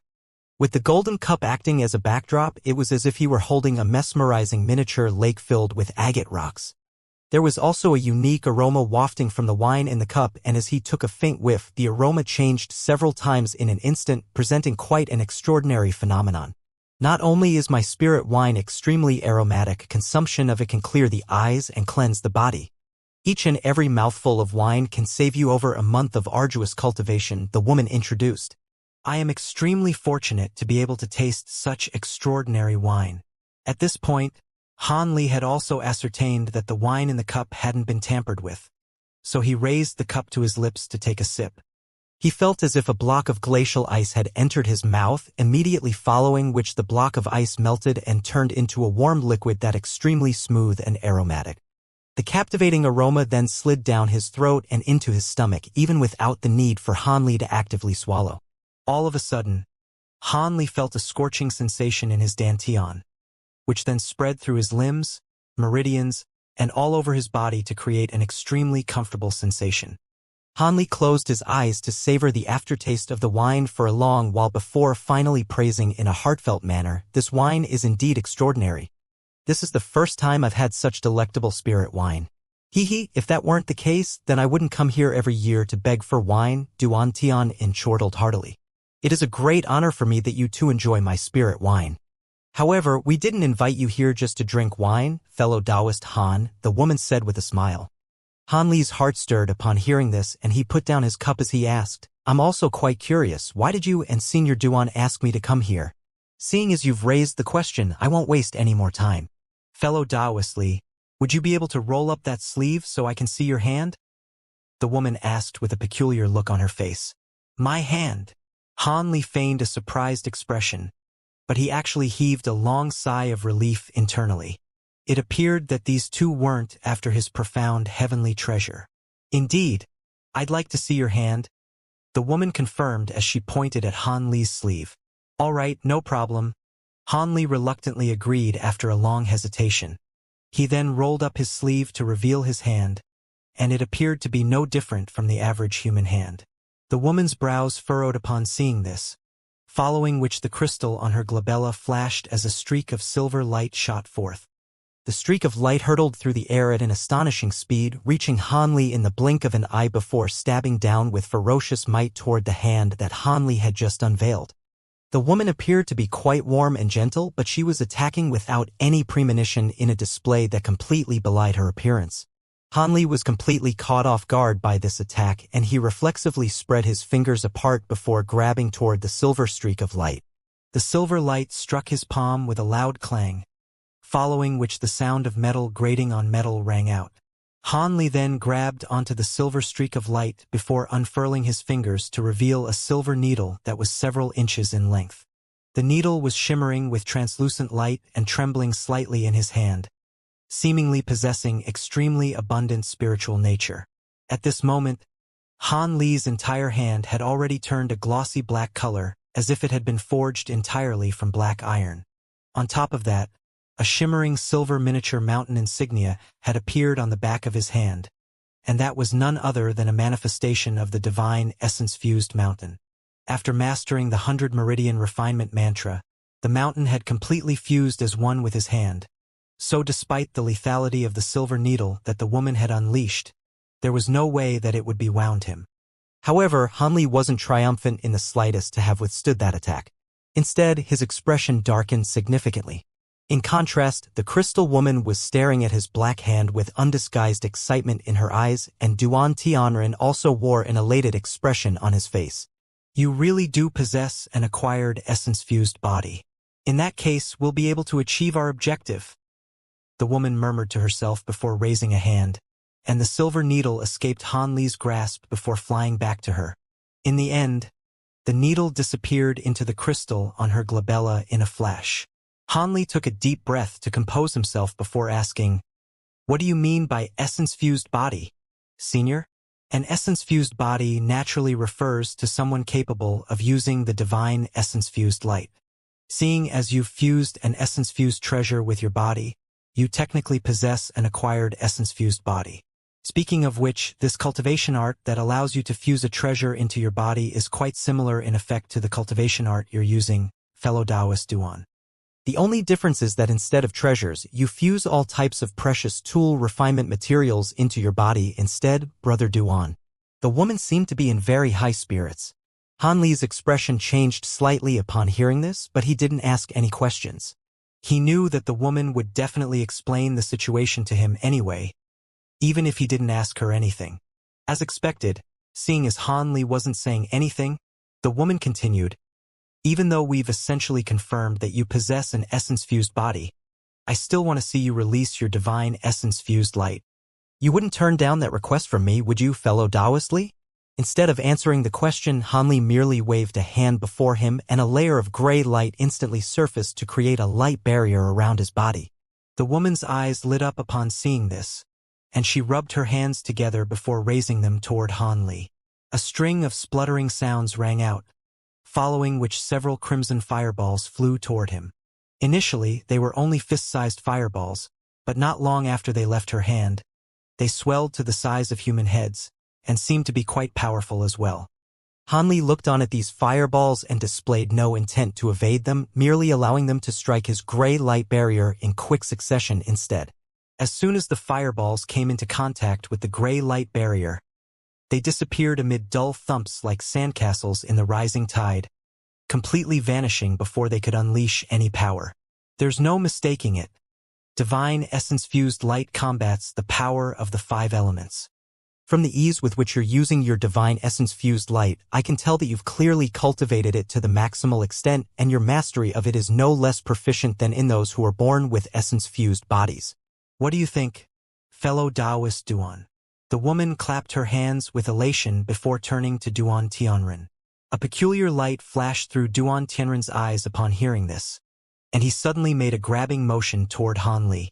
Several large runes flashed from his fingertips, following which a vast expanse of gray light surged forth, sweeping directly toward Han Li. Divine essence-fused light! Han Li exclaimed with alarm as he looked on at the familiar gray light surging toward him. He then reflexively made a hand seal, and brilliant light erupted from the gray light barrier around the body as it prepared to withstand Duan Tianren's divine essence-fused light. Immediately thereafter, the 2 bursts of gray light flashed amid a string of strange crackling noises. Even though both bursts of light were gray in color, it was not impossible to tell the difference between the two. It was quite clear that the color of Duan Tianren's divine essence-fused light was slightly darker, but it was clearly more volatile and unstable, as if he were unable to completely control it as he pleased. A hint of surprise flashed through Han Li's eyes, and after a brief pause for contemplation, he suddenly pointed an inky black finger toward the gray light up ahead. All of the divine essence-fused light suddenly converged toward the center to form a large ball of light that rapidly rotated on the spot. An astonishing scene then ensued. The gray light unleashed by Duan Tianren seemed to have encountered a massive vortex, and it all disappeared into the ball of light in a flash. All right, that's enough. Even though fellow Taoist Li's essence-fused body is an acquired one, it's quite clear that he's far more proficient in using the divine essence-fused light than you are, Brother Duan. TSK, his level of mastery is no different from that of a being naturally born with an essence-fused body, the woman remarked with a wide smile. Of course that's the case. My divine essence-fused light is only released from forcibly using my magic power to activate the essence-fused stones that I've fused with my body.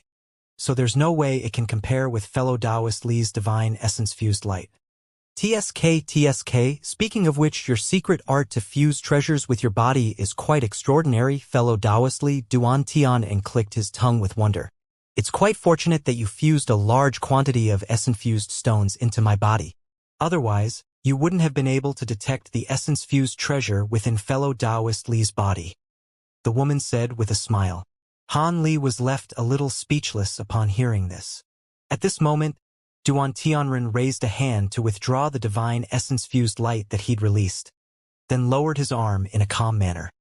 Han Li also made a hand seal to withdraw the silver light around him before asking, "There must be a reason why you hold this ability in such high regard, right, senior?" "We do have our reasons, of course. In all honesty, we've waited thousands of years for someone capable of wielding the divine essence-fused light, but we were still unable to gather enough people, so we'd originally already given up. Who would have thought that you'd appear us at this juncture to rekindle our hopes?" The woman replied with an excited gleam in her eyes. "Gather enough people? Does that mean you found others with the essence-fused body as well?" Han Li was quite surprised to hear this. "Of course, we'll have to tell you everything eventually, so I'll fill you in now. We have an objective that we want to achieve, and only beings with mastery of the divine essence-fused light can achieve it. But one person alone definitely isn't enough. After searching for thousands of years, Brother Duan and I have found 3 beings with the essence-fused body, including yourself," the woman explained. "The divine essence-fused light isn't a unique secret cultivation art, but it's most definitely extremely rare, so we weren't confident at all that we'd be able to gather enough people. But it appears that the heavens have blessed us with immense fortune," the woman continued with a smile. "All right, I now understand why I was invited here, but how may I be of assistance to you, senior?" Han Li asked with a wry smile.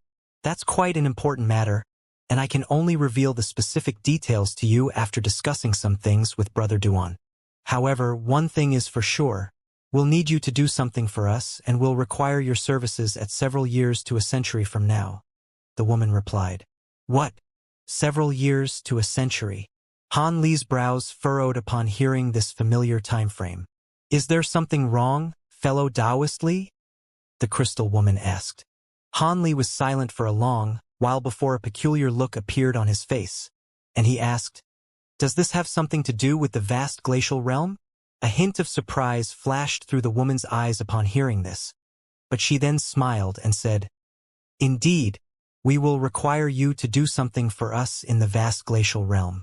Rest assured, fellow Taoist Li, even though you're not a member of our 13 heavenly cloud races, we are both relatively important figures in our respective races, so it won't be an issue for us to grant you a spot to enter the vast glacial realm.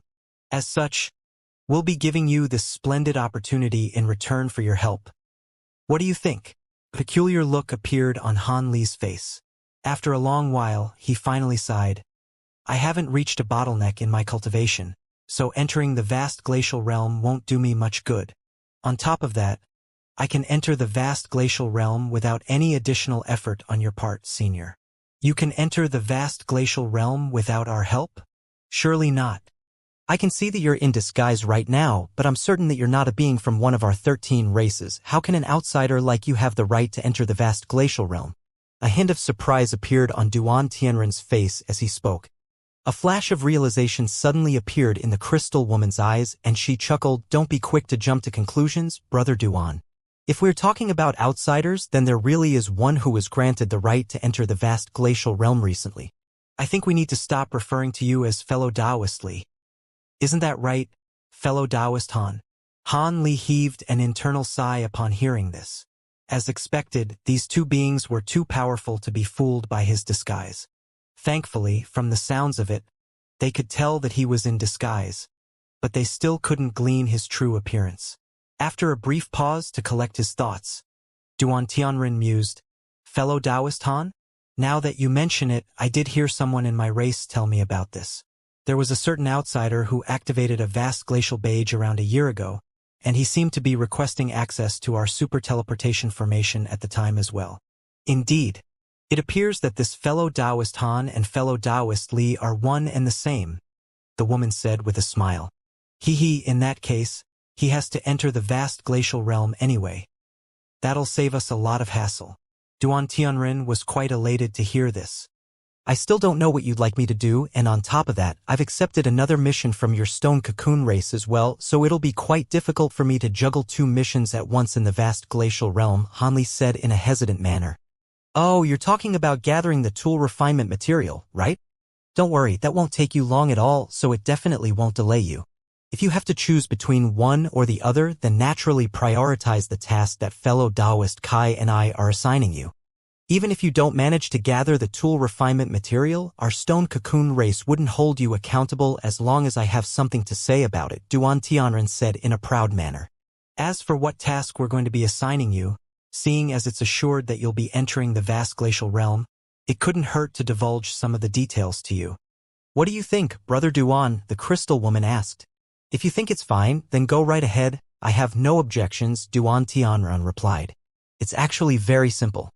We need you and two other beings who also possess the essence-fused body to combine your powers in order to open a hidden restriction in the vast glacial realm, then secure a few times from within the restriction. Those items will assist Brother Duan and me greatly in our heavenly tribulations, and if you succeed, our survival will essentially be ensured for the next few tens of thousands of years, the woman elaborated in a serious manner. Han Li faltered slightly upon hearing this, and he couldn't help but think of Qin Yuanzi, who was hiding in the infernal river. Despite his extraordinary cultivation base, he had no choice but to reside in a space outside of the main realm in order to delay his next major heavenly tribulation. At their cultivation bases, dying of old age was no longer a concern, but the major heavenly tribulations that were guaranteed to befall them periodically was something that they had to try to avoid or delay at all cost. It seemed that even after reaching the body integration stage, one still had to toil away in the ever-present hamster wheel of cultivation. Han Li heaved an internal sigh as he came to that conclusion. The crystal woman continued, "This restriction is something we discovered in the vast glacial realm back before we reached the holy race, and I wasn't able to open it at the time, but I was lucky enough to learn some information about it through other avenues. There are a few items in there that are next to useless for upper race beings like you, but they're life-saving treasures to holy race beings like us. Seeing as this restriction lies in the vast glacial realm, then doesn't that mean it would have been left behind by an immortal? I've heard that many beings have perished within various restrictions in the vast glacial realm. Are you really certain that we'll be able to bypass it unscathed, Senior?" Han Li asked in a cautious manner. "Perhaps my combat prowess is slightly inferior compared to that of the average holy race being, but in terms of mastery and restrictions, I can confidently say that I'm ranked within the top 5 beings in all of the heavenly cloud races. At the time, I painstakingly studied the restriction to find that it had existed for countless years and the vast majority of its power had already faded. Otherwise, I would have completely given up on it from the get-go." "Do you not believe me, fellow Taoist?" the woman asked with a meaningful look in her eyes. "I wouldn't dare," Han Li hurriedly replied. "It would only be natural for you to be skeptical under these circumstances. Rest assured, I may be a woman, but I'm not so petty as to begrudge you for doubting my words. I spent over 1,000 years to devise this method to break the restriction using the powers of 3 beings with essence-fused bodies, and there's at least a 70% to 80% chance that it would succeed. As for the other 2 beings with essence-fused bodies, they've been here in Cloud City this entire time. One of them was naturally born with the Constitution and is currently a guest member of our crystal race. The other acquired the essence-fused body through assistance from Bother Duan. If they were to join forces with you, I'm sure the 3 of you will be able to break that restriction," the woman said in a confident manner. "If Senior Duan can help a being attain the essence-fused body, then why didn't he just replicate that with another being rather than wait all this time?" Han Li asked with furrowed brows. "The other being was only able to attain the essence-fused body with Brother Duan's assistance through the use of essence-fused stones. These stones are extremely rare, and it's very difficult for beings to absorb them into their bodies. At the time, Brother Duan attempted to assist 6 of his brethren to attain the essence-fused body at once, but only one of them succeeded. After that, we couldn't gather any more essence-fused stones, so that course of action was no longer feasible. At the core of the matter, we simply want to ask you to help the other 2 break a restriction in the vast glacial realm. We're not asking you to take some kind of outrageous risk," the woman explained. After a brief pause, a wry smile appeared on Han Li's face. "I probably have no choice but to agree, right? Hehe. What do you think?" At this moment, Duan Tianren had finished his flagon of wine, and he turned to Han Li with a cold expression on his face. "If it really is as simple as you say, then I'm naturally willing to help. However, the vast glacial realm is fraught with peril, and that restriction was very likely left behind by an immortal, so there could be many unpredictable circumstances involved. Will you really be able to ensure my safety?" Han Li asked after taking a deep breath.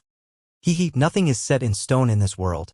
Even if I were to guarantee your safety, would you believe me?" the woman asked with a hint of a smile on her face. Han Li fell silent for a moment before continuing, "Seeing as you're unable to make that promise, I'd like you to agree to 2 conditions of mine in return." As opposed to being annoyed, the woman was quite relieved to hear this. The fact that Han Li was willing to state conditions indicated that he was willing to undertake this task. "Of course. Even if you didn't state any conditions, Brother Duan and I would be sure to reward you handsomely for your efforts as long as you succeed. My first condition is very simple. As you know, I wish to access the super teleportation formation after returning from the vast glacial realm, but using the teleportation formation requires the expenditure of a vast number of top-grade spirit stones. I'm afraid I won't be able to issue such a massive sum on my own," Han Li said in a calm manner. "Using the super teleportation formation does indeed require the expenditure of an astronomical number of top-grade spirit stones. How about this? I'll supply half of the spirit stones required. Are you happy with that?" The woman promised without any hesitation. It seemed that providing this astonishing sum wasn't an issue for her at all. Han Li was rather taken aback by the fact that she was willing to offer so many spirit stones to help his cause. But he merely smiled as he continued, "Thank you, Senior. My second condition is that after breaking the restriction, I want all of the other treasures aside from the few designated ones. No problem. We only want those few treasures, so you and the other two fellow Taoists can take everything else. The woman immediately replied, seemingly completely unsurprised by this condition. She didn't even discuss the matter with Duan Tianren, but he merely glanced at the woman and didn't state any objections. I'm not a greedy person. Seeing as you've accepted both of my conditions, I have no further objections. I'm willing to lend you my assistance after entering the vast glacial realm. Han Li rose to his feet as he cupped his fist in a salute. Great! With your help, I'm sure we'll enjoy resounding success. Brother Duan and I will visit you to disclose the specific details closer to the opening of the vast glacial realm. Also, I hope that you won't reveal what we discussed here to anyone else. The woman cautioned with a smile. Rest assured, Senior. I'll be sure to keep this a secret. If that's all, then I'll be taking my leave. Han Li replied with a respectful bow. All right, you can go now. If you encounter any difficulties during this time, you can refer to myself and Brother Duan as your backers. That should take care of most troubles that come your way. Oh right, you still don't know my full name, right? I'm Kai Luiying, the woman said with a smile. When Han Li re-emerged from the rich aroma pavilion, there were already many people making their way into the main hall of the auction house, indicating that the auction was about to commence. Han Li immediately also followed suit without any hesitation. The entrance to the main hall was about 3 to 4 times the size of the entrances leading to the side halls, and the number of blue-robe guards outside also far outstripped that of the guards stationed in front of the side halls. However, these guards did nothing aside from maintaining basic order. Han Li followed the crowd into the auction house in an inconspicuous manner, and after walking through the entrance, he found himself in a hall with several corridors leading elsewhere. Each of the corridors had a sign hanging next to their entrances, upon which were written simple words like appraisal, pawn, and hall. There was a young man standing next to each of the signs in a respectful manner, and they seemed to be employees of the auction house. Han Li cast his gaze toward the signs, and a hint of surprise flashed through his eyes. After a brief pause, he made his way toward one of them, and asked, "What can I expect to find in here?" The young man standing next to the appraisal sign bowed, and replied, "This is the place where auction items are taken to be appraised. If you have any precious items, they can be added to the list of auction items if the appraisers deem them to be worthy." "Oh, I see." Han Li nodded before making his way into the corridor. Kai Luiying had promised to issue half of the expenses required for him to use the super teleportation formation, but the remaining half was still an astronomical sum that he had to take care of himself. As such, Han Li wanted to sell off some items to the auction house as he'd originally planned. The corridor wasn't a very long one. After walking for several tens of feet and rounding a corner, Han Li found himself standing before a dark red door. The door was wide open, but an azure light barrier concealed the entrance, and there were 7 or 8 foreign beings standing in a line in front of the light barrier. Han Li was rather surprised to see this, but he made his way over to the line calmly before standing at the rear. Azure light flashed, and the light barrier opened up of its own accord as a red-haired foreign being emerged from within. Judging from the wide smile on his face, he seemed to have received some good news. The foreign being paid no heed to everyone else lined up outside as he passed through the crowd and made his way out of the corridor in high spirits. Thus, the next person in the line proceeded to stride toward the light barrier. After only about 10 minutes, everyone in front of Han Li had gone in and re-emerged, indicating that the appraisers were quite quick and efficient. However, 4 or 5 more beings had since joined the line before Han Li. It appeared that many people had the same plan as Han Li, choosing to sell off their items to the auction house right before the commencement of the auction. After another foreign being emerged from the azure light barrier in a dejected manner, it was finally Han Li's turn, and he made his way into the room. After stepping through the light barrier, Han Li found himself in a massive room that was over 300 feet in size. The entire room had been constructed from some kind of grayish-white stone, and there were many runes carved all over the surfaces of this material, thereby ensuring secrecy within this appraisal room. There was also a jade table and 3 wooden chairs in the room, as well as a simple teleportation formation in the corner.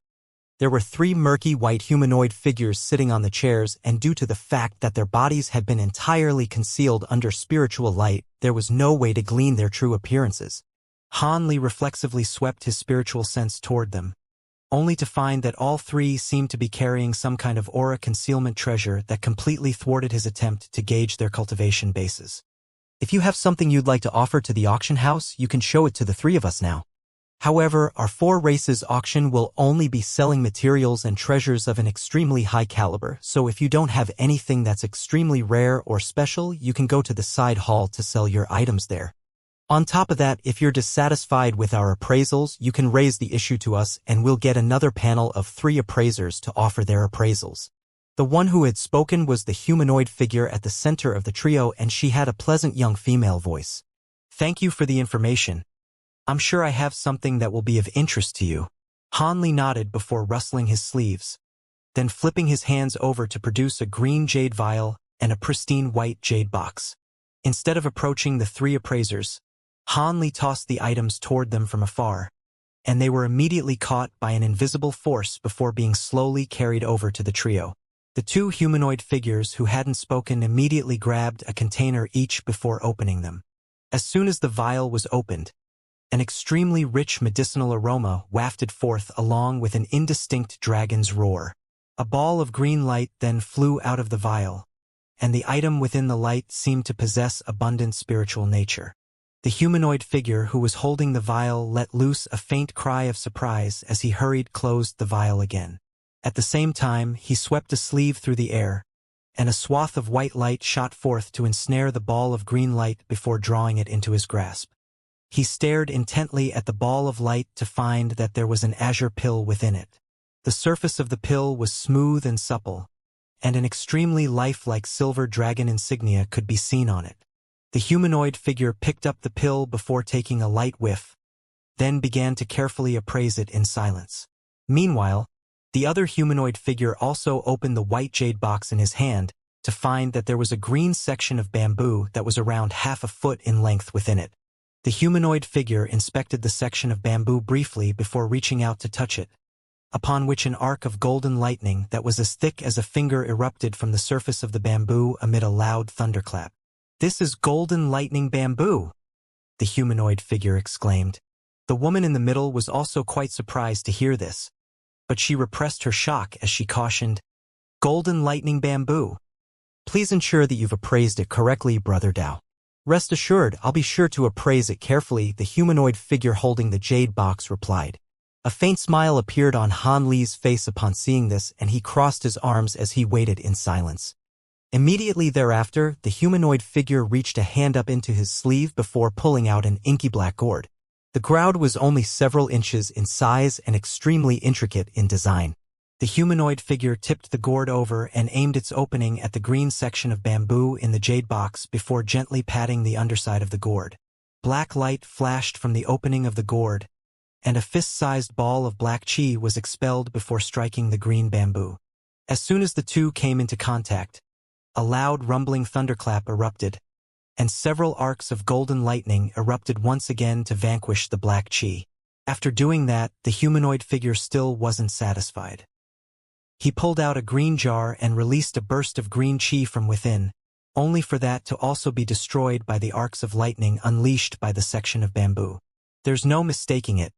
This is golden lightning bamboo? I'm sure of it," the humanoid figure confirmed. "Thank you for your efforts. How is the pill appraisal coming along, fellow Taoist?" "The pill possesses some spiritual nature already, so it must be quite an extraordinary item as well, right?" The woman nodded before turning to the other humanoid figure. "This pill predominantly contains wood attribute power with earth and metal attribute powers as secondary components. The pill has already attained very basic sentient will, and it's suitable for consumption for 7th and 8th tier upper race beings. However, if a 9th tier upper race being were to consume it, the effect of the pill would be less than a tenth of what it would be otherwise. This pill can qualify as a first-grade pill." After staring at the pill for a long while, the humanoid figure was somehow able to gauge the properties of the rising dragon pill down to a fault. Even Han Li couldn't help but be struck by a hint of surprise upon hearing this unerringly accurate appraisal. "Congratulations, fellow Taoist, this golden jade bamboo and these pills both qualify as auction items. In particular, the section of golden jade bamboo will be one of the most precious auction items that will be brought out near the end. By the way, is there a name for these pills? Also, I'll propose a starting price for both of these items, and you can tell me whether those starting prices are satisfactory to you, the woman said with a smile as she carefully appraised Han Li. Before Han Li had a chance to say anything, she picked up a white jade badge from the table before quickly scribbling something on it with her fingertip, then tossing it to Han Li. Han Li caught the jade badge and merely took a cursory glance at it before nodding as he replied, "I'm happy with these two starting prices. In any case, I'm confident that these two items wouldn't actually be sold for just their starting prices. As for those pills, they're called Rising Dragon Pills and they were very difficult to refine." Rising Dragon Pills, got it. We'll sell these pills under that name. Please keep that jade badge safe. That will act as your receipt for you to claim the spirit stones for those two items at the conclusion of the auction, the woman reminded. I'll be sure to do so. If that's all, then I'll be heading into the auction now. Han Li cupped his fist in a calm salute as he prepared to take his leave. Enjoy the auction, fellow Taoist. We'll be sure to issue your spirit stones to you in secret at the end, the woman replied with a smile. Han Li nodded before turning to leave. It was unknown which of the trio was operating the restriction in the room, but none of the three appeared to have done anything before the azure light barrier parted to allow him passage. After emerging from the appraisal room, Han Li paid no heed to everyone outside as he made his way out of the corridor in an unhurried manner. There seemed to be even more foreign beings in the hall now, and a steady stream of people was filing into the corridor leading to the auction hall. Han Li didn't delay any further as he also followed suit. After passing through a passageway that was shimmering with yellow light, he found himself in a massive hall. After assessing his surroundings, Han Li was slightly stunned to find that not only was the hall extremely large and spacious, it had also been split into upper, middle, and lower levels. He couldn't tell what kind of material the middle and upper levels had been refined from, but they were entirely pristine white in color, and they managed to hover in midair despite the complete lack of support structures, creating quite a mysterious sight to behold. The middle and lower levels were filled with sets of normal tables and chairs that were each situated around 10 feet away from one another, yet the upper level consisted of a series of cabins of the same size. Furthermore, these cabins were occasionally shimmering with spiritual light, thereby indicating that some kind of restriction had been applied to them. It was quite clear that those cabins were reserved for beings of high status in Cloud City. Han Li only took a quick glance at the upper level before withdrawing a gaze and finding a random obscure corner to sit down at, where he silently awaited the commencement of the auction. Han Li sat on in his chair for around 2 hours as large numbers of foreign beings poured into the hall. The spacious 3-level hall was entirely filled in the end, and even the cabins on the upper level had all been occupied. Even the weakest foreign beings to attend the auction were at the nascent soul stage, while the most powerful beings were at the body integration. Just the body integration stage beings that Han Li counted amounted to around 4 or 5, and both Duan Tianren and Qian Jizi among them. As for the other few body integration stage beings that Han Li saw, those were also presumably all-important figures akin to elders in their respective races. At least 60 to 70 beings had already filed to the cabins on the upper level prior to Han Li's entrance, and all of them were at the body integration stage. However, Han Li didn't see Kai Luing among their ranks, which meant that she had either take a cabin before Han Li had arrived, or she had no interest in participating in this auction at all. As he looked around at the packed auction hall, Han Li couldn't help but heave an internal sigh of awe and wonder. It was indeed true that Cloud City was inhabited by beings from all 13 heavenly cloud races and even foreign beings outside of those races, but it was still quite extraordinary for so many body integration stage beings to appear in a single city. After all, there were only a dozen or so body integration stage beings among the human and demon races combined in Deep Heaven City, and that city had also been where the cream of the crop among the human and demon races resided. After waiting for a while longer, the entire hall was virtually packed to the rafters. A string of 3 crisp bell chimes rang out and the gate leading to the main hall slowly swung shut amid bursts of flashing 5-colored light. When the gates were completely shut, the auction finally commenced. At the very front of the hall was a tall stage that was over 100 feet in height, similar to the kind of stage one would find in a normal auction house. The only thing that was different was that there was a golden humanoid puppet standing on each of the 4 corners of the stage. These puppets were all antiquated in design and several tens of feet tall, wielding a giant silver halberd each. Even though they were standing in a completely motionless manner, they gave off quite a fearsome aura, and it was quite apparent that they were extremely powerful. At the very center of the stage was a blue formation, within which was a faint red table. There were many runes carved all over the table, giving it an extremely mysterious appearance. As soon as the gates swung shut, the blue formation lit up and began emitting a low buzzing sound. As the runes on the spell formation flashed, a humanoid figure appeared behind the table. That spell formation was a teleportation formation. The humanoid figure was a little blurry when it first appeared, but it quickly became clearer and revealed itself to be a refined and graceful middle-aged man. The man wore a brocade robe and had a clean-shaven face. He appeared to be completely identical in appearance to a normal human being. However, as Han Li swept his spiritual sense toward the man from afar, he was stunned to discover that the middle-aged man was a mid-body integration stage being. On top of that, he could sense an extremely fearsome aura emanating from the man's body, and this observation told him that this man was an extremely dangerous being. The middle-aged man seemed to hold quite a resounding reputation in Cloud City, as indicated by the fact that the chatter in the auction hall immediately died down following his appearance. In fact, Han Li noticed that many of the beings around him were appraising the man on the stage with a hint of fear in their eyes. In contrast, the middle-aged man adopted a warm smile as he said, "Greetings, fellow Taoists. I am Xiao Bai.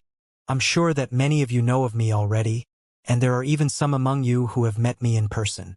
As such, I'll skip the self-introduction and cut straight to the chase. Due to the fact that the Sand Race, which I am a member of, is partly responsible for holding this 4 races auction, I was asked to act as the host. I won't elaborate too much on the rules of the auction, they're completely the same as that of normal auctions. Seeing as all of you are attending an auction of this level of prestige, I'm sure you all know basic auction rules and etiquette. Aside from that, I can disclose some information about the most precious auction items that are to be brought out near the conclusion of the auction. Those auction items are definitely not inferior to any that have been offered during the last 4 races auction. In fact, for some fellow Taoists, the final auction item will be far more valuable than even the great fortune pill that was sold for the highest price during the last 4 races auction. Alright, without further ado, let the auction begin.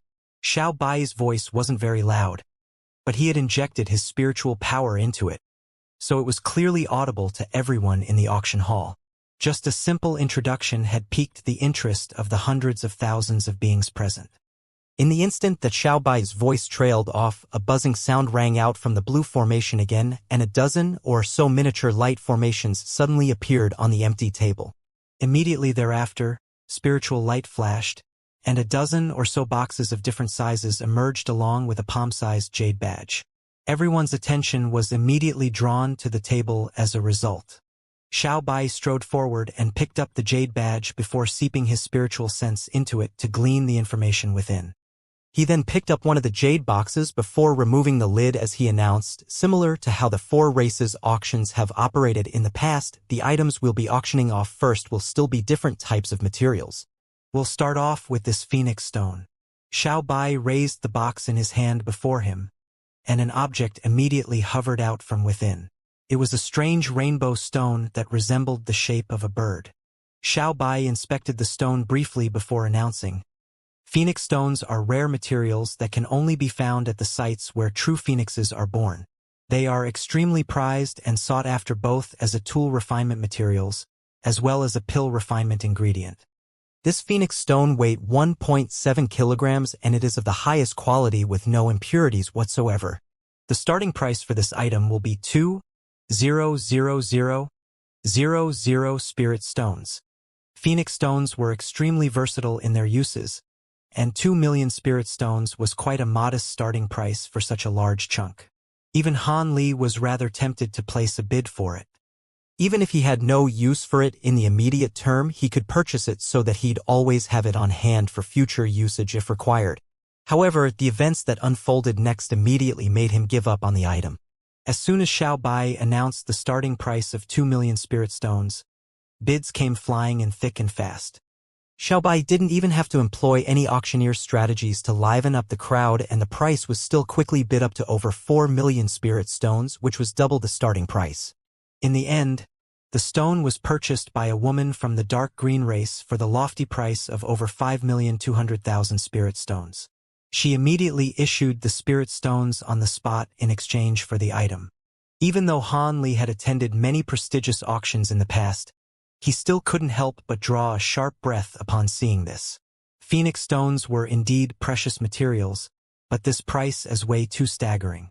As such, Han Li naturally had no intention of joining in on the bidding. After that, Xiaobai opened another jade box to reveal a shimmering golden spirit flower. Next up is a 6,000-year-old golden monarch flower. These flowers are the perfect medicinal catalyst for refining some precious pills, and the starting price is 3 million spirit stones. The flower was comparable in size to a human head, and each and every one of its petals looked as if it had been forged from pure gold.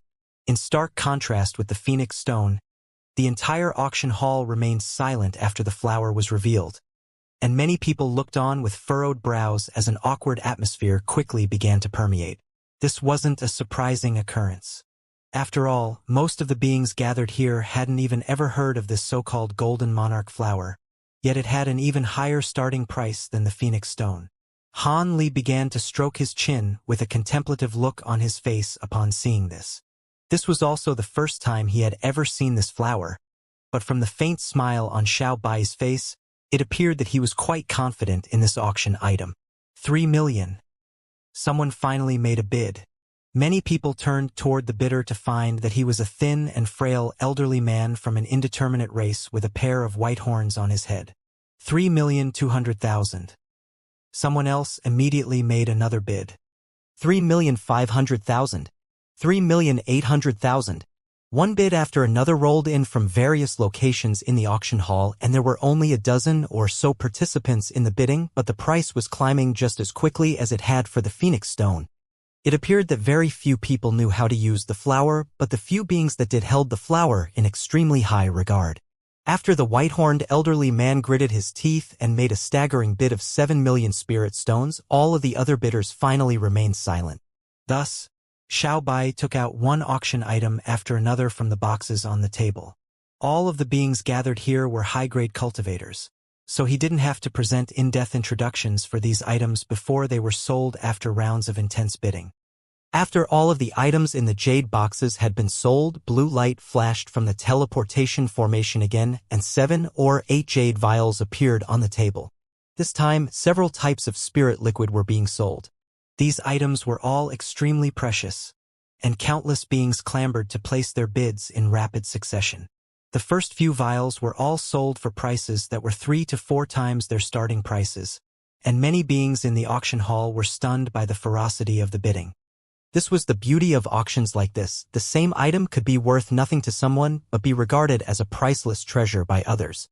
In the blink of an eye, all of the vials of spirit liquid had been sold aside from a final white vial.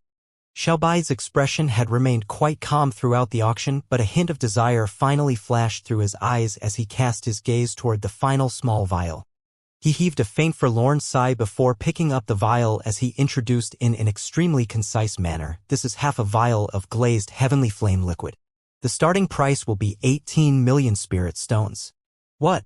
Glazed heavenly flame liquid? Did I hear that right? How could this item possibly be sold in an auction? And the starting price is only 18 million? Is it real? How could that not be one of the final auction items? It's one of the 7 most precious spirit liquids of our spirit realm.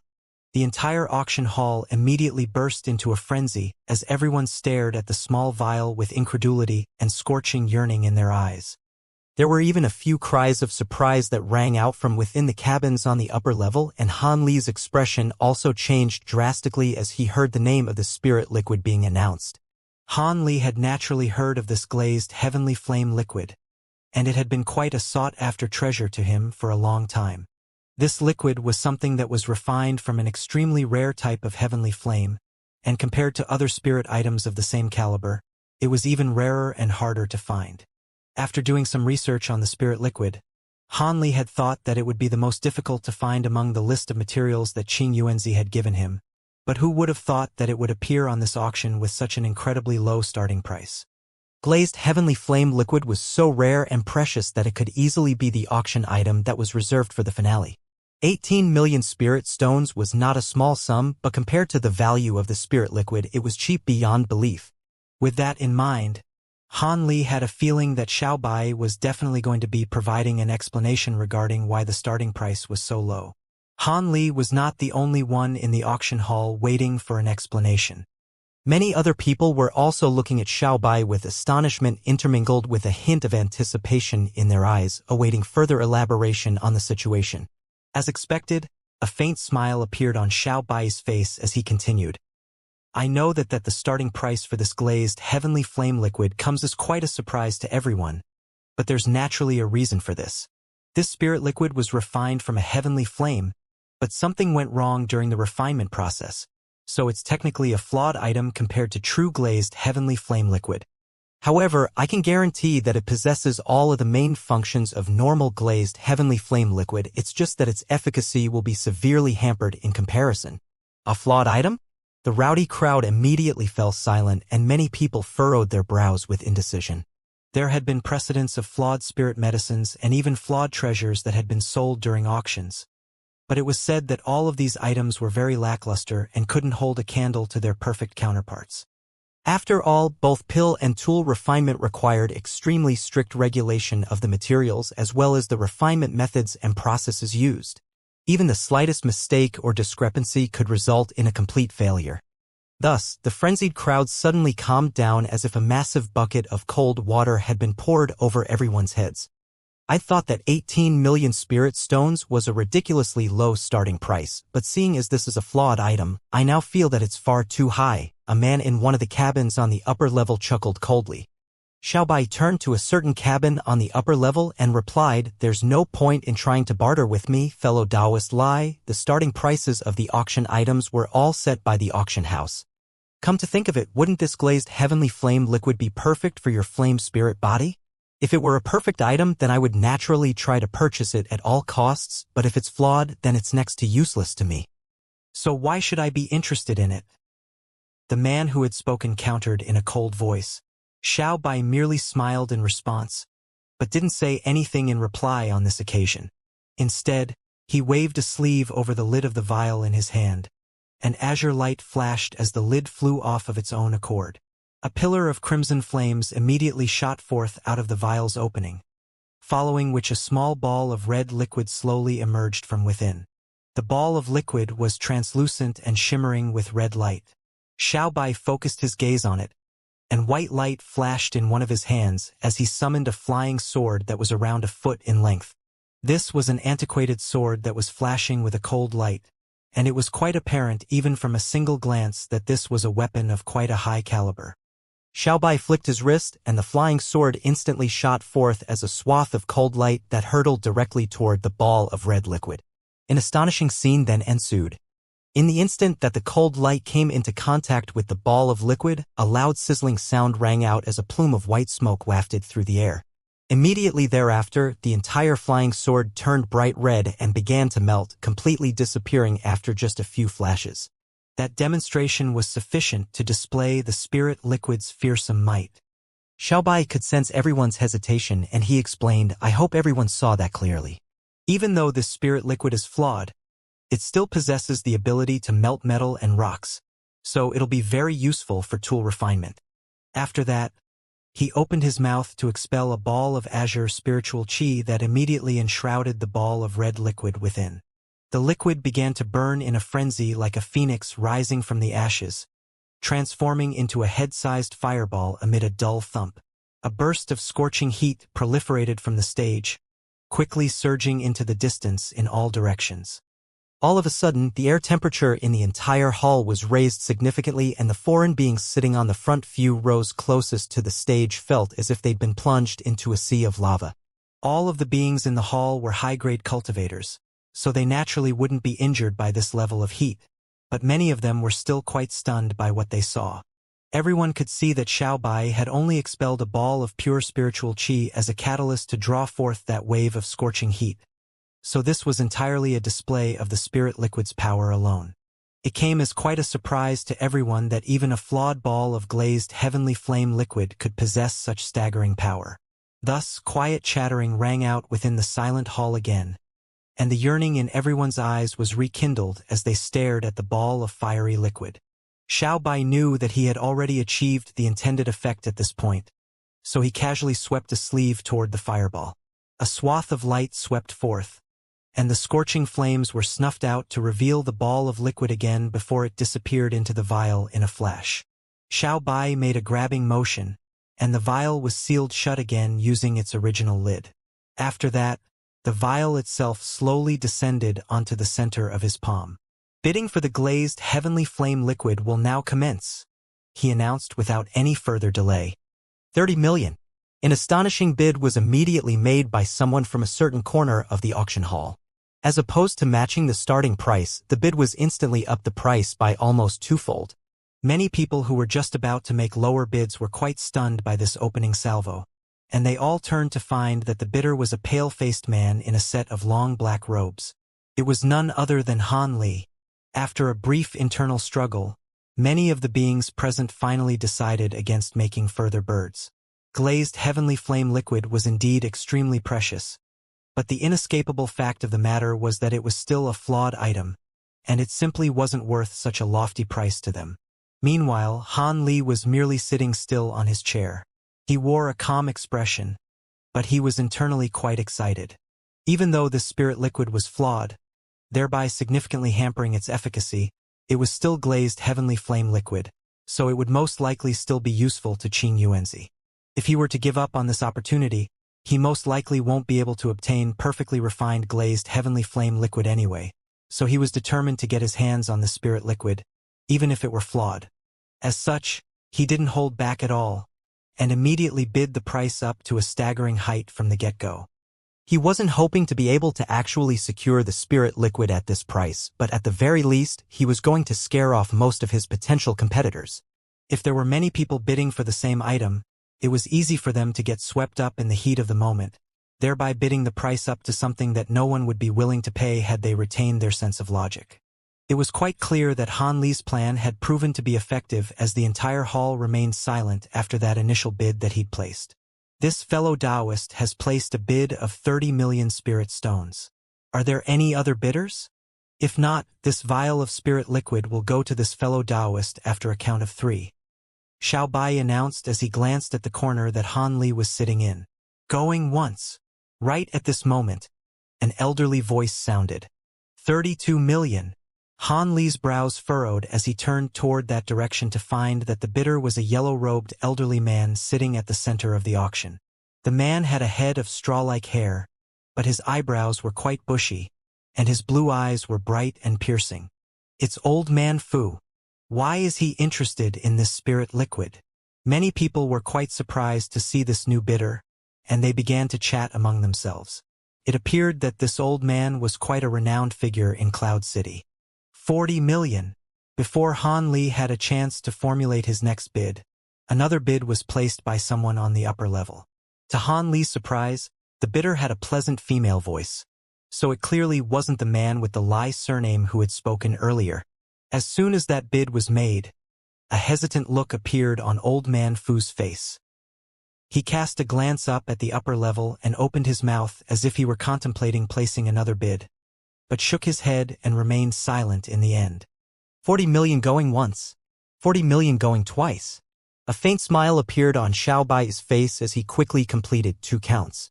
It was quite clear that this price was already higher than what was projected by the auction house, and he was also of the opinion that no one would dare to bid against a holy race being from the upper level.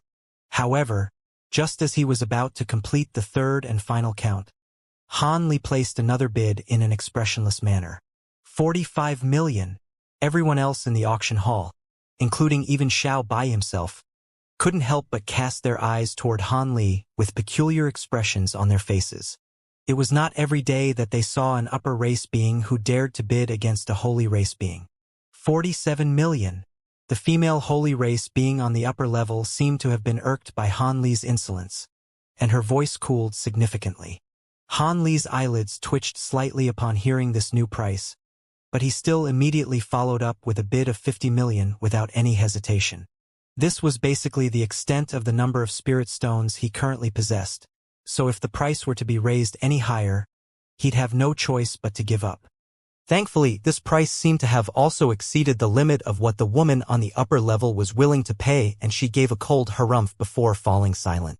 After completing a quick count of 3, Xiaobai announced, "All right, this half vial of glazed heavenly flame liquid goes to this fellow Taoist for 50 million spirit stones.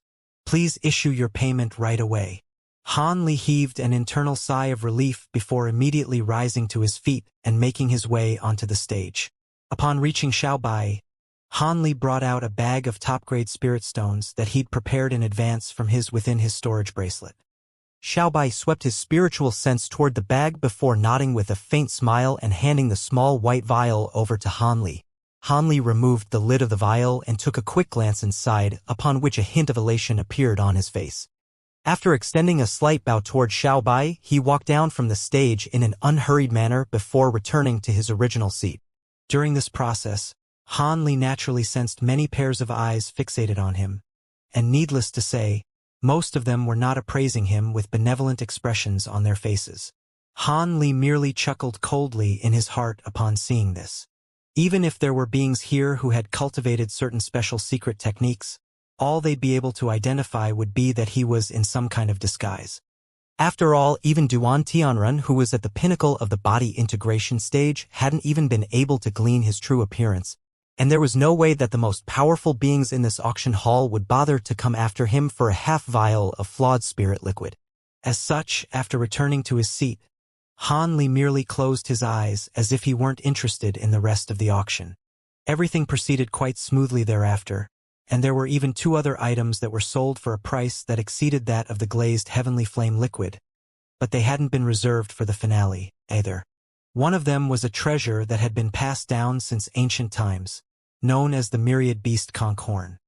Even though it wasn't a divine spirit treasures, its whistle could make all of the low-grade spirit beasts within a certain area obedient to the user, so it was quite an extraordinary treasure.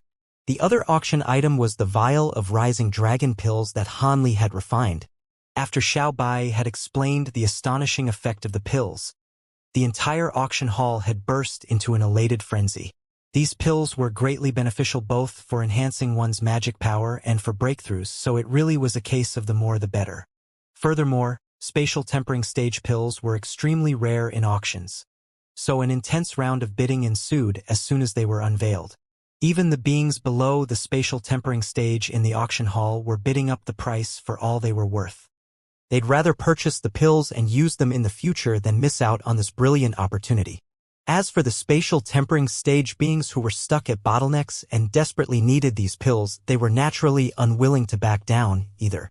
Who knew if spatial tempering stage pills would feature again in the upcoming editions of the 4 Races auction? As such, after a bout of frenzied bidding, the vial of rising dragon pills was sold for an astronomical price of 63 million, even higher than the price that Han Li had purchased the glazed heavenly flame liquid for. Much to his surprise, the pills were purchased by the holy race woman who had been competing with Han Li for the glazed heavenly flame liquid earlier. This woman naturally no longer needed this pill, so she was most likely purchasing them for one of her juniors. This was quite a disheartening outcome for all of the people on the lower and middle levels. Han Li also heaved a forlorn internal sigh upon hearing this final price. This wasn't because he was displeased with the price that the pills had been sold for. Instead, he was thinking back to all of the rising dragon pills he'd consumed in the past 2 years, and calculating how many spirit stones they would have fetched him had he sold them instead. Unsurprisingly, it was an extremely staggering sum. Furthermore, he was most likely going to have to continue consuming rising dragon pills for the next few centuries. It was a massive waste. But then again, if it weren't for the fact that he had all these pills that he could consume to assist him in his cultivation, there was no way that he'd be able to progress to the spatial tempering stage from the early deity transformation stage in just a few centuries with his ordinary aptitude. This was why the mysterious small vial was even more valuable than the profound heavenly treasure in his heart. With the profound heavenly treasure, he could reign supreme over the entire spirit realm in the future, but without the mysterious small vial, he had no confidence in his ability to even make it to that point.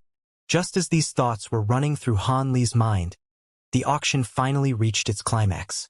After a blue puppet was taken away from the stage by its buyer, Xiao Bai looked around as a serious expression appeared on his face. I presume many of you are already growing quite impatient, so without further ado, I'll now be presenting the final few auction items for today. 2 of these items are precious treasures supplied by our 4 races, while the other 2 were supplied by other fellow Taoists. Just as Xiao Bai was making this announcement, a burst of light erupted from the teleportation formation on the stage, following which 4 humanoid figures emerged. The 4 consisted of a short elderly man with a long beard, a tall and broad-armored being wearing a golden mask, a woman with a gorgeous figure, yet a hideous face that was riddled with green scales, and a strange black being with 2 identical heads. In the face of the widespread scrutiny they were receiving, the 4 beings all remained quite calm as if they were completely unfazed. However, all of the beings in the auction hall drew a sharp breath in unison upon seeing this, and a burst of chatter rang out again. It's those 4 seniors. Indeed, those are the 4 great guest members of our Cloud City. To think that they've been invited to this auction as well. At the same time as the 4 beings appeared on the stage, Han Li also opened his eyes and his heart stirred as he discovered that they were all mid-body integration stage beings. It was no wonder that their emergence was creating such a massive stir.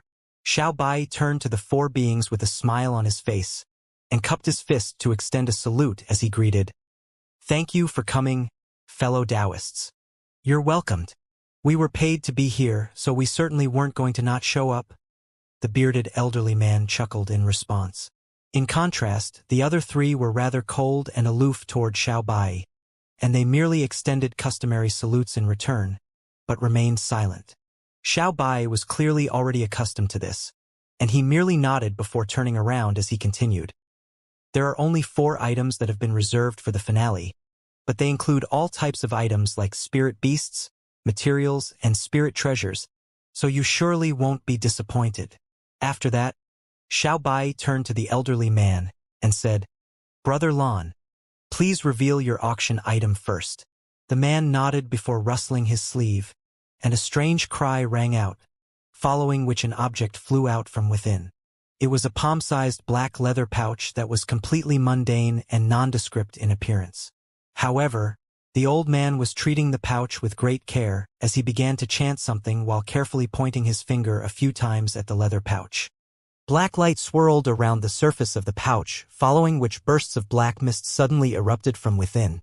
Immediately thereafter, the mist began to swell, then converge to form a black cage that was around 10 feet tall in the blink of an eye. Within the cage was a small purple beast that was huddled up into a ball, and its entire body was bound tightly by a series of thin golden and silver chains. Due to the fact that its head and limbs were all burrowed into its body, it appeared to be like a large fur ball from afar, making it impossible to glean its true form. At this moment, everyone below the stage, including Han Li, was staring intently at the small purple beast. It had been reserved for the finale, so they knew that this was definitely no ordinary spirit beast. After all, there was a 4th-tier upper race sentient puppet that had been sold earlier, and even that hadn't been reserved for the finale. Could it be that this spirit beast possessed holy grade power? The same thought flashed through everyone's minds, and hints of scorching yearning appeared in their eyes. However, the faint black light emanating from the cage managed to keep out all of their prying spiritual sense, thereby thwarting their attempts to glean the small beast's true appearance. Hee, looks like all of you are growing rather impatient. Brother Lan, I'll let you introduce this beast to everyone, Xiao Bai chuckled. Sure thing. There are not too many people who are aware of this beast's origins, but I'm sure many of you know about the 8 mystical beasts of our spirit realm, which are only ranked below the almighty true spirits, the old man said with a stroke of his beard. What? The 8 mystical beasts? Could this be one of them? The entire auction hall instantly erupted into a frenzy, and there were even many astonishing auras that erupted uncontrollably from within the stone cabins on the upper level. That's not the case, fellow Taoists. The 8 mystical beasts are all extremely powerful creatures, and even though they aren't comparable to true spirit beings, they're definitely not creatures that can be captured by holy race beings. The spirit beast in the cage is actually a mixed blood descendant of one of the 8 mystical beasts, the human-faced WIRM. Even though it's only a mixed blood creature, it possesses an extremely large amount of the human-faced WIRM's bloodline, and if carefully nurtured, it's not impossible for it to become just as powerful as a true human-faced WIRM in the future. According to the results of our examination, this beast should be less than 100 years old, but the spiritual chi fluctuations emanating from its body are already comparable to upper race beings of the lower tiers. Most importantly, this beast has already displayed several powerful endowed abilities of the human-faced WIRM. Even for holy race beings like me, it would have been impossible to capture it alive, had it not been for the fact that several of us joined forces to do so. By the way, this beast was captured by none other than the 4 of us. The elderly man chuckled as he made a grabbing motion toward the black cage. The golden and silver chains around the small beast's body split apart of their own accord amid a dull thump, and all of them flew into the elderly man's hand as a thin streak of golden and silver light. The entire hall immediately fell completely silent. Everyone wanted to see the true appearance of a spirit beast that had inherited most of a human-faced WIRM's bloodline. As soon as the chains were removed, the small beast shuddered, but it still didn't immediately rise to its feet, choosing instead to continuing lying motionlessly in the corner. Many people began to exchange glances with one another upon seeing this. However, in the next instant, a ball of scintillating purple light suddenly erupted from the small beast's body. All of the people staring at the cage closed their eyes involuntarily, yet Hanli managed to keep his eyes open as a burst of blue light flashed through his pupils. Arg! Impossible! Where did the spirit beast go? After everyone finally reopened their eyes, many of them were shocked to find that the small beast had disappeared without a trace from within the black cage. However, the expressions of the beings on the stage remained unchanged, and the elderly man harumphed coldly. You still dare to play these little tricks even now? Looks like we didn't discipline you enough on the way here. The elderly man raised a hand as he spoke before flicking a finger toward the black cage from afar. A pea-sized ball of light shot forth from his fingertip before disappearing into the cage in a flash. In the next instant, azure light erupted from a corner of the cage, following which the small purple beast reappeared. At the same time, it bent its 4 limbs slightly to absorb the impact before landing on the ground in a soundless manner like a ball of cotton. Thus, the small beast was finally revealed to everyone as a purple beast that resembled a fox. The beast's body was only around half an inch in size, and its eyes were darting around incessantly. Those eyes were no different from that of highly intelligent beings, thereby indicating that it had already attained a good level of intelligence. The only thing that set this beast apart from a normal spirit fox would be the faint silver scales that could be seen on its nose and ears. However, these patches of scales were only the size of fingernails, and it was really difficult to see them unless one was paying particularly close attention. Is this really a spirit beast that's inherited the bloodline of the human-faced WIRM? It looks no different from a normal fox beast, someone exclaimed in a disappointed manner. Many of the other beings present were also appraising the small beast with furrowed brows, unable to identify how it was supposed to be special in any way. A normal fox beast? I'd advise all of you to take a closer look, fellow Taoists. A sinister look suddenly appeared on the elderly man's benevolent face, and he abruptly thrust a palm toward the black cage from afar. A resounding boom erupted from within the cage, following which white lightning flashed and a layer of white electricity appeared. A string of loud thunderclaps then rang out as countless thin arcs of lightning transformed into sharp blades that hurtled directly toward the small beast in the cage. An extremely humanized expression of alarm and fury appeared on the small beast's face upon seeing this, and it let loose a low snarl as purple light swirled over its body. All of a sudden, a projection surfaced above it, shielding its body within. This was the projection of a faint silver WIRM.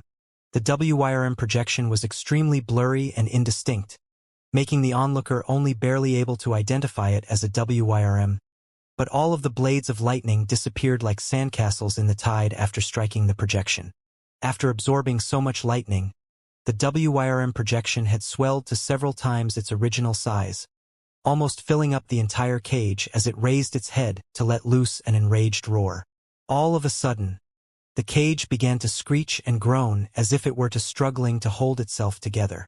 All of the beings present drew a sharp breath in unison upon seeing this. Just a projection conjured up by this purple beast in its infantile stage was this powerful. It was indeed displaying astonishing potential. At the sight of the astonishment etched on everyone's faces, the elderly man knew that he had achieved the intended effect, and he chuckled as he raised a hand up into the air. Brilliant golden and silver light erupted, and the thin chains appeared again before hurtling toward the cage to bind the small beast. The chains were somehow able to completely disregard the WYRM projection and wound themselves tightly around the purple fox's body, rendering all of its struggles completely futile. Immediately thereafter, the silver WIRM projection that it had conjured up vanished and the black cage settled again. Xiaobai knew the importance of striking while the metal was hot, so before everyone could recover from their shock, he immediately announced, "I'm sure all of you have witnessed this beast's powers and no longer have any doubts about its capabilities. The starting price for this mystical beast will be 80 million spirit stones. Let the bidding begin. 85 million. 90 million.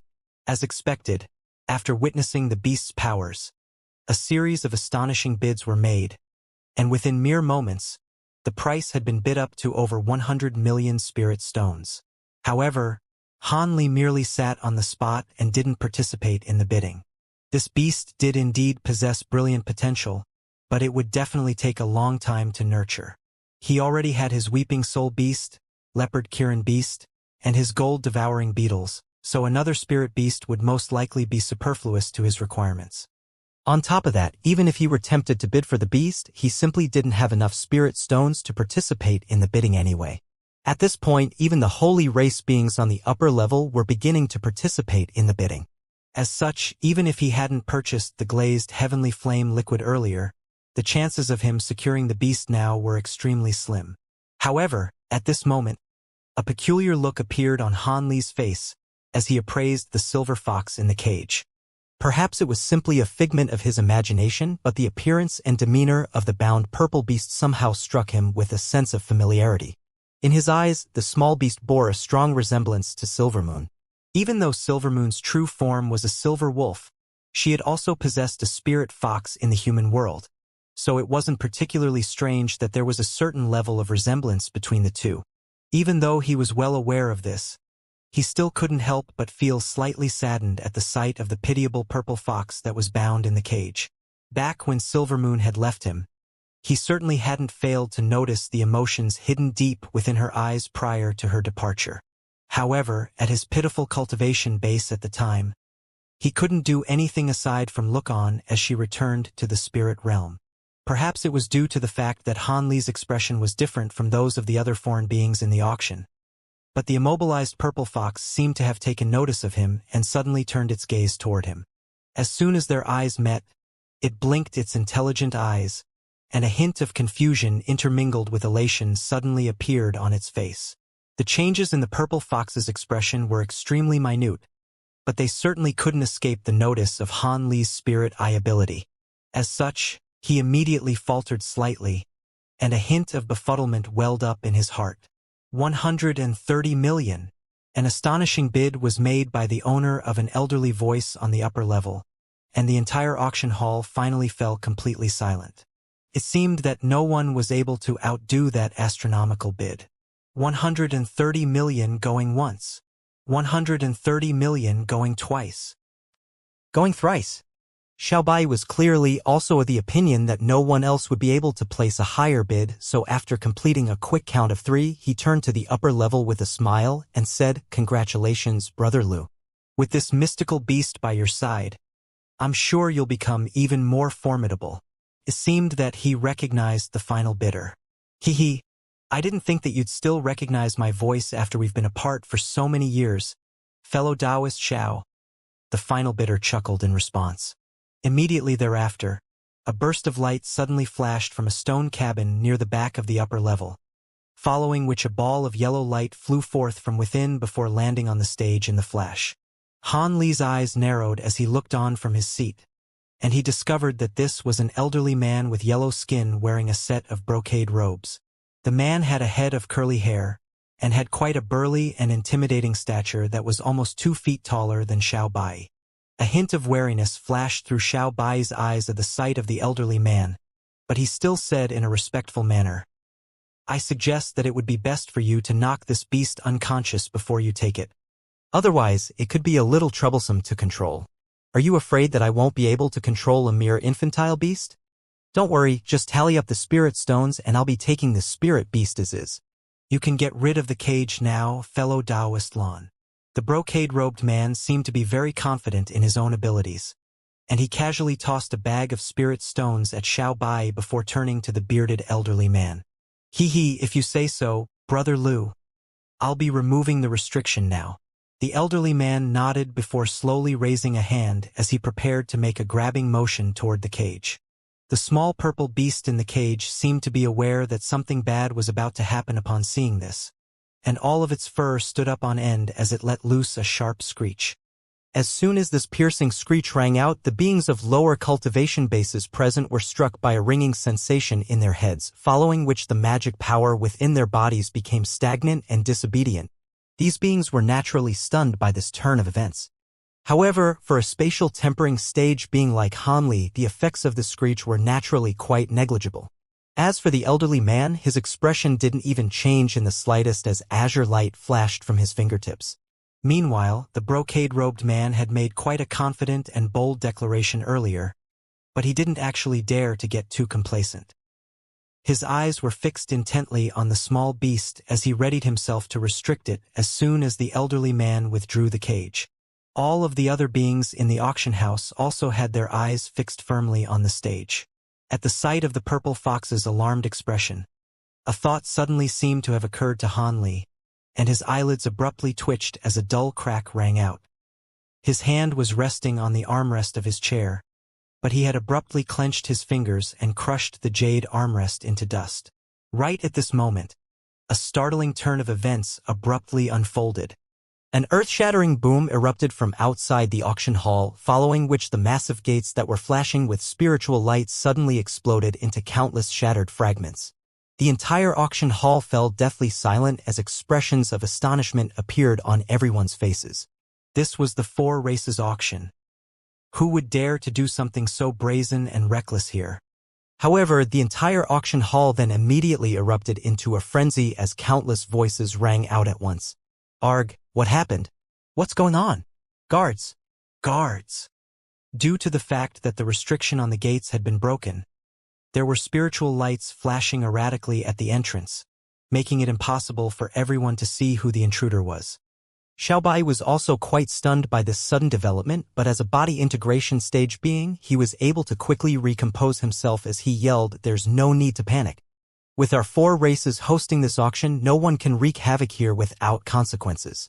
His voice was like a loud thunderclap that instantly instilled a sense of clarity into everyone's minds. He was right. Setting aside all of the guards that had been deployed to the auction house, with so many upper race and holy race beings here, no one could possibly expect to barge in and not suffer the consequences of their actions. "The 4 races, eh? You sure do dare to talk. Do you really think I wouldn't dare to kill all of you here?" A thunderous male voice sounded from outside the shattered gates. Xiao Bai's heart sank upon hearing this bold declaration, but his expression remained calm as he asked, "Who are you and how dare you wreak havoc in our Cloud City? Is your Cloud City some kind of lethal realm? Why wouldn't I dare to wreak havoc here?" The sound of footsteps rang out from outside the auction hall, following which a humanoid figure slowly strode in. Everyone was finally able to glean the appearance of the intruder, and they discovered that this was a silver-robed, middle-aged man. He had a set of rather delicate facial features, but his expression was as cold as ice. Many of the beings in the auction hall immediately tried to sweep their spiritual sense toward him, only for their spiritual sense to be repelled by a burst of mysterious power emanating from the man's body, thereby completely thwarting their attempts to ascertain his cultivation base. However, a being who dared to barge into the 4 races auction in such a reckless manner naturally had to be an immensely powerful one. What everyone failed to notice was that as soon as the purple beast caught sight of the man, an ecstatic expression appeared on its face. However, its body was still bound by the golden and silver chains, so it was unable to do anything. "Who are you and how did you get in here?" What happened to all of the guards outside? Xiao Bai asked with a solemn expression. I brought him in here, and I told the guards outside to grant us passage. Do you have a problem with that? Another unfamiliar voice suddenly rang out, following which another person strode into the auction hall.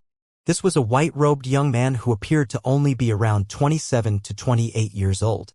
His appearance was extremely ordinary, and there were no memorable features about him whatsoever.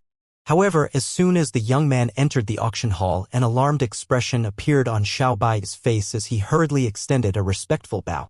Xiao Bai pays his respects to Senior Fei. We pay our respects to Senior Fei.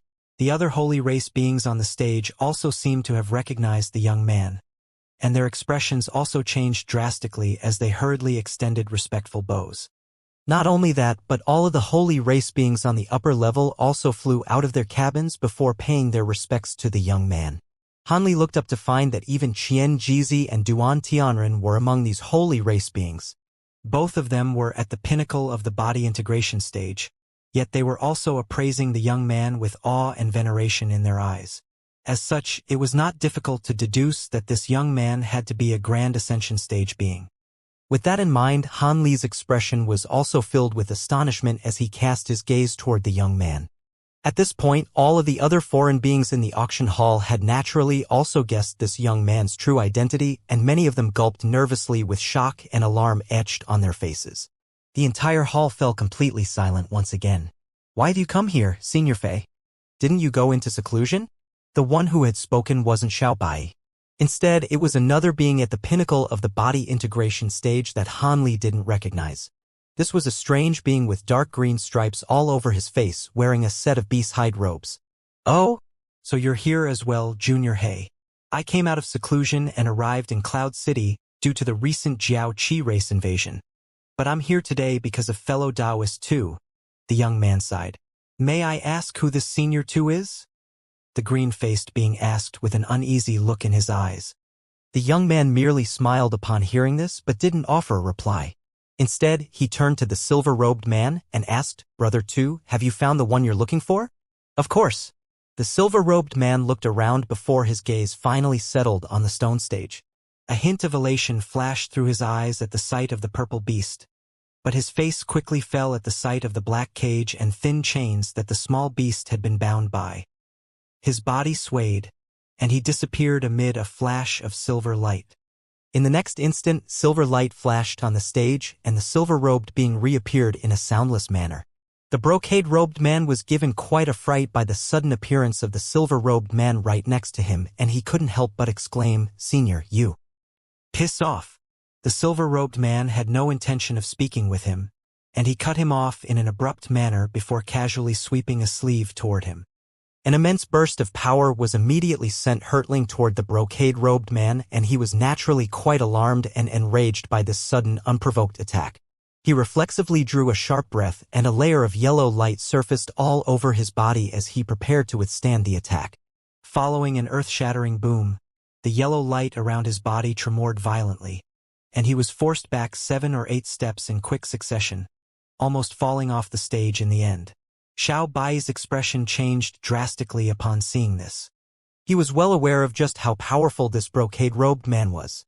He specialized in an earth attribute cultivation art of an extremely high caliber, and defense had always been his forte. However, he wasn't even able to withstand a casual strike from the silver-robed man, and that was absolutely astonishing. It appeared that this silver-robed man was most definitely a Grand Ascension stage being as well. The other 4 beings on the stage had also clearly come to the same conclusion as Xiao Bai, and all of them hurriedly took a few steps backward at the sight of the approaching silver-robed man. However, an unexpected turn of events then unfolded. The silver-robed man completely ignored them as he strode directly toward the cage, then tore it apart with his bare hands with ease as if it were nothing more than a papier-mache structure. Thus, the ruined cage and the small beast plummeted downward at the same time, and the 2 halves of the cage disappeared into clouds of black chi before they had even fallen onto the ground below. Meanwhile, the small beast let loose an elated peal of laughter as it was caught by the silver-robed man, who then swept his other hand over the golden and silver chains around its body. Following a string of dull thumps, the chains were all shattered, and as soon as the small purple beast was freed, it dove into the silver-robed man's arms and rubbed its head against him in an extremely affectionate manner. That's what you get for not staying in the cave abode and running off on your own. Tell me who captured you and brought you here. The man stroked the small beast's head in a doting manner before a frosty expression suddenly appeared on his face. The 4 mid-body integration stage beings nearby were quite alarmed to hear this, and they all exchanged fearful glances with one another. This small beast had been captured by the 4 of them and transported to the auction hall. Otherwise, as guest members of the heavenly cloud races, they most likely wouldn't have been invited onto the stage. At this moment, the small purple beast turned to the bearded elderly man with a resentful expression, then let loose a string of low snarls as if it really were communicating something to the silver-robed man. What? He tortured you? How dare you? The 4 of you can all pay with your lives. An enraged expression appeared on the silver-robed man's face, and an astonishing baleful aura erupted from his body. His shoulder swayed, and his arm shot forth toward the elderly man like lightning. There was a distance of over 100 feet between them, but his arm somehow elongated drastically, and his 5 fingers shimmered with silver light as they reached the elderly man in a flash. The attack was so fast that it reached its target almost instantaneously. At the same time, an asphyxiating burst of spiritual pressure crashed down upon the elderly man. He was already prepared for an attack, but never did he think that the attack would come with such immense power and ferocity. In the face of this lightning-fast attack, he only had a chance to open his mouth to expel an azure bead that hurtled directly toward the oncoming hand. At the same time, he activated an incantation seal that he'd already prepared in advance, and his body suddenly blurred as 3 light barriers of different colors instantly materialized before him. However, the events that unfolded next plunged the elderly man into a state of extreme horror. Before the azure bead even had a chance to unleash its power, it was shattered into countless fragments by a flash of silver light. Almost at the exact same moment, the silver-robed man's hand pierced through all 3 light barriers in an instant, and 5 streaks of silver light flashed directly toward the elderly man's head. The man naturally had countless other abilities that he had yet to unleash, but in this dire situation there was nothing that he could do. As such, his face immediately turned deathly pale as a sense of impending doom dawned upon him. However, right at this moment, a calm voice sounded nearby. "Please stop, fellow Taoist too. Have you forgotten what you promised me?" All of a sudden, an ordinary-looking palm appeared out of thin air, swatting the 5 streaks of silver light aside with a casual wave. Immediately thereafter, spatial fluctuations erupted nearby, and the young man with the Fey surname appeared beside the silver-robed man with a serious expression on his face. The silver-robed man seemed to be rather wary of the young man, as indicated by the fact that he didn't unleash any further attacks after his first attack was nullified. However, he still wore a dark expression on his face as he said, I did indeed promise that I wasn't going to kill anyone here, but I never said I'd spare them from all punishment. Of course, seeing as these fellow Taoists have hurt your daughter, they naturally must be punished," the young man said with a smile. "Daughter? That means you're a human-faced WIRM." The elderly man was yet to recover from that near-death experience, and his face paled even further upon hearing the young man's words. "Indeed, my true form is that of a human-faced WIRM. Do you want to capture me as well?" The silver-robed man turned to the old man with a cold look in his eyes. "I wouldn't dare to even dream of it, Senior. We didn't know that the spirit beast was your daughter, so I implore you to spare us, Senior."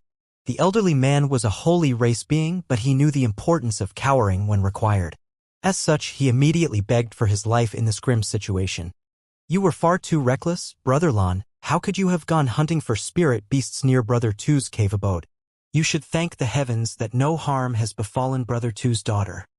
The young man scolded with a dark expression. "I didn't know that Senior Tu's cave abode was under the region of the sea. Otherwise, I certainly wouldn't have dared to venture anywhere near it."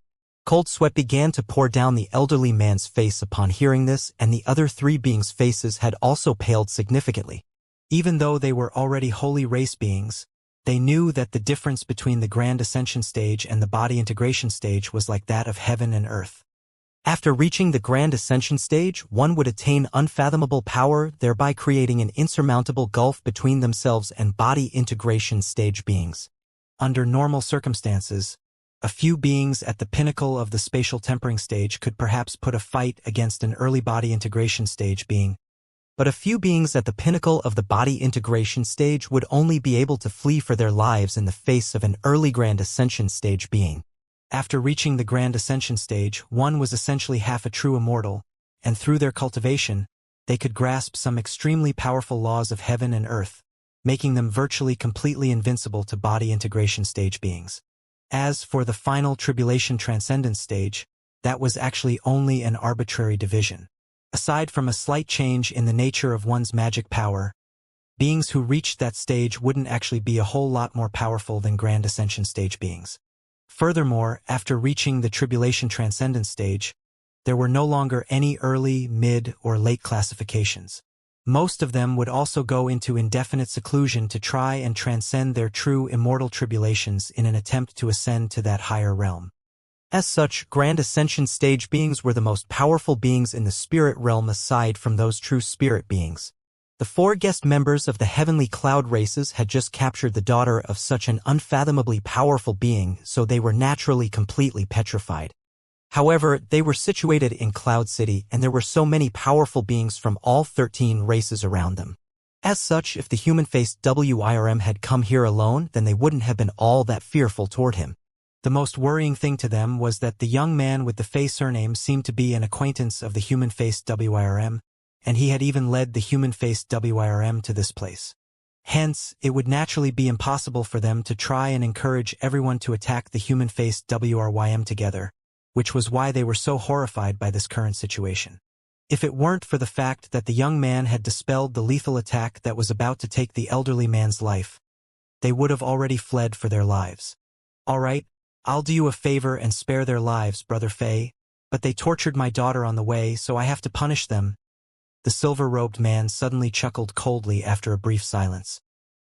He then swung his hand toward the elderly man in a lightning-fast chopping motion, and before the old man could react, one of his arms had already been dismembered amid a flash of silver light, and a geyser of blood erupted from the wound. The elderly man was greatly startled by this, yet before he had a chance to administer treatment to himself, the young man suddenly appeared by his side before gently thrusting a palm toward his wound. Brilliant green light flashed, and the bleeding was immediately stopped, following which the wound began to heal at a rate that was discernible to the naked eye. The elderly man's face turned deathly pale, and he was just about to say something when the young man waved a hand toward him and said, "Seeing as Brother Two has already punished you, the others will be spared of further punishment. However, this is not the end of the matter. I don't care how you captured Brother Two's daughter, but all of you must give him 100 million spirit stones each as compensation for mental damages. If you're unwilling to do so, then you can all leave one of your arms here." The 4 beings all heaved internal sighs of relief upon hearing this. If they could settle such a major issue through spending just 100 million spirit stones each, then that would naturally be close to the ideal outcome. Otherwise, even if they were to be spared now, they'd have to essentially hide in Cloud City for the rest of their lives, as venturing out of the city could result in them being hunted down by this Grand Ascension stage being. The elderly man had lost an arm and some blood essence, but at his cultivation base, reattaching a limb was a simple matter. Thus, the 4 beings immediately gathered together and brought out 4 bags of spirit stones, all of which they handed to the young man in a respectful manner. The young man took the bags of spirit stones from them before turning to the silver-robed man with a smile as he said, "I'm sure these spirit stones won't be enough to assuage your rage, but this is the first time fellow Taoist Lan and the others had visited your crepe Myrtle Sea, so they were completely oblivious and certainly didn't intend to offend you. As such, please do me a favor and let bygones be bygones." The silver-robed man's expression remained quite furious upon hearing this, but after glancing at the elderly man's dismembered arm, then turning back to the young man's smiling face, he finally gave a reluctant nod in the end. "All right, I'll do you a favor and spare them on this occasion, but from now on, they are prohibited from coming to my crepe Myrtle Sea. If I find them there again, don't blame me for putting an end to their lives." A set of blurry silver patterns appeared on the silver-robed man's face as he spoke, giving him a far more sinister appearance. The young man wasn't surprised at all by the silver-robed man's condition, and he tossed the bags of spirit stones over to him as he replied with a smile. Of course. If fellow Taoist Lan and the others dare to venture into your crepe myrtle sea again, then they'll be rid of their statuses as guest members of our heavenly cloud races, and you'll be able to do with them as you pleased. The four beings in question began to sweat profusely again after hearing this. The silver-robed man caught the 4 bags of spirit stones, and his expression eased slightly as spiritual light flashed from his hands, following which the 4 bags abruptly disappeared. Immediately thereafter, the man suddenly patted the small beast on the back, and purple light flashed as the small beast disappeared, only to be replaced by a little girl who appeared to be 6 or 7 years old. The little girl had snowy white skin and a pair of bright black eyes. There were several purple little braids woven into her hair, and she was extremely adorable. Many people's expression changed slightly upon seeing this. This small beast clearly wasn't powerful enough to be able to manifest a human form on its own, yet the silver-robed man was able to assist her in doing so, thereby presenting a further indication of his immense powers. Even after adopting a human form, the small beast was still clinging tightly to the silver-robed man while uttering a series of unintelligible syllables. At the same time, she was pointing insistently at the 4 beings who had captured her with a pitiable look on her little face. "All right, I've already taught them a lesson, so that's the end of this matter. Let this be a lesson to you as well. This is what you get for being so disobedient. After we go back, make sure to focus on your cultivation, and I won't let you leave the cave abode until you reach the metamorphosis stage." The man was speaking in a stern voice, but the doting expression on his face made his scolding words completely weightless. The little girl pouted upon hearing this, and a hint of moisture began to well up in her eyes as she threatened to burst into tears. The silver-robed man heaved a resigned sigh and no longer paid any heed to the little girl as he turned, instead, to the young man beside him. "It's all thanks to you that I was able to recover my beloved daughter, Brother Fei, my Tao companion, and I will repay you for this favor in the future. However, she's currently still waiting at home for further news on our daughter, so I have to go back right away." As his voice trailed off, the silver-robed man cupped his fist in a farewell salute. "In that case, I won't keep you any longer, Brother Tu. I wish you and your daughter a safe and smooth return journey." Seeing as the human-faced WRM was willing to spare the 4 beings who had captured his daughter, the young man heaved an internal sigh of relief. Those 4 beings were all guest members of the heavenly cloud races, and they were also holy beings as well, so he naturally couldn't allow them to be killed in front of so many people. However, it was also most definitely not in Cloud City's best interest to make the human-faced WIRM its enemy. Not only was this silver-robed being extremely fearsome, the thought of his immensely powerful Tao companion also sent shivers running down his spine. Otherwise, even if he were acquainted with or even a good friend of the human-faced WIRM, he definitely wouldn't have led him to this place and essentially conceded to everyone present that Cloud City was fearful of him. As such, this was about as ideal an outcome as he could hope for. The silver-robed man nodded before turning around, and spiritual light flashed around his body as he prepared to leave. However, right at this moment, the little girl suddenly tugged on his robes and said something that was unintelligible to everyone again, then pointed toward a certain direction in the auction hall. "Oh? Is that true?" The spiritual light around the silver-robed man's body faded as a hint of surprise crept into his voice. The young man faltered upon seeing this before asking, "What did your daughter say?" "Brother Tu? It's nothing important. It appears that she may have identified a being here who is somehow related to my Tao companion," the human-faced WIRM replied as he cast his gaze toward the direction that the little girl was pointing toward. The young man was rather taken aback to hear this, and he also narrowed his eyes as he turned toward that direction. Under the scrutiny of 2 grand Ascension stage beings at once, all of the beings sitting in that direction immediately grew quite uneasy.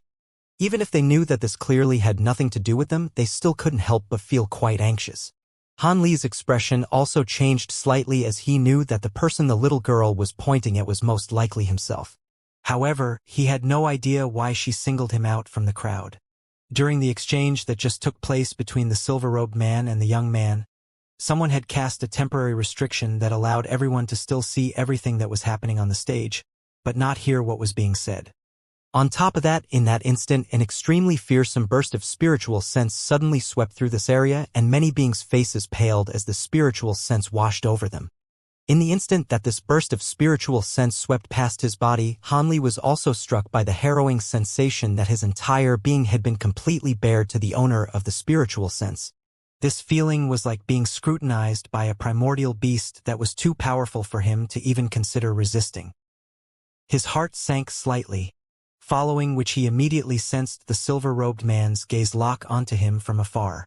All of a sudden, the man raised a foot, and in the next instant, Hanli felt his vision blur slightly, following which a humanoid figure suddenly appeared before him. It was none other than the silver-robed man and the little girl that was being held in his arms. The little girl was currently appraising him with curiosity shimmering in her bright eyes, and Hanli immediately rose to his feet.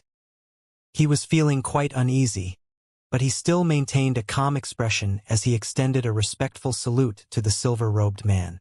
"I pay my respects to Senior too."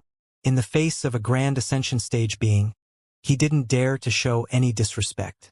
The man took an errant glance at Han Li before shaking his head in an aloof manner. "He does indeed possess a hint of aura that belongs to the race that your mother hailed from, but it's very slight. Even if there is some kind of bloodline connection, it's completely negligible. What am I going to do with you? Your mother has so many powerful abilities for you to inherit, but you inherited her most useless sensory ability. Seeing as he doesn't have much of a connection with your mother, let's leave him be." Before the little girl had a chance to say anything, silver light flashed from his body, and he immediately flew out of the auction hall as a streak of silver light. Hanli felt as if he dodged a bullet, and he heaved an internal sigh of relief. He was a full-blood human, so how could he be somehow related to the human-faced WIRM's Dao companion? Could it be due to the true spirit bloods he'd refined? That wasn't very plausible, either. Those true spirit bloods were indeed quite powerful, but after being refined, they'd merely hide in his body on a recessive basis. Otherwise, with all of the powerful beings he'd encountered, at least one of them would have noticed. Hanli contemplated this matter for a while, but emerged on the other side just as confused as he was before. Meanwhile, the foreign beings in the nearby area were all appraising him with peculiar expressions. Even the young man with the Fey surname cast a glance toward him, but he didn't say anything. As for body integration stage beings on the upper level, many of them were also appraising him with curiosity in their eyes. Among them, Duan Tianren naturally immediately recognized Han Li, and a peculiar look also appeared on his face. Meanwhile, Han Li was feeling quite disgruntled by the widespread attention he was suddenly receiving. The young man withdrew his gaze before turning to the Xiaobai and the elderly man as he said, "All right, seeing as this issue has been resolved, the auction can be continued. I'll be going now. Fellow Taoist Lan, make sure the four of you don't go to the Crepe Myrtle Sea ever again. Otherwise, if something were to happen to you, even I wouldn't be able to do anything. I'll be sure to keep that in mind, Senior. Thank you for stepping in to save us. Otherwise, we would have been killed for sure." The four beings were naturally filled with gratitude toward the young man. Xiao Bai also bade farewell to him in a respectful manner. The young man nodded before walking down the stage in just a single step. He didn't appear to be moving very quickly, but he exited the auction hall and disappeared in a flash after just a few more steps. Following the departure of the two Grand Ascension stage beings, all of the body integration stage beings returned to the cabins on the upper level again. Everyone else in the hall turned their attention to the people on the stage again, and Xiao Bai turned to the four other beings as he said, "Brother Lan, you're still carrying an injury, so you should go back to your cave abode on focus on your recovery. Mistress Kuan, I'll have to trouble the three of you for a while longer. Fortunately, the auction is almost over, so I won't be delaying you for too long. On top of that, I'll be raising your payments by 20% on behalf of our four races." The woman exchanged a glance with her two companions, and a wry smile appeared on her face as she replied, "Rest assured, Brother Xiao, we promise to stay for the duration of the auction, and we certainly plan to see it through to the end." "Thank you." Xiao Bai was ecstatic to hear this. If these three really were to insist on leaving right away, then there was nothing he could do to ask them to stay. As for the bearded elderly man, he merely nodded in response with a thunderous expression on his face before making a grabbing motion with his remaining hand. His dismembered arm immediately hovered toward him at his behest before being carefully stowed away. Immediately thereafter, the elderly man made a hand seal and a low buzzing sound rang out from the blue formation on the stage, following which he disappeared amid a flash of spiritual light. As a holy race being, the elderly man had always been respected and revered, so it was naturally extremely humiliating for him to have an arm dismembered in front of so many people. As such, he didn't want to remain in the auction hall for even a moment longer, and nor did he want to see anyone for a long time after this. At this moment, Xiaobai suddenly turned to the brocade-robed man who had retreated to the side of the stage, and smiled as he said, "Due to the unforeseen circumstances that have just unfolded, the last auction item has naturally been cancelled. Fellow Taoist Liu, you may take back your spirit stones. Additionally, in order to compensate you for your loss, if you manage to successfully purchase one of the final 3 items, then you'll receive a discount of 10 million spirit stones." Thus, he raised a hand and tossed back the bag of spirit stone that had just been issued.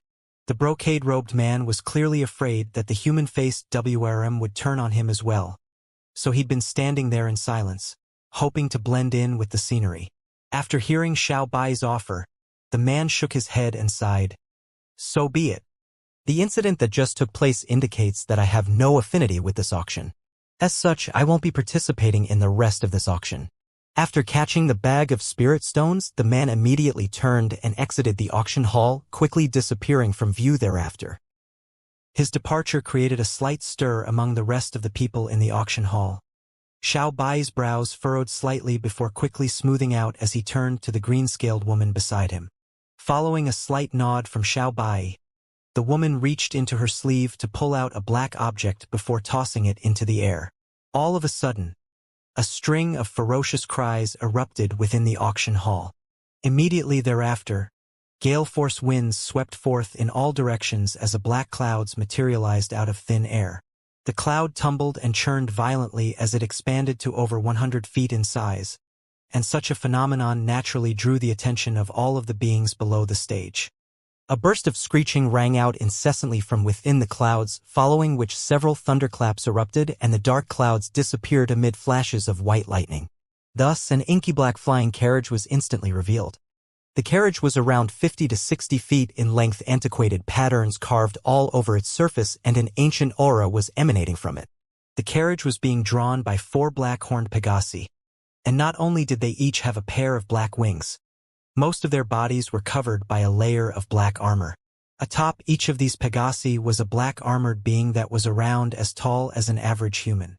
They were all armed to the teeth with swords and bows strapped to their backs, and all of the Pegasi, as well as their riders, were hovering completely motionlessly in midair, indicating that they were all puppets.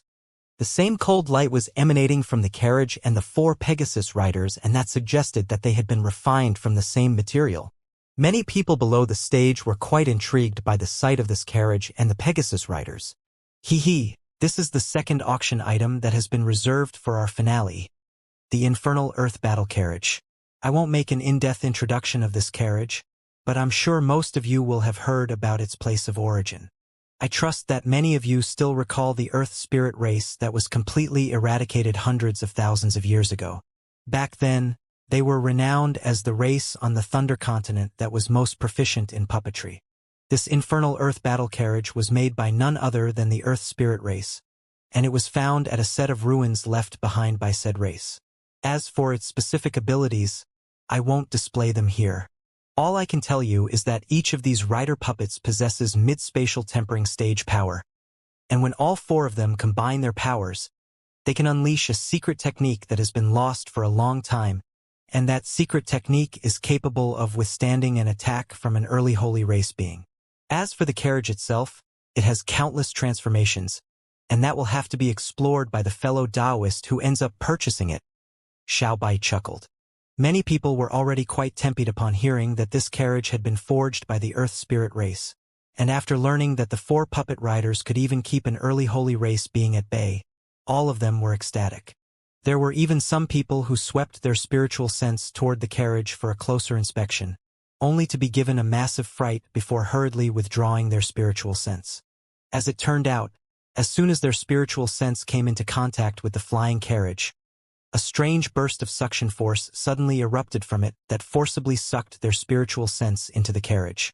This was naturally quite a startling development. Perhaps it was due to the fact that the carriage still had no owner as of yet, but all of them were able to withdraw their spiritual sense without any impediment. Otherwise, they really would have been in a rather sticky situation. As such, it was verified that this carriage did indeed possess some extraordinary abilities, and it drew even more interest from prospective bidders. Hanli was among the beings who had swept his spiritual sense toward the carriage, and he had also developed a sense of curiosity toward it. However, he then immediately heaved a forlorn internal sigh. The starting price of the carriage hadn't yet been announced, but it was surely going to be very high, seeing as this was a treasure capable of keeping even an early holy race being at bay. As such, he would simply have to act as a spectator while others bid of the carriage. However, the golden lightning bamboo still hadn't appeared yet, which meant that in the eyes of the auction house, it was even more important than this carriage and that spirit beast from earlier. Just as these thoughts were running through Han Li's mind, Xiao Bai finally announced the starting prices for this carriage. The starting price for this infernal earth battle carriage will be 120 million spirit stones. Han Li knew that the starting price was going to be quite a staggering one, but he was still taken aback by this massive sum.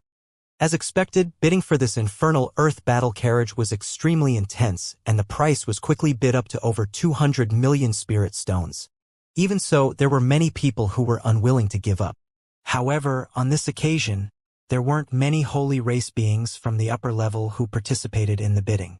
A few of them placed a bid here and there, but all of them gave up on the carriage after the price exceeded 200 million.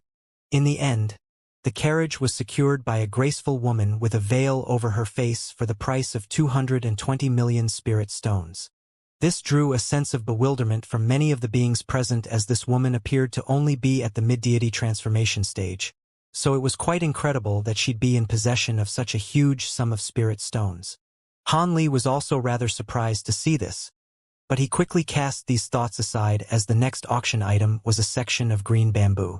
It was none other than the golden lightning bamboo that he'd offered to the auction house.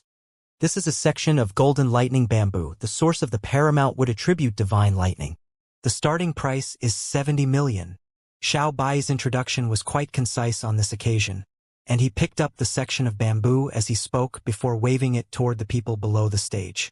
A loud thunderclap rang out as countless arcs of golden lightning erupted from the section of bamboo at once, instantly forming a large golden net of lightning. Golden lightning bamboo. Divine Devilbane lightning. Paramount would attribute divine lightning. Cries of surprise and elation immediately rang out, and some of them had even come directly from the upper level. Many people's expressions changed drastically at the sight of the golden lightning net, and a massive stir ran through the entire auction hall. Han Li's expression remained completely unchanged, but he was quite delighted by this reaction. It was quite clear that this golden lightning bamboo was even more precious than he'd originally thought. But then again, even though he'd already mastered the lightning wield technique, he still couldn't help but feel that there seemed to be something else hidden within the golden lightning bamboo. Otherwise, the demon monarchs of the earth abyss wouldn't have been so wary of this divine devilbane lightning. Unfortunately, the demon monarchs were merely using him as a tool at the time, so even if the golden lightning bamboo were harboring some other secrets, they naturally wouldn't tell him about it. Han Li had searched through the Flying Spirit Race and Cloud City, but there weren't many tomes that he could find that were related to the golden lightning bamboo and divine devilbane lightning. As such, he could only give up in his search for now and hope that an answer would present itself to him later on. Just as these thoughts were racing through Han Li's mind, bidding had already begun on the golden lightning bamboo. All of a sudden, a holy race being on the upper level made a staggering bid of 250 million spirit stones, effectively scaring off many prospective bidders. However, that holy race being definitely wasn't the only one with a massive budget. Almost immediately thereafter, bids of 260 million and 270 million were made by two other holy race beings on the upper level. The voice of one of the bidders was rather familiar to Han Li, and after a brief moment of contemplation, he realized that it was Qian Jizi. This elder of the myriad ancient race had also set his sights on that section of golden lightning bamboo. As for the other bidder, It was the man with the Lai surname who had raised his skepticism toward the flawed glazed heavenly flame liquid earlier. These two beings made one bid after another, and all of the other prospective bidders could only look on in disappointment and yearning toward the golden lightning bamboo on the stage. All of a sudden, the atmosphere in the auction hall became a little tense and oppressive. 300 million. After a brief silence, the holy race being who had earlier made the bid of 250 million finally placed another bid, and Han Li's heart skipped a beat upon hearing this astonishing price. This time, Qian Jizi heaved a forlorn sigh and remained silent. 310 million. Fellow Taoist Jing, you're the one bidding against me, right? This section of golden lightning bamboo is extremely important to me, so I hope that you can relinquish it to me. The man with the Lai surname made another after a brief hesitation before directing a polite request toward the other bidder. However, the man with the Jing surname had no intention of giving up, and he chuckled. I don't think so, Brother Lai. The golden lightning bamboo is also extremely important to me, which is why I'm willing to place such a high bid for it. I won't be handing it over to anyone. 320 million. All right, in that case, I'll hand over the golden lightning bamboo to you, Brother Jing. The man with the Lai surname seemed to be aware of how wealthy his competitor was, so he also gave up following a wistful sigh. He, you have my thanks, Brother Lai. The man with the Jing surname replied in a triumphant voice, but he was quickly stumped by the scenes that unfolded next. 330 million. A bid was made by someone on the lower level. This was a pleasant female voice, and many people faltered upon hearing this before turning toward that direction, only to find that the bidder was none other than the same woman who had purchased the infernal earth battle carriage. Everyone was quite stunned to see this, including Han Li. She had already spent such a massive sum of spirit stones earlier, yet she was still able to make such an astronomical bid. That was insane. Of course, this didn't truly indicate that her wealth exceeded that of a holy race being, but at the very least, she possessed far more spirit stones than the average holy race being. 340 million. The man with the Jing surname continued in a dark voice. 350 million, the woman countered in an unhurried manner. The man with the Jing surname fell silent once again, but after a brief moment he made another bid in a frosty voice. 360 million. If anyone can make a higher bid than this, then even I won't be able to keep up. As soon as his voice fell, the woman made another bid in an extremely calm manner. 370 million. A burst of enraged and incredulous laughter rang out from the cabin that the man with the Jing surname was situated in. Good. Seeing as you're so intent on securing this golden lightning bamboo, then I can only wish you a safe trip when you depart from Cloud City.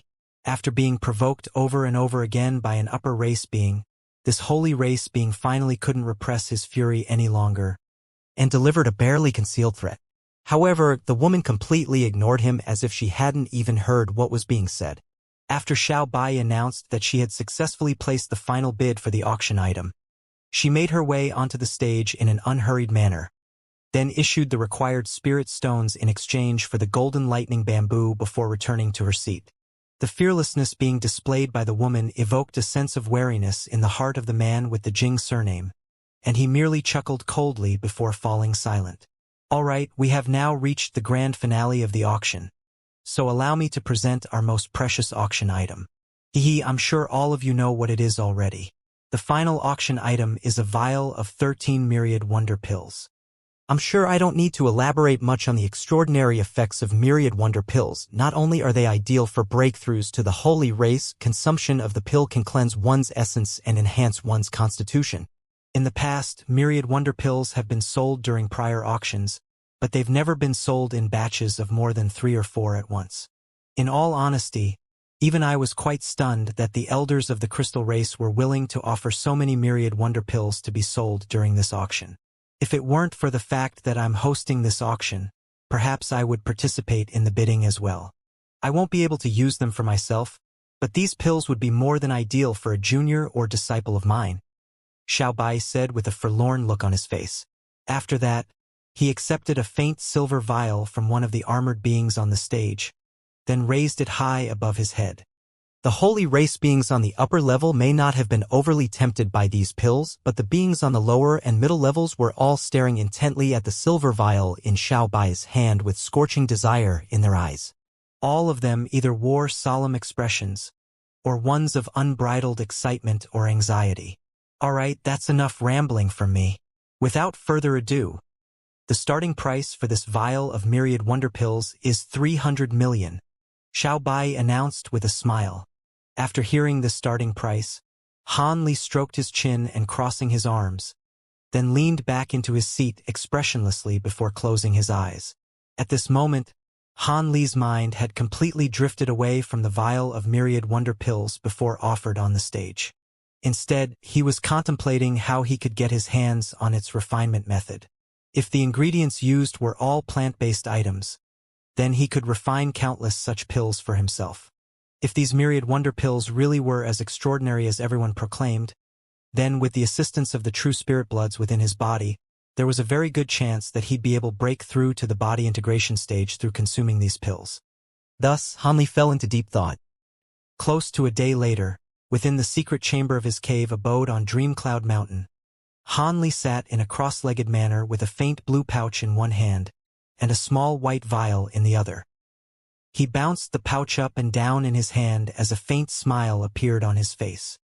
This pouch naturally contained the top-grade spirit stones that he'd received from the 4 races auction, and they were most likely sufficient to cover close to half of the costs incurred by using the super teleportation formation.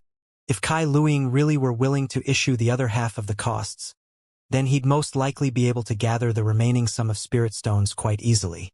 The last time he'd attended an auction was back in Deep Heaven City of the human race, and he'd clearly underestimated just how wealthy foreign beings from other continents were. Thus, the costs required to use the super teleportation formation were no longer a problem to him. All he had to next was to travel to the vast glacial realm, gather the tool refinement material for the stone cocoon race, secure the designated treasures for Kai Luing and Duan Tianren, and he'd be able to teleport back to the Tian Yuan continent thereafter. On top of that, his trip to the vast glacial realm would be a brilliant opportunity for him to break through a bottleneck. As such, it would be very much in his best interest to cultivate to the pinnacle of the early spatial tempering stage. In that case, he'd be able to use the vast abundance of spiritual qi in the vast glacial realm to facilitate a breakthrough to the mid-spatial tempering stage.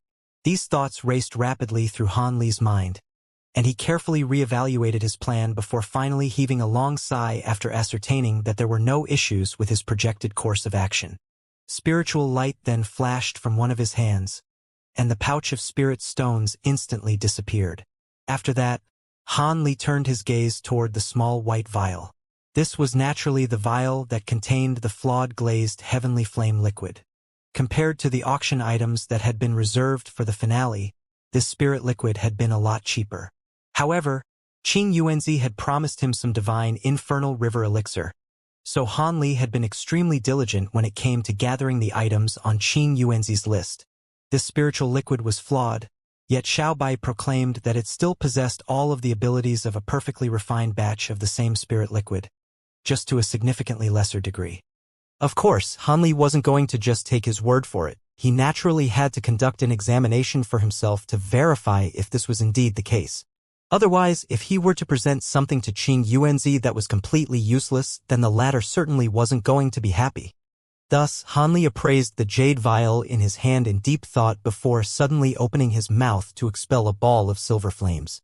The ball of silver flames revolved around Han Li before a crisp cry rang out and it transformed into a silver fire raven. Han Li then immediately tossed the jade vial into the air, then pointed a finger toward it. A dull thump rang out as the runes on the surface of the vial's lid flashed, following which it flew off of its own accord.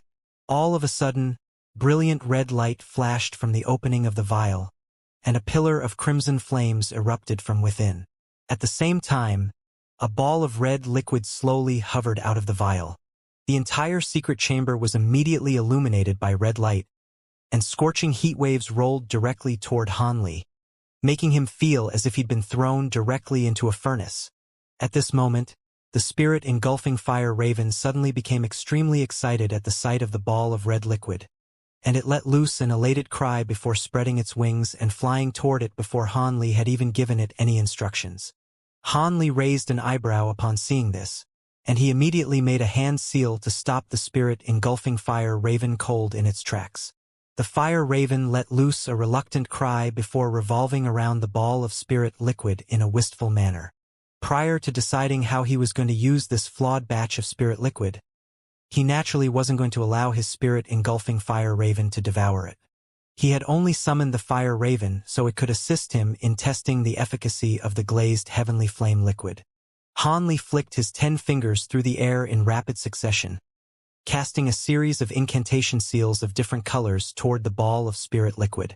Some of these incantation seals disappeared into the ball of liquid in a flash while others were repelled amid flashes of red light. There were also some incantation seals that struck the ball of liquid with rumbling booms akin to dull thunderclaps, and Han Li's expression changed incessantly as he witnessed the spirit liquid's reactions to the incantation seals he'd cast toward it. After the final white incantation seal struck the ball of liquid and exploded into a cloud of white mist, Han Li suddenly stopped what he was doing as he stroked his chin with a contemplative look on his face. A few moments later, he suddenly flipped a hand over to summon a set of extremely intricate formation flags.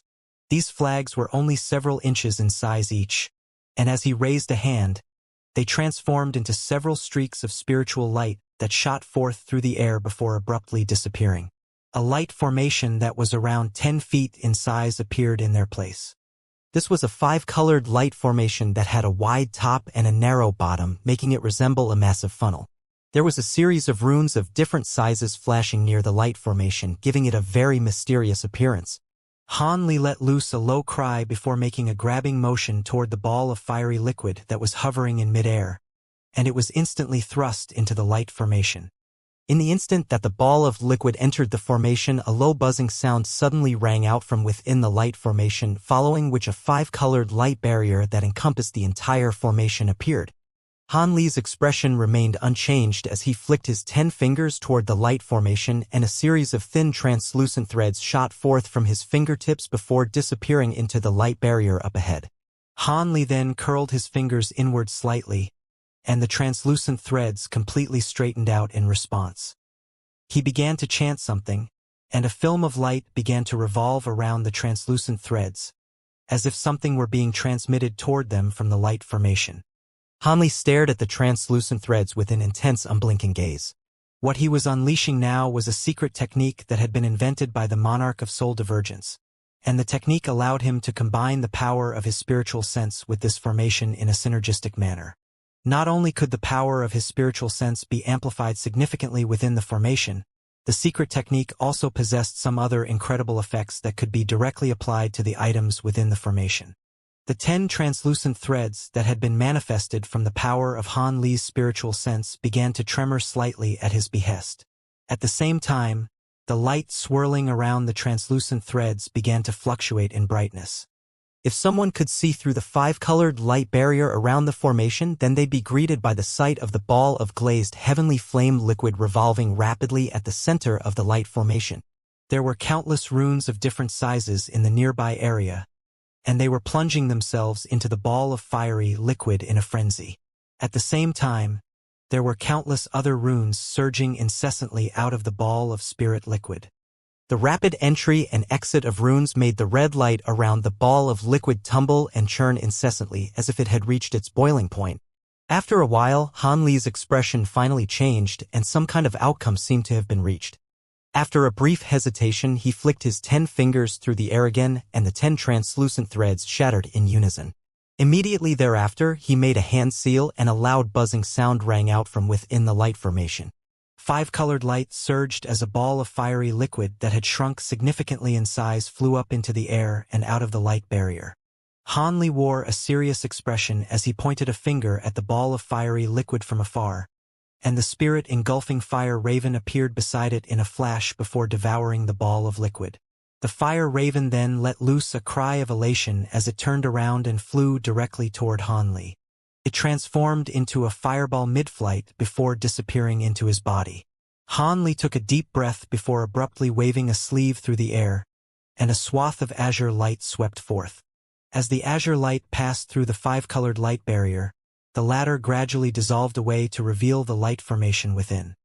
Hanli waved a hand toward the light formation in an expressionless manner, and several streaks of spiritual light shot forth from within before reverting back to a stack of formation flags that gently fluttered downward. Hanli swept a sleeve toward the formation flags, and they disappeared amid a flash of spiritual light. The light formation in the distance also rapidly disappeared in a soundless manner. Moments later, the only thing that was left hovering in midair was a fist-sized ball of fiery liquid. Hanli waved a hand toward the ball of liquid, and the white jade vial appeared above it in a flash. The vial tipped itself over before a swath of light surged out of its opening, then drew the ball of spirit liquid into the vial.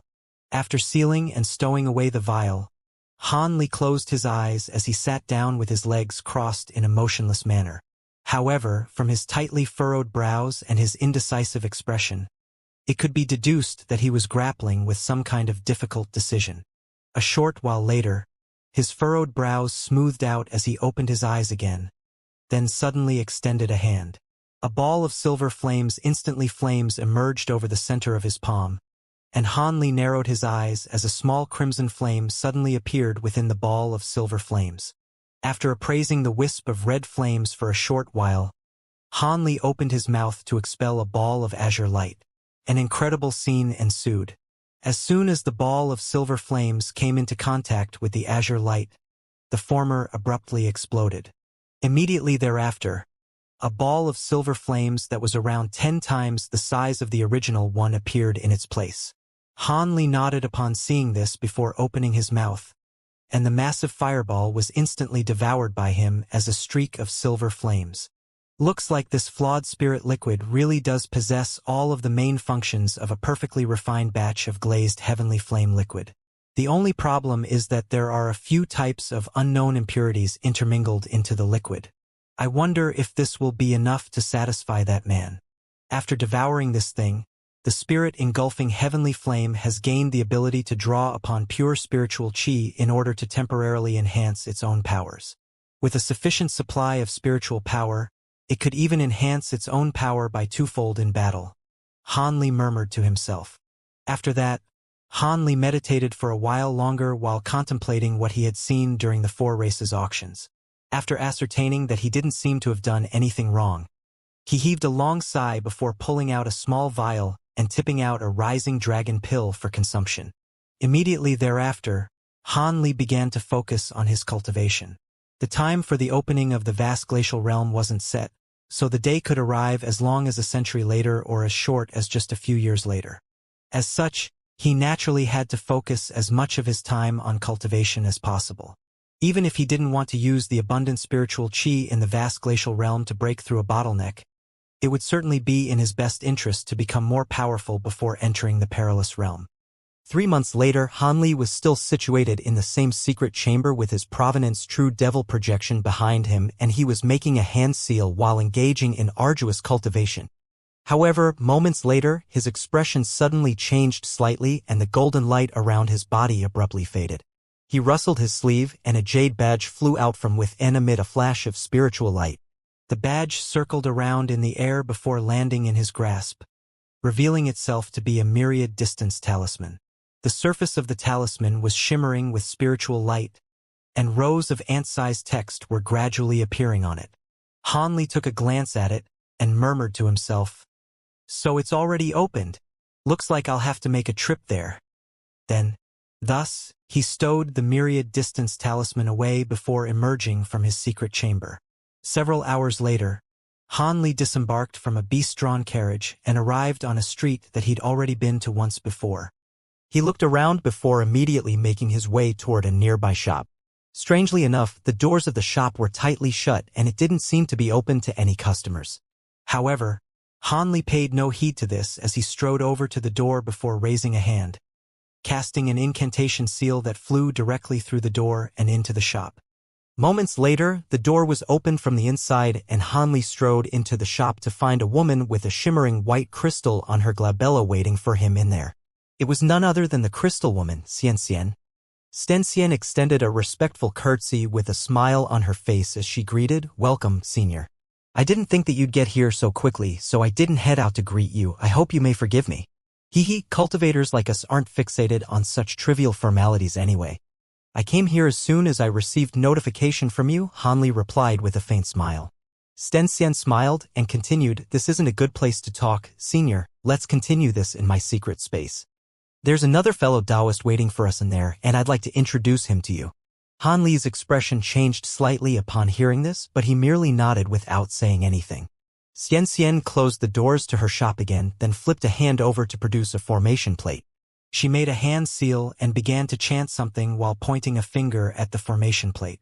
Brilliant light instantly flashed from the formation plate, following which a vast expanse of five-colored light swept forth in all directions, enshrouding Han Li and the woman within. This five-colored light then swirled before forming a five-colored light formation. In the next instant, Han Li felt his surroundings blur, following which he found himself in a murky gray space. This was none other than the private spatial rift that Xianxia had opened up. Han Li looked around and immediately caught sight of a humanoid figure that was standing nearby. I pay my respects to Senior Han, the humanoid figure greeted in a polite manner as he cupped his fist in a respectful salute. Han Li inspected the humanoid figure through narrowed eyes to discover that this was a muscle-bound black-robed man with several faint purple scars on his face.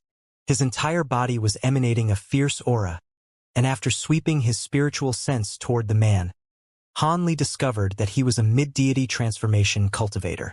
What can I refer to you as, fellow Taoist? Han Li asked in a calm voice as he emerged from the teleportation formation. My name is Yu Zong, the man replied. Brother Yu is the most renowned devilish beast hunter in the Golden Devil Mountain Ranges. If we want to have a smooth trip into the mountain ranges, we'll have to enlist the help of fellow Taoist abilities, Xianxia explained. Devilish beast hunter? Does that mean you enter the Golden Devil Mountain Ranges quite often? Han Li asked with a curious look on his face. I've entered the Golden Devil Mountain Ranges on a total of 37 occasions, and I've ventured deep into the mountain ranges on 7 of those occasions. Yu Zong replied in a respectful manner. 37? Han Li's expression changed slightly upon hearing this. Seeing as he had promised that he would enter the Golden Devil Mountain Ranges with Xianxia, he had naturally conducted some research into the mountain ranges beforehand. Thus, he discovered that the mountain ranges were even more perilous than Xianxia had made them out to be, and all of the beings who still dared to enter the mountain ranges at this point were brave and skilled adventurers. However, even those beings didn't dare to venture deep into the mountain ranges, and they'd only roam around the outskirts to kill some relatively weaker devilish beasts. Yet much to his surprise, this Yu Zong was only at the mid-deity transformation stage, but had ventured deep into the Golden Devil Mountain on several occasions.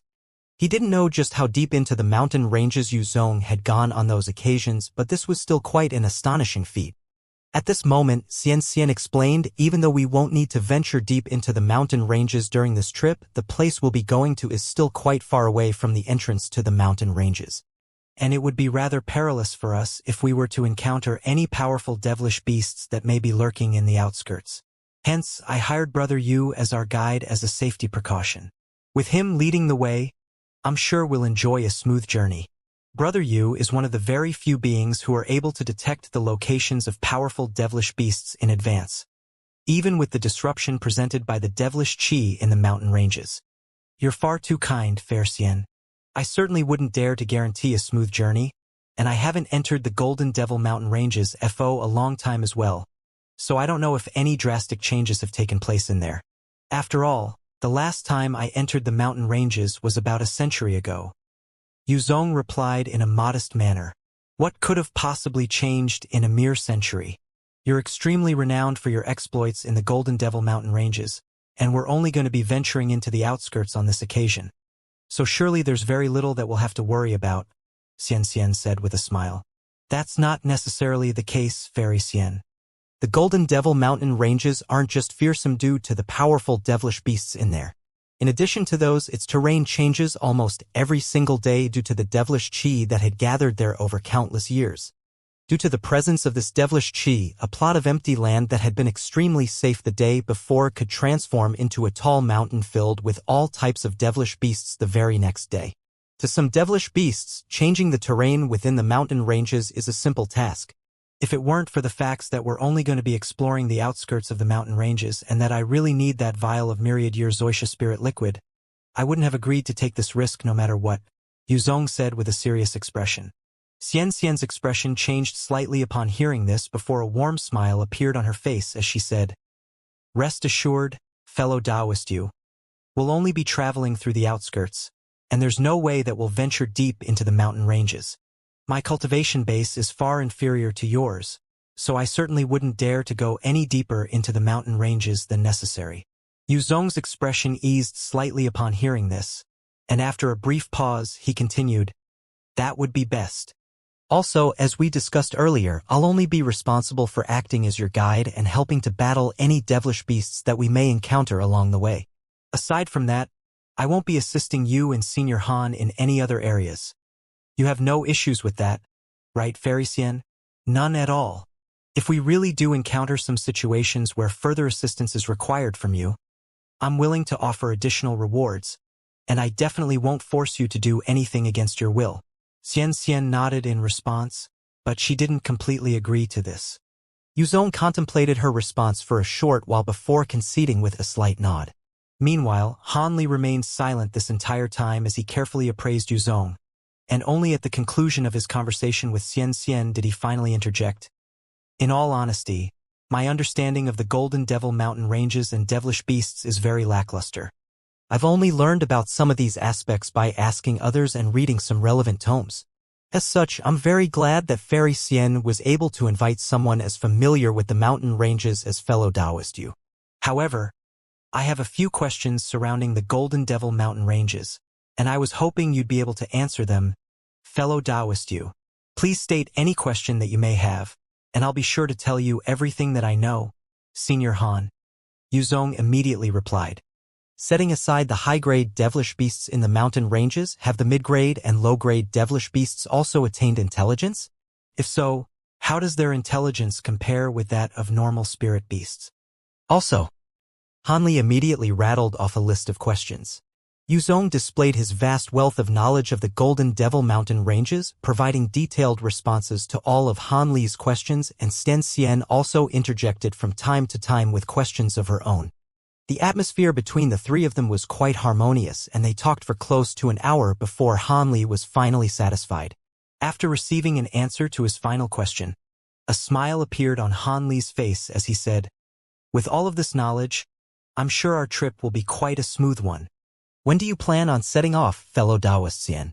Xianxia considered the question momentarily before replying, "The Golden Devil Mountain ranges are about a month's travel away from our Cloud City, so we won't be able to delay for too much longer. I think we should set off in 3 days. What do you think, Senior?" Han Li stroked his chin as he replied, "All right, we'll do as you say. 3 days from now, let's meet up 5 kilometers outside of the eastern gates." Yuzong nodded in response, stating no objections to this proposal. Han Li had no intention of staying any longer, and he bade everyone farewell as he said, "If that's everything that needs to be discussed, then I have to go back and make some preparations now. We've discussed everything that needs to be said, so you're certainly free to leave." Senior Han, Xianxia replied in a respectful manner before flipping a hand over to summon her formation plate again. Thus, Han Li stepped onto the teleportation formation and disappeared amid a flash of spiritual light. Immediately following Han Li's departure, Yuzong heaved a reflexive sigh of relief before his brows furrowed as he asked, "Fellow Taoist Xian, is this Senior Han really trustworthy? You say that he's a high-grade devilish cultivator, but I don't sense any devilish aura emanating from his body. I've explored the Golden Devil Mountain ranges on many occasions, and I'm quite confident in my ability to sense devilish qi. So could it be possible that he's lying?" "Rest assured, brother Yu, I can guarantee that Senior Han is indeed a high-grade devilish cultivator. In fact, if it weren't for the fact that he was a devilish cultivator, I may not have been able to tempt him into coming with us. But then again, if it weren't for the fact that a high-grade devilish cultivator was required for our plans, I wouldn't have had to wait for so long," Xianxia confirmed with a faint sigh. Yuzong was silent for a moment before suddenly asking, "In that case, this Senior Han must be using some kind of mysterious cultivation art that can mask his devilish qi. Otherwise, there's no way that my sensory ability would completely fail to detect any devilish aura from him." Aside from that, I don't know what your objective for this trip is, but seeing as it requires the accompaniment of a high-grade devilish cultivator, I can only presume that it's not something simple. On top of that, it really is a bad idea to be entering the Golden Devil Mountain ranges this year. This should be the time during which an influx of devilish chi will be pouring into the mountain ranges once every 300 years, and during this 10-year period, there's a high chance that the powerful devilish beasts in the mountain ranges will appear in the outskirts. Why don't you wait for a further 4 or 5 years instead?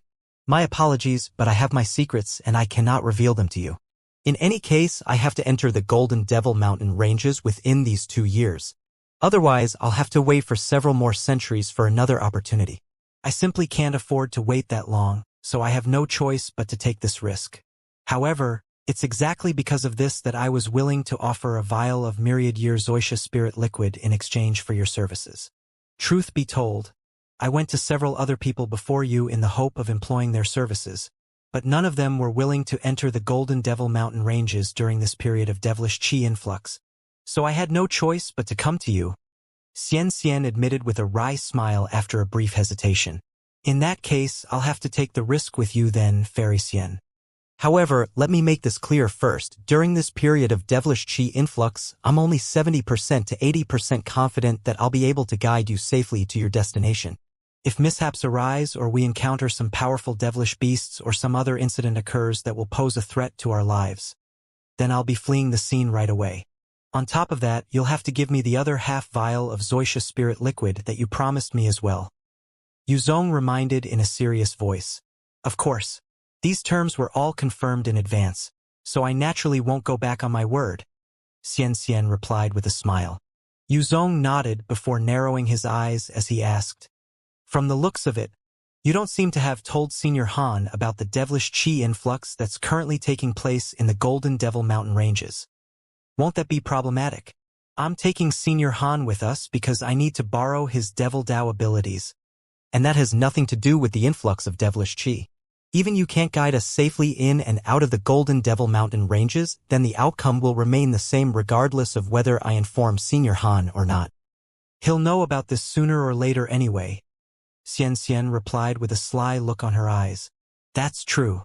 However, if you were to tell him in advance, then you most likely wouldn't have been able to convince Senior Han to come with us." Yuzong chuckled with a knowing expression. Xianxia merely smiled upon hearing this and offered no response. After that, she and Yuzong discussed some other details before Yuzong was also sent away by the teleportation formation. Thus, Xianxia was the only one left in the spatial rift. The smile on her face gradually faded, and her brows furrowed slightly as she suddenly waved a sleeve through the air. A ball of azure light immediately flew out from within, then transformed into a fist-sized azure beast in a flash. The small beast had scales all over its body and sharp claws attached to its 4 limbs. There was a pair of horns on its head. It had a mouthful of sharp fangs, giving it an identical appearance to a true spirit Kirin. However, the small beast's body was extremely indistinct and insubstantial, looking as if it could be dispersed by nothing more than a gentle breeze. "Are you sure that place will be opening within these 2 years? Make sure you haven't miscalculated the date. If you're off even by just a few years, I'll be taking this risk for nothing, and I'll be missing out on a brilliant opportunity." Xianxia asked in a serious voice as she appraised the Kirin projection before her. "Do you still not believe me even now? When have I provided you with false guidance? If it weren't for the rewards that you reaped from the other set of ruins I told you about, you wouldn't even be at where you are today. With the limited cultivation aptitude of you crystal beings, you can already be considered to be a supreme prodigy by reaching this point after just a few centuries of cultivation." The Kirin projection replied as it raised its head in a lazy manner. "From the day that I was born, you were born with me, and if I were to die, you would suffer the same fate, so of course I believe you. It's just you're merely a wisp of the soul of the true spirit Kirin from back then, so it wouldn't be impossible that your memory's been jumbled or rearranged. I'm simply feeling a little uneasy," Xianxia said as she appraised the miniature Kirin. "I am indeed only 100,000ths of that true spirit Kirin's spiritual sense after it had self-detonated, but back then it had been forced to the brink of death by its sworn enemies, and it wouldn't have been able to escape had it not detonated its own soul. Even though it unleashed an ability that defied the natural order to split its soul into 100,000 fragments, it has implanted a few extremely important pieces of information into every single fragment of its soul, so it can have a chance of returning to its former power. I can assure you that the information regarding that true spirit cave is most definitely one of those pieces of information, so there's no way that I'll miscalculate. The miniature Kirin chuckled. Indeed, it's all thanks to you that I was able to reach my current cultivation base. However, you only adhered to my infant self to try and take over my body and reincarnate yourself. I don't know why you failed to do so in the end, but you certainly didn't harbor good intentions toward me in the beginning. Xianxia countered with a faint smile. Spiritual light flashed erratically around the miniature Kirin upon hearing this, and its mood seemed to have soured significantly. Why are you still mentioning that? I failed in the end, didn't I? It's a stroke of terrible luck that I decided to adhere to your body. Otherwise, if I had chosen someone else at the time, perhaps I'd have been freed long ago. Humph. Do you really think I don't know what happened back then? At the time in the village that I was born, I was the only baby that was yet to be born.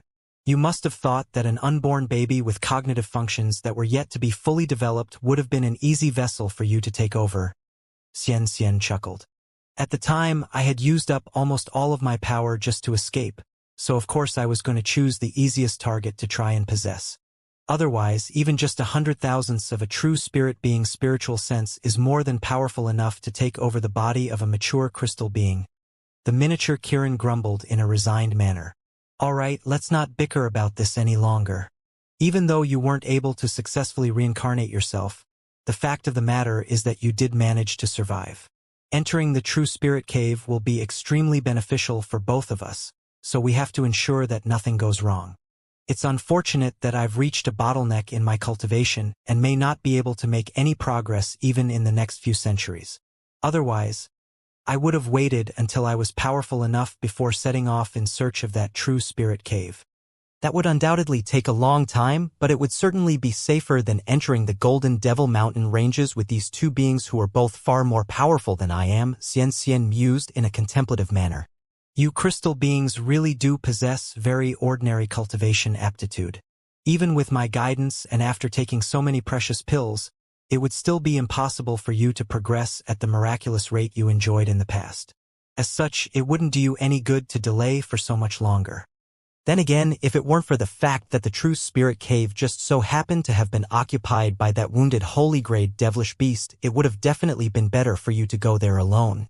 The Kirin projection paused momentarily before continuing, but rest assured. You've already prepared measures to counteract those beings, haven't you? It would be best if they didn't try to plot against you, but if they did, then you could unleash those measures, and even ordinary beings who are far more powerful than you would be susceptible. Ordinary beings? Are you implying that one of them isn't an ordinary being? Does that mean there's a chance that those measures won't work on them? The crystal woman was extremely intelligent and was immediately able to read between the lines. You've come into those two beings twice already, and even though I've been hiding in your body on those occasions, I was still able to sense some things. That Yuzong's aura fluctuates in power, and upon closer inspection, I can sense some baleful qi lurking within his body.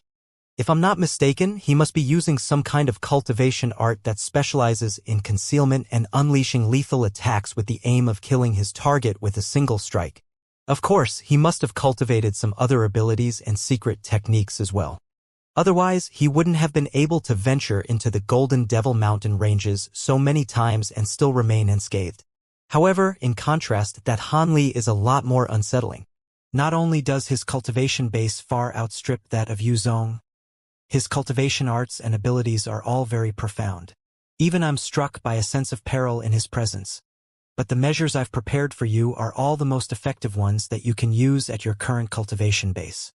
In particular, the life-saving measures are extremely profound and unpredictable, so even if you can't kill the two of them on the spot, you'll still be able to escape with ease, the Kirin projection replied in a confident manner. In that case, I'm feeling quite reassured. However, there's something else that I'm more worried about, Xianxia sighed as a peculiar look flashed through her eyes. Oh? What is it? The miniature Kirin asked. When that Kirin self-detonated its soul all those years ago, it was split into 100,000 fragments, so surely you're not the only one that managed to escape and is aware of the location of the true spirit cave.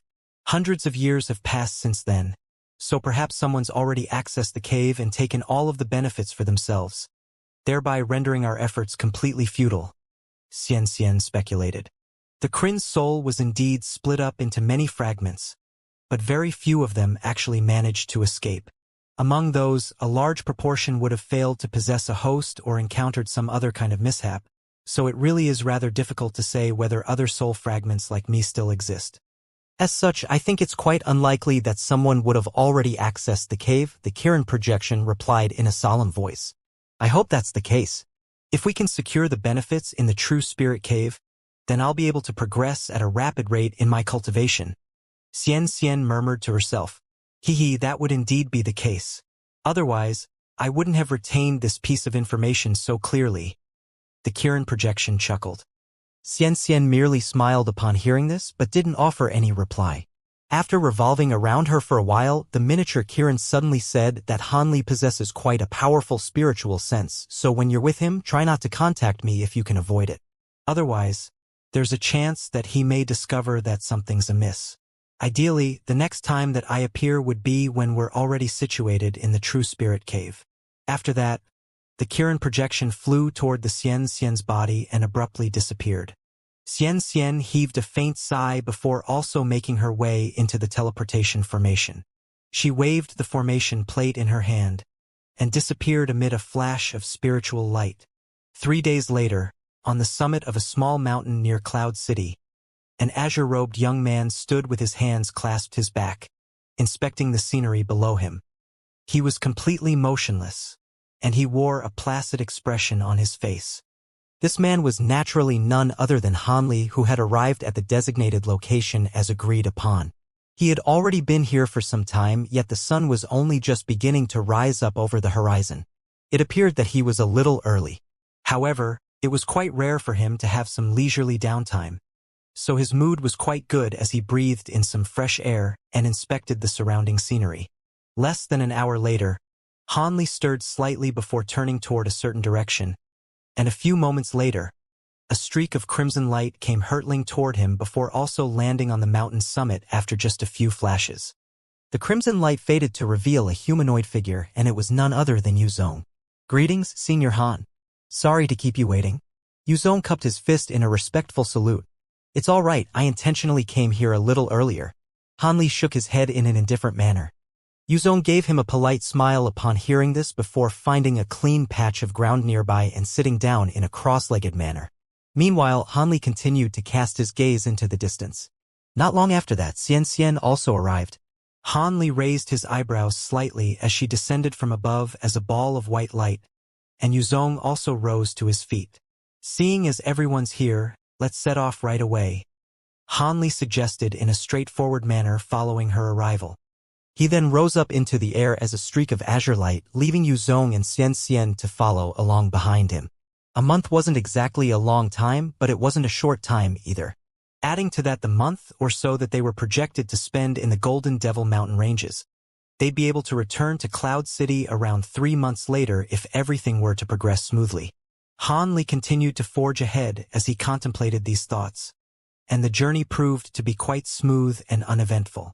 A month later, after flying over a long set of nameless mountain ranges, a boundless sea of azure mist appeared up ahead. That's the Azure Spirit Cloud Sea, which is the restriction around the Golden Devil Mountain ranges. It's also the only entrance to the mountain ranges, and attempting to barge into the mountain ranges from anywhere else would spell certain death. A hint of excitement flashed through Yuzong's eyes at the sight of the sea of mist. Hanli was flying beside Yuzong with a contemplative look on his face as he cast his gaze toward the sea of mist in the distance. All of a sudden, his expression changed slightly. When they were further away, he had failed to notice this, but after drawing closer, he could hear a dull rumbling from within the azure sea of mist, as if a loud thunderstorm were raging within. At this moment, Yuzong suddenly drew to a halt, and the crimson light around his body faded as he appeared before the azure mist. He flipped a hand over, and a shimmering golden badge appeared in his grasp. He then raised a hand and the badge disappeared into the mist as a streak of golden light. The dense mist that yielded almost zero visibility suddenly parted in the face of the streak of golden light, forming a natural passageway. "Stay close to me and make sure you don't stray from this passageway. Otherwise, you'll be in big trouble," Yuzong cautioned before flying ahead again. Even though Han Li didn't know what kind of trouble would await him if he were to fly into the azure mist, he certainly wasn't going to find out, and he followed close behind Yuzong as he was told. Xianxia was also flying along behind them, and she couldn't help but ask, "I've also been to these Golden Devil Mountain ranges once before, and if I recall correctly, shouldn't we have entered from another location? Ordinary beings would naturally have to enter from there.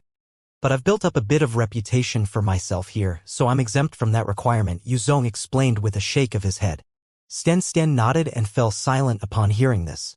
Thus, the three of them continued to fly along under the guidance of the streak of golden light, and before they knew it, they had traveled close to 10 kilometers into the sea of mist. All of a sudden, Han Li's eyes flashed as he suddenly caught sight of a cluster of buildings around 500 meters below them.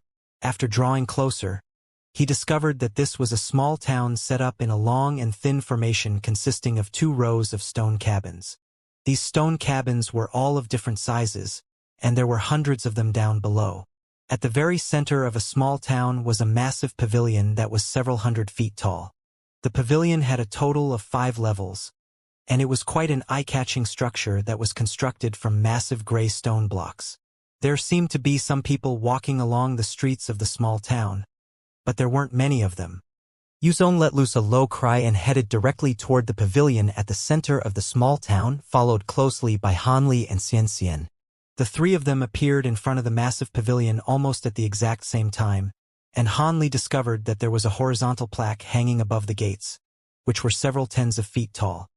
The words "Lightning Cloud Pavilion" had been inscribed onto the plaque in flowing and graceful ancient text. "Come with me, fellow Taoists. This is the place where we receive restriction badges. I'm sure you've been here before as well, right, Fairy Xian?" Yuzong asked with a smile. "Indeed. However, on the last occasion that I was here, I had to go somewhere else and buy a cloud split badge before I could enter this place," Xianxia replied with a nod. "The cloud split badge that you purchased is only a temporary badge, and those expire after a month. In contrast, the treasure I just used to split apart the azure mist just then is one that can be used over and over again.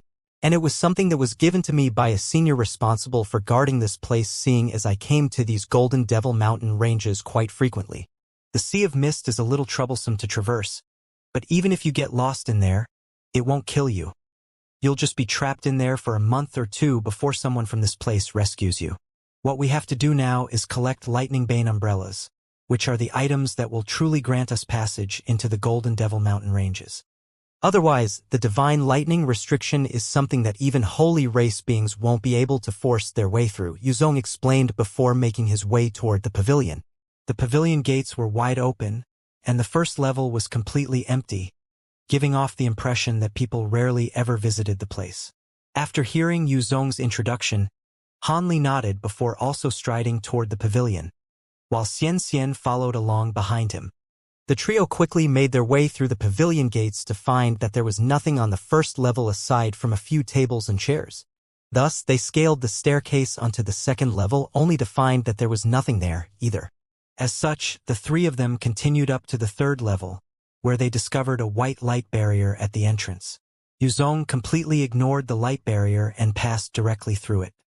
Han Li raised an eyebrow before also following suit in an expressionless manner to discover that the barrier posed no impediment at all.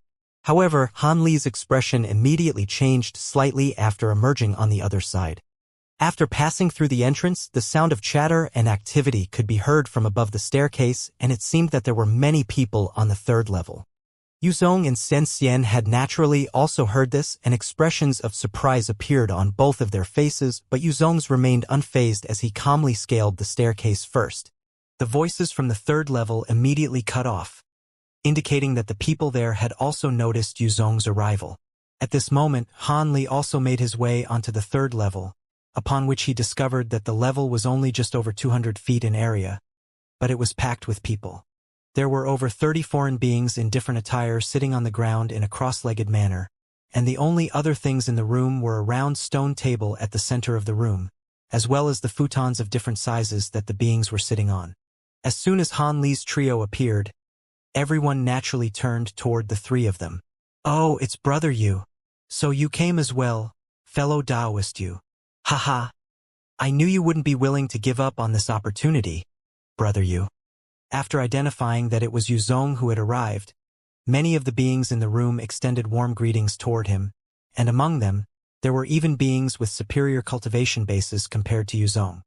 The other beings who didn't recognize Yu Zong also stirred upon hearing his name, and some of them were appraising him with enmity in their eyes. It seemed that even though they didn't recognize Yu Zong, he was indeed quite renowned around these parts. However, there were 4 or 5 beings in the room who displayed no reaction even after hearing Yu Zong's name, and they were merely appraising Han Li's trio in a discreet manner. Han Li swept his spiritual senses throughout the room, and he was quite surprised that all of the beings here were at or above the deity transformation stage. In fact, close to half of them were spatial tempering stage beings, and there were even 3 beings at the pinnacle of the spatial tempering stage. There were also some beings who were using treasures to conceal their spiritual powers, so even Han Li was unable to ascertain their cultivation bases. In contrast to Han Li, Xianxia was rather intrigued by the resounding reputation that Yu Zong clearly had in this place. Yu Zong cupped his fist in a salute to everyone before heading toward a thin, elderly man with gray hair, and asking in a respectful manner, "You're here as well, Senior Yen. Did something happen in the Golden Devil Mountain ranges?" This elderly man was one of the 3 beings who were at the pinnacle of the spatial tempering stage, and he was appraising Yu Zong with a benevolent smile on his face, seemingly closer with him than all of the other beings here. "Did you not know anything before coming to this place? Aren't you aiming to enter the Golden Devil Mountain ranges?" The elderly man was rather surprised to hear Yu Zong's question. "I am indeed going to enter the mountain ranges, but that's for another reason. As far as I know, this is a period during which a mass influx of devilish qi is taking place, so why are there still so many people gathered here? Could it be that all of them are here for lightning bane umbrellas?" Yu Zong asked with a serious look on his face. Of course, no one would come here unless they were looking to enter the mountain ranges. As for the reason behind this, that's a long story. Who are those 2 fellow Taoists? The elderly man asked in a hesitant manner as he cast his gaze toward Han Li and Xianxia. "It's all right. Senior Han and Fairy Xian are my companions, with whom I'm going to be entering the Golden Devil Mountain ranges together. So you can tell them what you're about to tell me as well, Senior Yen. It seems that the 3 of us are the only ones here who are still in the dark." Yu Zong chuckled with a wry smile. "That's true. Long story short, a humanoid immortal Xianxia suddenly came to our town and wounded a cultivator a few days ago, then fled into the Golden Devil Mountain ranges," the elderly man replied after a brief contemplation. "Humanoid immortal Xianxia? Did I hear that right?" Xue Zong's expression changed drastically upon hearing this. Han Li and Xianxia also exchanged an astonished glance. There's no mistaking it. It was indeed an immortal Xianxia.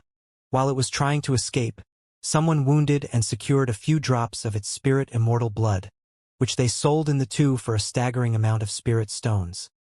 The elderly man confirmed. It's extremely rare for spirit medicines to attain human forms, and it's not necessarily the case that spirit medicines will attain sentience and a human form after existing for a certain period of time. Spirit medicines have to encounter many miraculous opportunities before they even have a sliver of a chance of attaining a human form. It seems that even in the entire spirit realm, there haven't been many precedents of such spirit medicines. If this news were to spread, all of the 13 heavenly cloud races and even beyond would surely erupt into a massive frenzy. All of these beings gathered here must have arrived after hearing this news. Yu Zong mused with a peculiar look on his face. That's not going to be the case, Brother Yu. Perhaps more people will gather here from the 13 heavenly cloud races in the coming days. But beings from further away won't have any chances of capturing the immortal Xianxia. Not only is it proficient in 2 types of earth movement techniques, it seems to have also attained a movement ability that allows it to attain a shadow form. A young man with a clean-shaven face interjected with a chuckle. It has a shadow form? If it possesses such a legendary movement technique, then what's the point of venturing into the Golden Devil mountain ranges? With that ability, it would be impossible even for holy race beings to capture it. Xianxia exclaimed with a stunned expression. We're naturally not going to take the risk if it's only bound to be futile. This immortal Xianxia was quite unlucky in that it attacked a cultivator who just so happened to have mastered a type of golden origin restrictive light. Even though he was caught off guard and severely wounded, his instinctive retaliative attack also struck the immortal Xianxia. When it tried to escape by adopting its shadow form, it only managed to activate the ability halfway before the restrictive light took effect and it was forced to revert to its normal form. However, it also possesses some kind of ability that makes it insusceptible to the lightning cloud formation, and it passed directly through the restriction before escaping into the Golden Devil mountain ranges, the young man explained. After a brief pause, the young man continued in an excited manner. The cultivator who was wounded by the immortal Xianxia says that his golden origin restrictive light can prevent the immortal Xianxia from adopting its shadow form for 2 months. On top of that, due to the fact that the immortal Xianxia has his restrictive light within its body, he can refine a formation plate that can track the immortal Xianxia's location as long as one is within 50 kilometers of it. This immortal Xianxia possesses some powerful movement and concealment techniques, as well as some other special abilities, but its combat prowess is actually quite lackluster. On top of that, it's also been wounded, so there's no way that it would dare to venture deep into the Golden Devil mountain ranges, which means that it must be hiding in the outskirts. As such, this 1-month period would be ideal for capturing it. We originally had no intention of entering the mountain ranges during the influx of devilish chi, but we certainly couldn't give up on such a brilliant opportunity. As for the people outside of the 13 heavenly cloud races, even if they've received news of this, it's too late for them to get here. Han Li's trio was enlightened by this explanation. Yuzong contemplated the situation momentarily before a cautious look appeared on his face, and he said, "Humanoid spirit medicines are indeed extremely rare, but there are no records suggesting that they possess any special properties when it comes to pill refinement, so they may not be any more potent than other high-grade spirit medicines. The only thing special about it is that spirit medicines of this nature are extremely rare. In that case, surely it wouldn't be enough to draw so many people here in just a few days, especially during this period of devilish chi influx. After all, the mountain ranges are far more perilous during this period of time than otherwise, and even when traversing through the outskirts, there's a good chance that we may encounter powerful devilish beasts. That's the other thing that I was just about to explain. Brother Yu. On the day that the immortal Xianxia appeared, a holy race being appeared in our town and offered a reward of 3 myriad wonder pills, 3 myriad year green lotus flowers, and a massive sum of spirit stones as a reward in exchange for this immortal Xianxia, and he doesn't care if it's been captured dead or alive. This senior is currently living in the town, and he's announced that he'll only leave after the 1-month period during which the Golden Devil mountain ranges are open. By the way, that senior was also the person who purchased the few drops of blood shed by the immortal Xianxia. A beauty in a palatial dress explained. A holy race being, Han Li repeated with a hint of surprise on his face. The woman glanced at Han Li and found him to be completely mundane and nondescript, so she replied in a slightly cold manner. Indeed, this senior's surname is Gu, and he possesses an unfathomable cultivation base. He doesn't appear to be from our cloud city. Looks like everyone is actually here for the reward being offered by this senior Gu. Xianxia chuckled upon hearing this. All cultivators who come to this town are desperately in need of spirit stones. Otherwise, no one would want to risk entering the Golden Devil mountain ranges. With such a high reward being offered, we wouldn't have to keep living in this town or risk our lives to kill devilish beasts. The woman harumphed in response, seemingly rather displeased by Xianxia's words. Xianxia merely smiled and offered no response to this. Don't be so rude. These two are both friends of Junior Yu's. The old man with the Yen surname seemed to be a direct senior of the woman in the palatial dress, and he scolded her in a stern manner. The woman still didn't appear to be very pleased, but she still gave an affirmative response before falling silent. Yuzong seemed to be confused about something else, and he looked around with furrowed brows before asking, "Seeing as this happened a few days ago, why are there still so many people here? Could it be that Senior Liao is no longer responsible for this place?" "Indeed, Brother Yu," Senior Liao departed over 10 years ago, and he was replaced by an extremely strict man. He's even brought back the old passage examination, and those who aren't able to pass the examination won't be given lightning bane umbrellas. On top of that, he's nowhere near as flexible as Senior Liao and refuses to give out lightning bane umbrellas in advance. You've actually come at just the right time, as this is the first day that the examination is being held. That's why there are so many people gathered here, the clean-shaven young man complained. That's enough, these are not matters for you to comment on. The newly appointed enforcer Min has only reintroduced the examinations in order to bar entry to beings who are too weak, thereby preventing from entering the mountain ranges, only to be killed by the devilish beasts in there. The elderly man said in an indifferent manner. But this examination is just an outdated relic of the distant past. It was only put in place because back then, too many fellow Taoists perished in the Golden Devil mountain ranges. Now, hardly anyone is willing to venture into the mountain ranges, so such an examination is completely superfluous. The young man argued as he pursed his lips. It doesn't matter what we say. The fact of the matter is that no one can enter the mountain ranges without lightning bane umbrellas, and the one responsible for this place is no longer Senior Liao. As such, the rules will naturally be changed. The elderly man with the Yen surname said in a meaningful voice, seeing as even the one with the highest cultivation base among them had spoken. The others naturally couldn't raise any further objections. Regardless of what you came here to do, surely you won't be willing to miss out on this opportunity. Right, brother you? How about we go and capture that immortal Xianxia together? With the legendary devilish beast hunter on our side, we should have a greater chance of capturing the immortal Xianxia than everyone else. After we capture the immortal Xianxia, we can split the reward between us based on individual contributions. What do you say, brother Yu? The woman urged with a smile. Yu Zong's expression changed slightly upon hearing this, but he didn't immediately give a reply.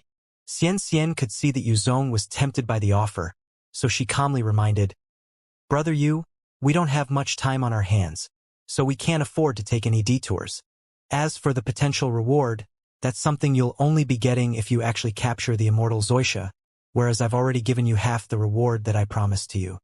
I'm sure you've heard the saying that a bird in the hand is worth two in the bush. Yu Zong hesitated momentarily before finally making a decision. Rest assured, fellow Taoist Xian, I've already taken half the reward offered to me, so I'm certainly not going to change my mind. Senior Yen, I have another matter that I must attend to, so I won't be able to accompany you. That's all right. In all honesty, we're just trying our luck here. The outskirts of the Golden Devil mountain ranges are overly large, but it wouldn't be an easy task to find the immortal Xianxia within the devilish qi, so it's difficult to say who'll find it or if anyone would find it at all. Perhaps it's one of those things where those who aren't actually searching for it will stumble upon it instead. And give a junior you a portrait of the immortal Xianxia and a tracking formation plate. The elderly man instructed in a nonchalant manner. The woman immediately did as she was told, pulling out a white stone tablet and a blue formation plate from within her storage bracelet. After a brief hesitation, Yu Zong still accepted the two items in the end. Thank you, Senior Yen. Don't mention it. Your father and I were good friends, after all, so it's only right that I help out his beloved son. The elderly man chuckled. Meanwhile, a hint of a smile appeared on Han Li's face, and his lips twitched slightly as he transmitted his voice to the Xianxia. What's this devilish qi influx? And what's this about encountering powerful devilish beasts, even in the outskirts of the mountain ranges? Xianxia's expression changed minutely upon hearing this, following which she also transmitted her voice back to Han Li in reply. Please forgive me, Senior. This devilish qi influx will indeed slightly impact our journey, but it won't pose any substantial problems unless we venture deep into the mountain ranges. I was going to explain this after we entered the mountain ranges. How about this? After we kill the holy-grade devilish beast, I'll offer some of the materials derived from the beast to you aside from its true blood and devilish core. I hope you won't blame me for my oversight, Senior. As soon as Han Li raised the question, Xianxia immediately made a concession in order to appease him. Han Li was silent for a while before transmitting his voice to Xianxia again, and on this occasion, his voice had turned as cold as ice. Out of all of things I hate, people laying traps for me stands at the top of the list. I'll let it go this one time, but if I discover something else that you've kept from me, then our collaboration is over. I do indeed want to repair the heavenly devilish armor, but I won't allow myself to be played for a fool. Despite the frosty tone of Han Li's voice, Xianxia heaved a sigh of relief as she knew that she had weathered that storm. At this moment, Yu Zong and the elderly man with the Yen surname began to chat about the past, and they seemed to be thoroughly enjoying themselves. However, right at this moment, an unexpected turn of events suddenly unfolded. As aforementioned, there were 3 beings at the pinnacle of the spatial tempering stage present, one of whom was the elderly man with the Yen surname. As for the other 2, not only were they outsiders, they were among the few beings who displayed no reaction after hearing Yu Zong's name. However, after hearing the conversation that had just taken place earlier, they finally realized why Yu Zong was so renowned around these parts, and their eyes lit up in unison. After a brief conversation via voice transmission, one of them abruptly rose to his feet before making his way toward Han Li's group. This was a square-headed middle-aged man with disheveled green hair, and he said in an unfriendly voice, "So you're the renowned devilish beast hunter. You must be very familiar with the Golden Devil Mountain ranges, then." Yu Zong's heart sank slightly, but he still replied in a voice that was neither humble nor arrogant. "That's in my past now. I haven't been in the Golden Devil Mountain ranges for over 100 years, so I can hardly claim to be familiar with it now. Do you need something from me, senior? Nice try, but that's not going to fool me. Fellow Taoist Miao and I are going into the Golden Devil Mountain ranges tomorrow to search for the immortal Xianxia, and you have to come with us," the green-haired being said in a domineering manner. Yu Zong and everyone around him couldn't help but falter upon hearing this. The elderly man with the Yen surname was able to remain calm, but his expression had darkened significantly as he asked, "What are you trying to do to, fellow Taoist?" "Nothing much. I just want to enlist the help of my little friend here." "Do you have a problem?" Perhaps the green-haired being had a powerful back. In any case, he was being just as bullish and rude to the elderly man who possessed the same cultivation base as him. The elderly man didn't say anything in response. Instead, he turned and cast his gaze toward the green-haired being's companion. This was a being who wore a suit of silver armor that was filled with sharp crimson spikes, all of which were emanating an odor of blood and gore. The foreign being was appraising them with an extremely wooden expression, as if he were merely looking at a pile of dead bodies. Even the elderly man couldn't help but shudder as he met the being's gaze. With his vast wealth of experience, he naturally knew that this being had to have mastered some kind of extremely powerful cultivation art. Otherwise, he wouldn't have been struck by a bone-chilling sensation at the sight of a being who was of the same cultivation base as him. The old man quickly cast his glance toward the air surrounding the foreign being to find that even though not all of the outsiders had banded together, there were over 10 beings clustered around him. He then glanced at his own side to find that even including Han Li, Yu Zong, and the others, they only had around 7 or 8 people in total, and his expression became quite grim upon seeing this. Even if all of the beings outside of the silver-armored beings group were to side with them, their numbers would still only just about break even. However, aside from the 2 ninth-tier upper race beings among the opposing group, there were also 4 uppers beings of the 7th and 8th tiers. In contrast, the only upper race being above the 7th tier aside from himself was a burly man with disheveled hair who hadn't spoken this entire time.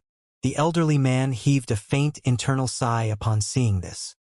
He knew that this green-haired being only dared to act in such a bullish and demanding manner because they had an overwhelming advantage in power. Even so, he wasn't about to back down. A steely expression appeared on his face as he said in a cold voice, "Junior, you has some ties with me, so I won't just stand by and watch as you take him away. Also, I want to remind you that this is Lightning Cloud Town. It's not a place where you can do as you please. Even if you want to invite Junior you to come with you, you have to follow the rules here." The elderly man's response seemed to be an unexpected one to the green-haired being, and a cold light flashed through his eyes as he asked, "Rules? What rules?" "In this town, if a conflict takes place between 2 beings, then they have to battle one another in the town's arena. The loser will have to comply with the will of the winner," the elderly man replied. The green-haired being faltered upon hearing this before bursting into raucous laughter. "Haha, are you asking me to fight this little brat? Of course not. I forgot to tell you that according to the rules of the town, only beings of similar cultivation bases can battle one another in the arena. If you insist on taking Junior you with you, then you'll either have to find someone of a similar cultivation base as him or I'll be fighting you in his place. The old man replied in an indifferent manner. The green-haired being faltered upon hearing this before a sinister expression appeared on his face, and he asked, I have to find someone of a similar cultivation base? What kind of ridiculous rules are these? What if I refuse to abide by them? If you refuse to abide by the rules, then you'll be seen as a troublemaker, and the enforcer that has been deployed to this town by the panel of elders will evict you from the town, as well as ban you from ever being able to enter the Golden Devil Mountain ranges ever again. Do you want to oppose the panel of elders, fellow Taoist? The elderly man countered. The panel of elders? The green-haired being hesitated momentarily before casting his gaze toward the silver-armored being.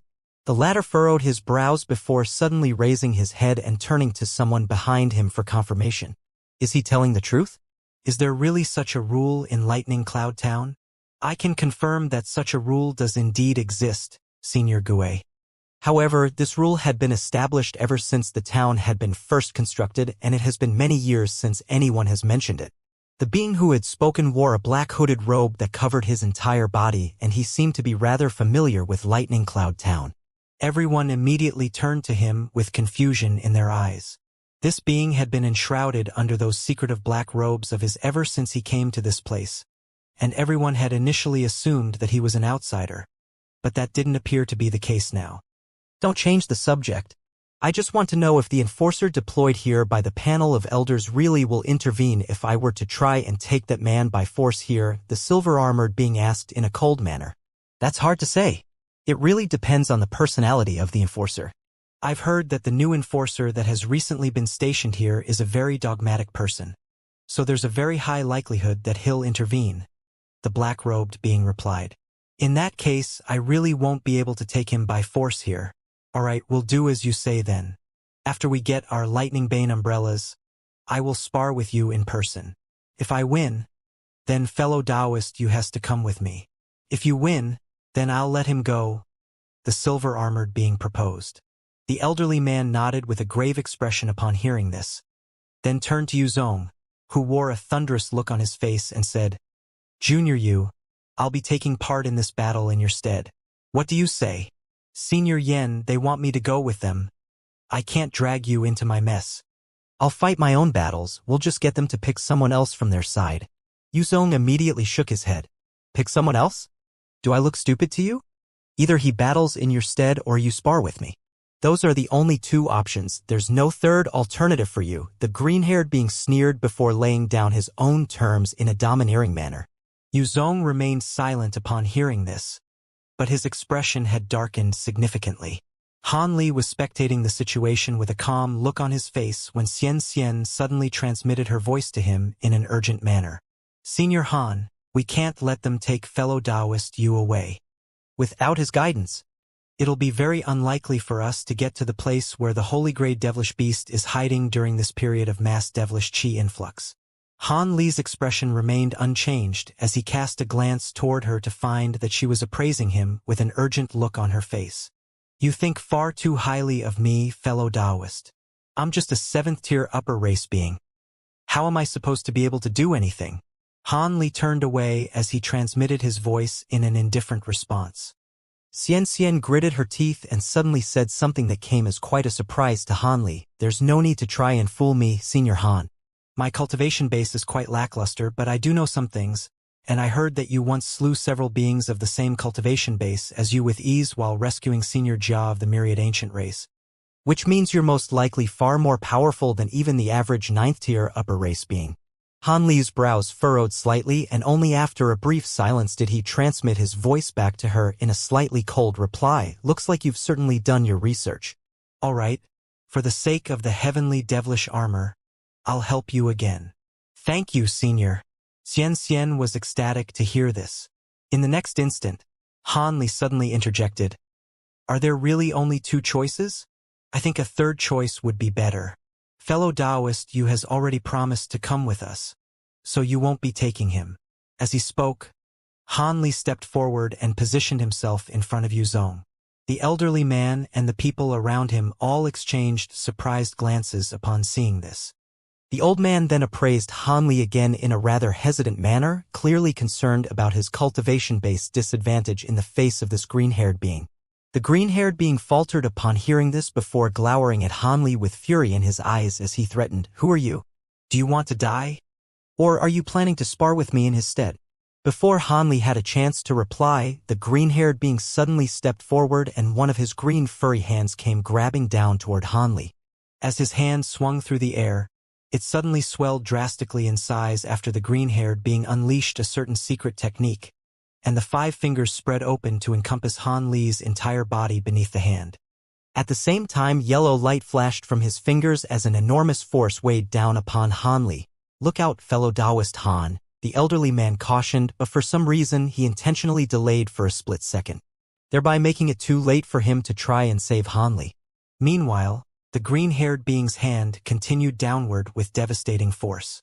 If an ordinary early spatial tempering cultivator had been caught off guard by this attack, then the immense force emanating from the palm alone would be enough to completely immobilize them. However, Han Li's physical body had reached an insane powerful level, so he certainly wasn't going to be immobilized by something like this. Even if the pressure weighing down on his body were to increase by several fold, it still wouldn't even be of the slightest concern to him. At the sight of the oncoming palm, a cold smile appeared on Han Li's face, and he reached out with an inky black hand before extending it upward. Gray light flashed before converging to form a massive gray hand of light that materialized overhead, grabbing toward the massive yellow hand. A violent look flashed through the green-haired being as he saw what Han Li was doing, and he roared, "Insolent brat! Kneel down before me." He was only using around 70% of his magic power to unleash this attack initially, but now, his magic power was circulating rapidly throughout his body, and he was no longer holding back at all as he injected all of his spiritual power into the descending palm, trying to force Han Li to his knees with this devastating attack. Yellow light flashed from the giant palm, and it swelled in size once again as it crashed into the gray hand of light. However, in the instant that the 2 massive hands clashed, a completely unexpected turn of events unfolded. There wasn't any earth-shattering collision as everyone had anticipated. Instead, the yellow hand was simply crushed into nothingness by the gray hand amid a gentle thump. After that, the gray hand swayed before appearing in the air above the green-haired being, and it also came crashing down in a soundless manner. Before the hand had even reached its target, gray divine essence-fused light was sweeping downward ahead of it. "Impossible!" the green-haired being exclaimed. It was incredible to him that Han Li had brushed aside his attack and was now retaliating in kind. In a fit of shock and fury, he abruptly clenched his fists together before throwing 2 punches at once toward the descending gray light with all his might. 2 yellow fist projections erupted from his hand amid a rumbling sound, heading directly toward the gray light. However, in the instant that the first projections came into contact with the gray light, they disappeared like sandcastles in the rising tide. A hint of astonishment appeared on the green-haired being's face, and he immediately tried to unleash a movement technique to take evasive measures. However, the gray light that was descending slowly just a moment ago suddenly sped up drastically, reaching him at an incredible speed before sweeping up his entire body in the blink of an eye. Within the gray light, the green-haired being felt the layer of protective spiritual light around his body solidify, and he was instantly completely immobilized. In the next instant, a crushing weight crashed down onto his shoulders, and the green-haired being was completely unable to oppose it as he fell to one knee onto the ground. The massive gray hand was actually still around half a foot away from his head, so it was weighing down on the protective spiritual light around him instead of his body, but that was still enough to completely immobilize him. The green-haired being's face paled before becoming extremely flushed, perhaps due to overexertion or humiliation or a combination of both. The entire 3rd level fell completely silent. All of the cultivators present, regardless of whether they were local beings or outsiders, were completely stunned by this turn of events. The elderly man with the Yen surname was also quite shocked, but also elated that Han Li was so unexpectedly powerful. In the distance, the silver-armored being's eyelids twitched, and he cast a frosty gaze toward Han Li. Meanwhile, Xianxia's expression changed several times in quick succession. He knew that Han Li was far more powerful than his cultivation base suggested, but it was still completely unexpected to her that he was able to crush a 9th-tier upper race after just a single exchange. This gave her rather mixed feelings. Yu Zong was also completely flabbergasted, and he stared at Han Li in silence, seemingly yet to process what he was seeing. As for the woman in the palatial dress and the others, they were naturally all completely dumbstruck. Han Li paid no heed to any of them as he fixed his gaze on the green-haired being, whose joints were popping and cracking from the strain of resisting against the massive gray hand of light. After being crushed into a half-kneeling position, the green-haired being was glowering at Han Li with both humiliation and resentment in his eyes. At the same time, the protective spiritual light around his body wavered incessantly, and he looked as if he wanted to forcibly rise to his feet. Han Li harumphed coldly upon seeing this, and he suddenly flipped his inky black hand over. Immediately thereafter, the gray hand that was weighing down on the green-haired being also flipped itself over, and a small mountain that was around 10 feet in size appeared out of thin air before crashing down with a dull thud. The black mountain was completely mundane and nondescript in appearance, but not only was it able to completely vanquish the green-haired being's protective spiritual light, it completely flattened him onto the ground from his original half-kneeling position. After that, the small mountain swayed and swelled to around 30 to 40 feet tall, crushing the green-haired being's entire body beneath it, leaving only half of his head poking out from underneath. The entire pavilion tremored violently, following which a layer of white spiritual light surfaced over the floor and the walls. At the same time, a series of strange runes surged forth in a frenzy from all directions before disappearing a flash, following which the tremors came to an abrupt halt. A massive and extremely profound restriction had been set up in this ordinary-looking pavilion. Otherwise, the clashes that had taken place earlier would have been enough to raise the entire pavilion to the ground several times already. Han Li withdrew his arm as he looked down at the green-haired being beneath the mountain, and he asked, "Do I have a third choice now?" In the face of a being at the pinnacle of the spatial tempering stage, Han Li would normally have a hard time defeating them unless he were to unleash a few trump cards. However, this bullish green-haired being was overly confident in the power of his own body, and he refrained from evading any of Han Li's attacks as he engaged Han Li in battle in such a small area. As such, Han Li's insane strength and Provenance true devil arts shone through immensely, thereby allowing him to crush his opponent with ease. When the green-haired being finally realized that something was amiss and attempted to take evasive measures or summon other treasures, it was already too late. In the face of the Han Li's immense strength and divine essence-fused light, he was only able to just barely ensure self-preservation, so there was no way that he could retaliate.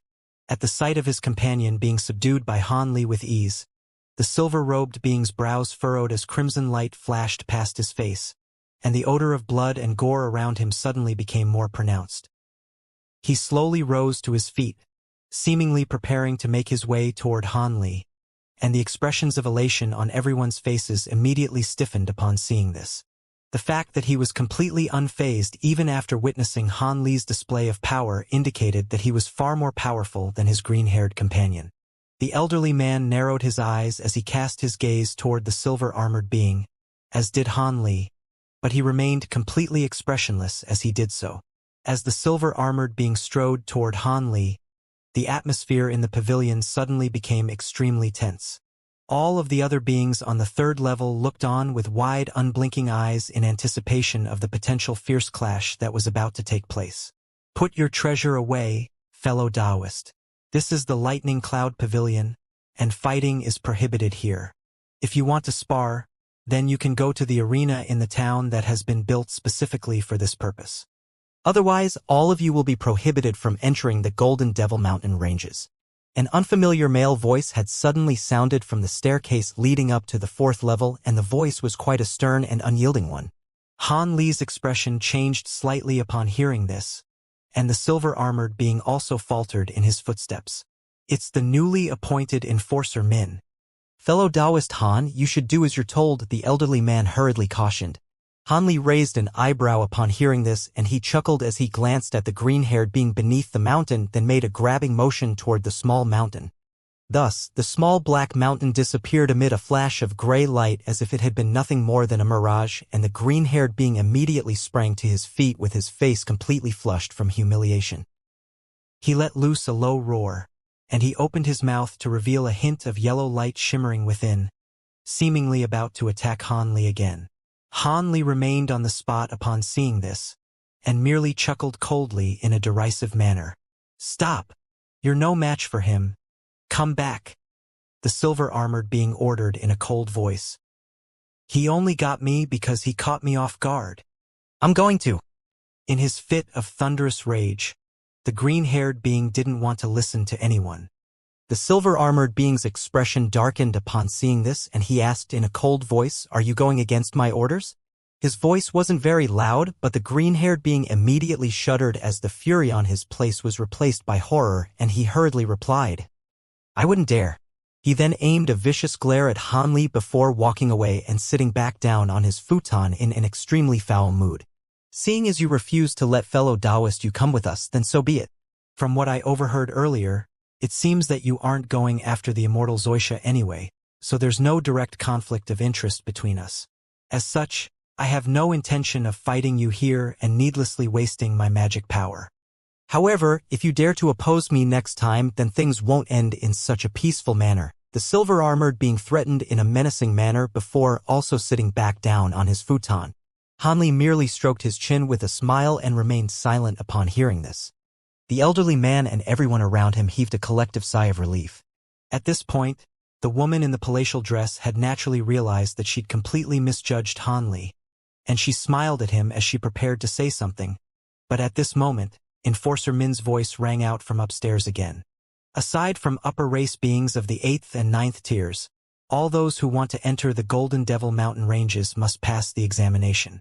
Those of you who want to enter the mountain ranges can come upstairs not, but only 2 at a time." Enforcer Min's voice was extremely calm, but his words immediately created a stir among the beings gathered on the 3rd level. Everyone glanced at one another before a pair of beings rushed up the staircase one after another, disappearing from view in the blink of an eye. One of them was a mid-deity transformation stage being, while the other was at the early spatial tempering stage. Neither of them belonged to the elderly man's faction, nor the silver-armored being's faction. The other beings were all quite disappointed that they hadn't reacted quickly enough. After all, getting a lightning bane umbrella earlier could only be better than getting one later. As things stood now, the remaining beings could only wait. Some of them were focusing intently on trying to hear what was going on upstairs so they could perhaps ascertain the nature of the examination. However, either a restriction had been set up upstairs or the examination was completely silent. In any case, no one could hear even the slightest sound from upstairs. This was rather disheartening to the beings who were craning their necks and listening intently. The duration of the examination wasn't very long, but it wasn't all that short either. After a full hour had passed, one of them beings finally came down from upstairs. Everyone immediately turned toward him in unison to find that his clothes were in tatters, and that he was carrying a few injuries, seemingly having just endured a battle with something. "Fellow Taoist Zhu, what was the examination about?" "Did you get a lightning bane umbrella?" one of his acquaintances immediately asked. "I did pass the examination, but Enforcer Min has prohibited me from revealing any details about the examination. Otherwise, my lightning bane umbrella will be stripped away. Also, everyone who has undergone an examination has to leave this place immediately, regardless of whether they've passed or not, so I have to go on ahead now." The slightly disheveled man replied in an ambiguous manner before hurrying downstairs without any hesitation. As such, the other people who intended to ask him questions could only sit back down in a sheepish manner. A short while later, the other person also walked down the staircase in a dejected manner. In contrast with the one who had emerged before him, this being of a lower cultivation base remained completely unscathed, but he seemed to be in low spirits. He didn't pause even for a single moment on the 3rd level before continuing downstairs.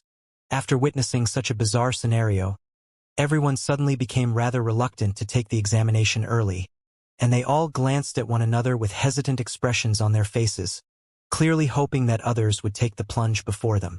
"I'm ready for the next 2 people," Enforcer Min urged from upstairs. Han Li looked around to find that no one had risen to their feet, so he stood up with a smile and headed directly toward the staircase. However, after taking a few steps, he heard the sound of footsteps behind him, indicating that someone else was also following him. Han Li seemed to be aware of who it was that was behind him, and without even turning his head, he said, "There's no need to be in such a hurry, fellow Taoist. You can wait for a while and better prepare yourself before taking the examination." "Rest assured, Senior. I've done some research on this examination, so I've come prepared," Xianxia replied from behind him. "You sound quite confident. It looks my concern was unnecessary." Han Li chuckled before making his way up the staircase without any further delay. Xianxia pursed her lips with a smile as she followed along behind him in an elegant manner. At the entrance to the 4th level was a faint red light barrier, and Han Li's body swayed as he passed through the light barrier, following which he appeared in an entirely blue place.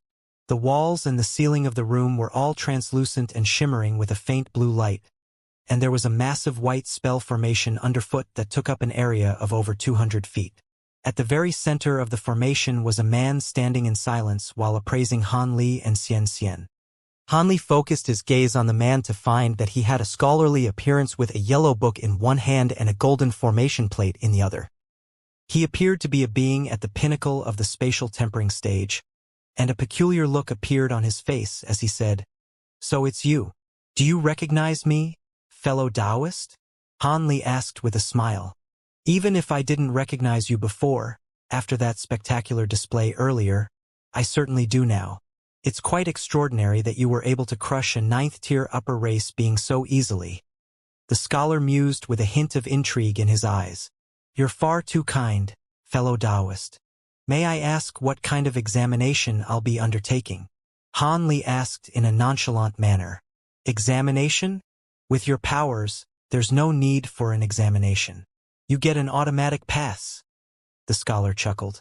Both Han Li and Xianxia were rather surprised to hear this. "What? Do you really think I'm such a dogmatic person that I refuse to do anything outside of the rules and regulations? Even 8th-tier upper race beings can be exempt from the examination, so you certainly don't need to undertake one. Here's your lightning-wheeled umbrella." As soon as the scholar's voice trailed off, silver light flashed from the book in his hand, and an object flew out from within, heading straight toward Han Li. Han Li made a grabbing motion to draw the object into his grasp, and he found that it was slightly cold to the touch. He looked down to discover that it was a small silver umbrella that was only around several inches in size, but it was an extremely intricate object, upon which was carved many profound runes. "There are some things that I need to tell you, fellow Taoist. You must conduct the master recognition ceremony with the lightning bane umbrella in my presence to prevent it from being taken by others. Also, after completing the master recognition ceremony, the umbrella will only be effective for a month. After that, it will expire and become a useless object, which means that you must come out of the Golden Devil Mountain ranges within a month. Otherwise, the devilish chi in there will make you undergo devilification and you'll be transformed into a true devilish being," Enforcer Min cautioned in a diligent and detailed manner. "Thank you for your words of caution." Han Li nodded before tossing the umbrella up into the air, then opening his mouth to expel a small ball of blood essence, which quickly transformed into a cloud of blood mist that enshrouded the silver umbrella within. After that, Han Li began to chant something as he made a hand seal, then flicked his 10 fingers rapidly through the air in quick succession. A series of incantation seals of different colors surged forth in a frenzy, all of which disappeared into the blood mist. The small silver umbrella instantly swelled to 3 feet in size as a result. At the same time, a rumbling sound rang out from within the blood mist, following which the mist condensed into a series of crimson runes of different sizes. The runes revolved around the silver umbrella before disappearing into it in a flash, and a film of crimson light emanated from it before instantly fizzling out. After that, Han Li waved a hand through the air, and the silver umbrella shrank at his behest before flying up his sleeve. The entire master recognition ceremony was completed in what seemed like the mere blink of an eye. A hint of surprise appeared on Enforcer Min's face, clearly shocked that he was able to perform the master recognition ceremony so quickly. However, he quickly recomposed himself, then turned to Xianxia with furrowed brows as he said, "I can see that you're a crystal being and your cultivation base is quite low. If you were to enter the Golden Devil Mountain ranges, there's a very high likelihood that you'll perish in there. I suggest that you refrain from entering the mountain ranges for your own safety. Thank you for your concern, Senior, but I have to enter the Golden Devil Mountain ranges on this occasion. Please commence your examination, Senior. Xianxia insisted after extending a respectful curtsy toward the enforcer Min in that case. Then I won't try to dissuade you any further. There are two types of examinations. One of them is to last an hour inside an illusionary realm conjured up by this formation, and the other one is to battle and defeat my two beast puppets. As long as you can do either of those, you'll get a pass, Enforcer Min introduced. Xianxia seemed to have expected this answer in advance, and she immediately replied, I choose the first type of examination. All right, then please take 3 steps forward. Enforcer Min instructed with a quick nod. Xianxia did as she was told, and Hanli discovered that after taking those 3 steps, she just so happened to be standing on top of a certain massive rune on the formation. However, before he had a chance to think anything of this, Enforcer Min suddenly said, You can go downstairs now. I don't want to have anyone spectate my examinations, and I'll have to ask you to refrain from revealing any details about the examination. Of course, I'll be taking my leave then. Hanli nodded in response before making his way downstairs. In the instant that he reached the opening leading to the staircase, a burst of restriction fluctuations suddenly erupted behind him alongside a faint buzzing sound. Hanli turned around in a nonchalant manner to find that the entire formation on the ground had been completely activated.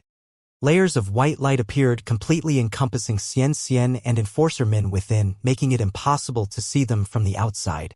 Hanli's expression changed slightly upon seeing this, but he continued through the light barrier without pause before walking down the staircase.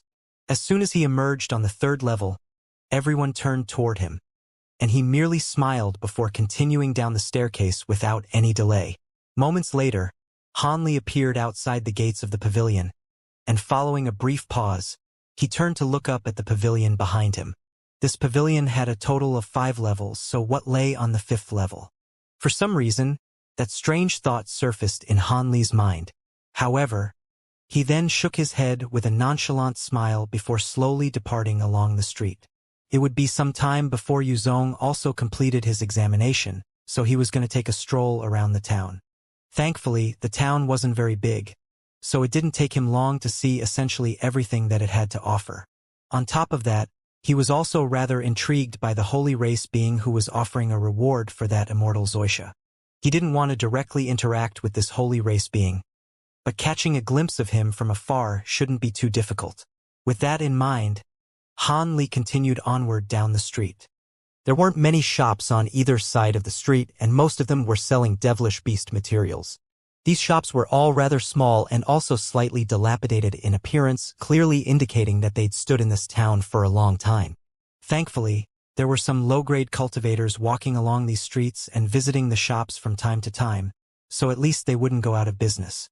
After passing through most of the street, Hanli passed by a large courtyard, and his eyes suddenly narrowed as a slightly solemn look appeared on his face. As his spiritual sense was sweeping through the area, it had been kept at bay by a strange restriction that had been set up here. Furthermore, the restriction was extremely profound, and even if he were to try and force his spiritual sense through it, he wouldn't be able to achieve this anytime soon. It appeared that this had to be where the holy race being was residing. With that in mind, Hanli couldn't help but take a few extra glances at this place. Unfortunately, the gates were tightly shut, and he was unable to see anything through the restriction, so he didn't know whether the holy race being was actually in there or not. Hanli didn't pause here for long. He merely took a final glance at the gates before continuing onward. Over an hour later, Hanli had strolled through the entire town and returned to the pavilion. Upon his return, he discovered that Xianxia and Yuzong were standing outside already, and there were no other people around them. Hanli immediately figured out what had happened, and he smiled as he asked, "Were you also exempt from taking the examination, brother you?" "Indeed, senior. When I went up, Senior Min told me that my reputation around these parts grants me an automatic pass. Otherwise, I wouldn't have been able to come out so quickly. On top of that, I must thank you for your intervention earlier." Yuzong bowed in a respectful manner with an expression of awe and veneration on his face. "No need to thank me. We need you on this journey, so I certainly couldn't allow you to be taken by others. Fellow Daoist Xian, you also received a lightning bane umbrella, right?" Han Li asked. Of course. That illusionary formation is quite formidable, but I just so happen to have cultivated a few calming secret techniques, so it wasn't an issue for me to last an hour in there, Xianxia replied in a nonchalant manner. In that case, let's set off right away. After all, we don't have a lot of time on our hands, Han Li suggested. My thoughts exactly, Xianxia chuckled in response. Yuzong also nodded with a solemn expression. Thus, the three of them no longer delayed any further as they departed from the town and flew on ahead. After flying for several kilometers, they disappeared into the azure mist again. After forging ahead for close to 15 kilometers, the mist up ahead gradually thinned out. However, the rumbling thunderclaps up ahead were louder than ever. After emerging from the azure mist, Han Li couldn't help but draw a sharp breath at the sight that was presented before him.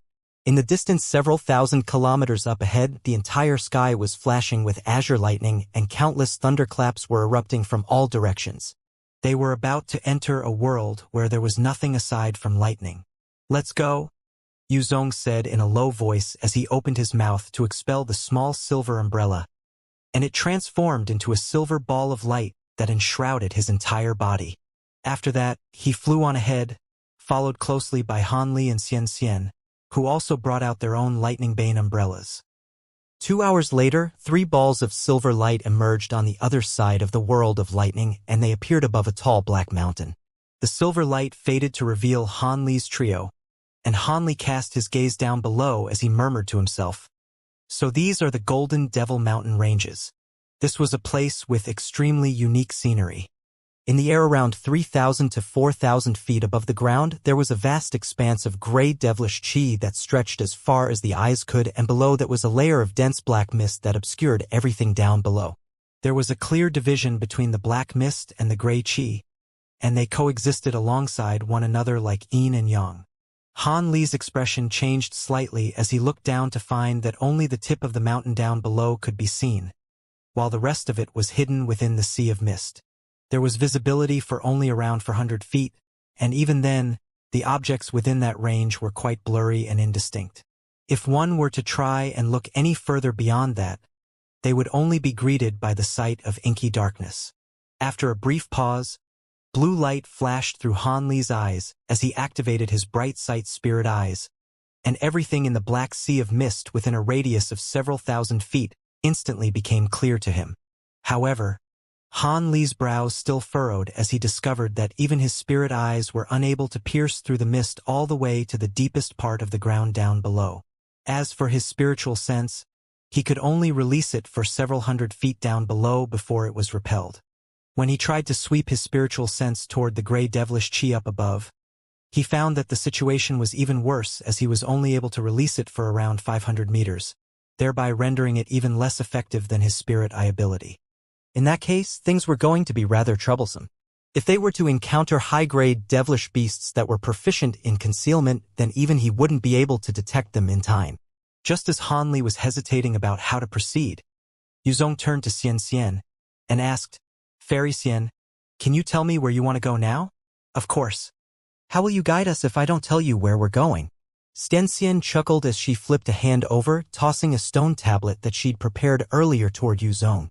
Yuzong made a grabbing motion to draw the object into his grasp, then laid it against his forehead and closed his eyes as he seeped his spiritual sense into it. Meanwhile, Han Li had already ascertained that there were no devilish beasts nearby, and he withdrew his gaze before turning his attention to Yuzong. Moments later, Yuzong opened his eyes again, and a grim expression appeared on his face as he said, So this is where you want to go? That's the deepest point of the outskirts of these mountain ranges. You ventured deep into the mountain ranges on several occasions, so surely it won't be an issue for you to take us there. Brother Yu, Xianxia replied with a smile. If it weren't for the fact that we're currently in a period of devilish chi influx, this would naturally not be a problem. However, at present, going that deep will incur some risk. On top of that, this area is quite far away from the entrance, and the journey definitely won't be a smooth one, Yuzong sighed. We'll only be taking a slight risk. It's not like we're guaranteed to encounter high-grade devilish beasts.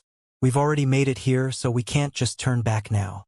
You're quite familiar with the Golden Devil mountain ranges, so I'll leave it to you to decide on a route for us, brother Yu. All I ask is that we get there in around 10 days, Xianxia said. You sure have a lot of faith in me, Fairy Xian. Yuzong gave a wry smile upon hearing this before turning to Han Li. Han Li was the most powerful being among the three of them by far, and his display of power earlier had filled Yuzong with awe and veneration, so he naturally had to get Han Li's opinion on the matter. Han Li was naturally aware of what Yuzong was thinking, and he smiled as he said, I don't have any suggestions or objections. I'll leave the decision-making to you, fellow Taoist Yu. In that case, I'll lead the way. If we go directly there in a straight line, we'll be incurring too much risk. In contrast, skirting around the outermost area of the mountain ranges will be a lot safer, but we might not make it there in time. Hence, we have to find a route somewhere in between the two. In doing so, we'll be able to limit the risks involved, but also get there in the required time frame, Yuzong said after a brief pause. All right, we'll do as you say, brother Yu, Xianxia readily agreed. Han Li didn't say anything, but he also nodded in response. Thus, after discussing some finer details with Han Li and Xianxia, then instructing the two of them on a few precautionary measures that they should take, Yuzong forged on ahead to lead the way for the trio. Around 2 hours after they departed, more beings rushed out from the world of lightning and emerged in a nearby area. The four of them inspected their surroundings in a cautious manner, then gathered together to discuss some things before a black-faced mid-spatial tempering stage being among them waved a hand through the air. All four of them then pulled out a formation plate each before flying toward a certain direction. After that, more and more beings entered the Golden Devil mountain ranges at intervals of around 2 to 4 hours. Some of them were alone, while others traveled in groups, and the largest of those groups was the group of outsiders led by the silver-armored being. The second largest group was that of the local cultivators led by the elderly man with the Yen surname. However, as soon as those two groups entered the mountain ranges, they immediately dispersed instead of traveling together. 3 days later, a dull explosion rang out at low altitudes over a certain location in the Golden Devil mountain ranges. Several balls of white light comparable in size to wagon wheels exploded in unison before transforming into gusts of fierce white winds. The winds screeched through the air, harboring countless blades of wind, and in the next instant, several cries of anguish rang out from within. Immediately thereafter, several tens of sections of furry remains plummeted from above, disappearing into the sea of mist down below in the blink of an eye. The fierce winds then disappeared into nothingness. 3 humanoid figures appeared thereafter, one of whom was holding a white bead in his hand with a grave expression on his face. This man was none other than Yuzong. Han Li stood beside him with his arms crossed, hovering in midair in an expressionless manner. Meanwhile, Xianxia had donned a suit of red armor, and an inky black bird with a fiery red beak and a pair of shimmering golden eyes was perched on her shoulder. Yuzong stowed away the bead in his hand as he heaved a faint sigh, and the residual winds in the area completely vanished. Something's not quite right, Yuzong said in a grave voice. What do you mean, brother Yu? We've only encountered a few low-grade devilish beasts, haven't we? It's not like we haven't encountered other low-grade devilish beasts up to this point, Xianxia asked in a perplexed manner.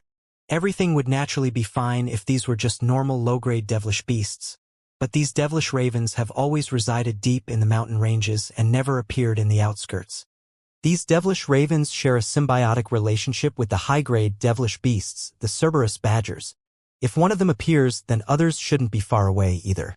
This is why I asked the two of you to be on your guard, even though we were only dealing with low-grade devilish beasts, Yuzong explained. Xianxia faltered slightly upon hearing this before asking, could it be that these devilish birds have always been able to travel on their own, but it's only rather rare, so you've never seen it happen before? Definitely not. These devilish ravens are the most common devilish birds deep within the mountain ranges, and countless explorers have entered these mountain ranges before and after me, and none of them have seen these birds on the outskirts here. Yuzong immediately replied with a shake of his head. So what could it mean for these birds to appear here? Han Li suddenly asked. After a brief pause, Yuzong replied, it means that the Cerberus badgers with whom these birds share a symbiotic relationship have already perished, and they weren't able to find other Cerberus badgers. As such, they were unable to survive deep within the mountain ranges, thereby forcing them onto the outskirts here. Alternatively, it could mean that these birds have been forced against their will to come here by beings that are far more powerful than the Cerberus badgers. Oh? Which one of those scenarios is more plausible in your opinion, fellow Taoist you? Hanli asked with a nonchalant smile. The first scenario is very unlikely. After all, these devilish ravens are low-grade devilish beasts, and they can fly pretty fast, but they're certainly far from powerful. Without any Cerberus badgers protecting them, it's very unlikely that they would have escaped all the way here deep within the mountain ranges alive. The other devilish beasts within the mountain ranges would have hunted them down long before this, Yuzong replied. So that means these devilish ravens have most likely been forced here by another powerful devilish beast. And that devilish beast is already onto us. Hanli mused as his eyes narrowed. I'm afraid so. On top of that, this devilish beast appears to be quite intelligent as well. Yuzong replied in a solemn manner. What do you think we should do in this situation, fellow Taoist you? Xianxia asked with furrowed brows. I suggest we speed up first to see if we can throw it off our trail. After all, seeing as this beast possesses a high level of intelligence, perhaps it appeared here for some other reason rather than to hunt us down. If that doesn't work, then we'll have no choice but to kill it. Otherwise, if it attracts other devilish beasts here or continues to tail us, it'll always be a thorn in our sides. Hee, of course, I'm only able to make the second suggestion because Senior Han is with us. If I were alone, then I'd have to employ some other measures. However, those measures are very time-consuming to implement, so they won't be suitable for our current situation, Yuzong replied while giving Hanli an offhand compliment.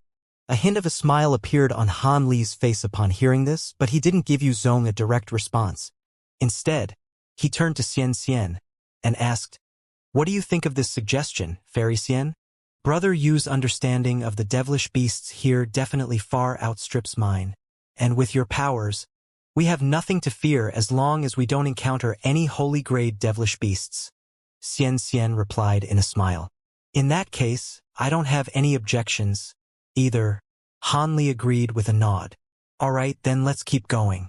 It's a pity that we can't fly too fast here in case we attract attention from other devilish beasts here. Otherwise, if we were to fly at full speed, we'd be able to throw any devilish beast off our trail as long as they're not extremely proficient in flight. Yuzong mused in a slightly forlorn manner. That was quite true. Needless to say, Hanli was flying well within himself, and Yuzong standing atop a white-will treasure that enhanced his speed to be comparable to that of a spatial tempering stage being. As for Xianxia, she had summoned a small golden flag, and during her flight, she could transform into a barely visible golden streak of light that could cover a distance of over 100 feet with every single flash, making her speed comparable to Hanli's as well. The 3 streaks of light hurtled through the air, disappearing into the distance in the blink of an eye. Almost at the exact same moment, at the foot of a small mountain close to 10 kilometers away, crimson light suddenly flashed. Immediately thereafter, a dozen or so crimson devilish eyes suddenly lit up at once in what was a pitch-black area just a moment ago.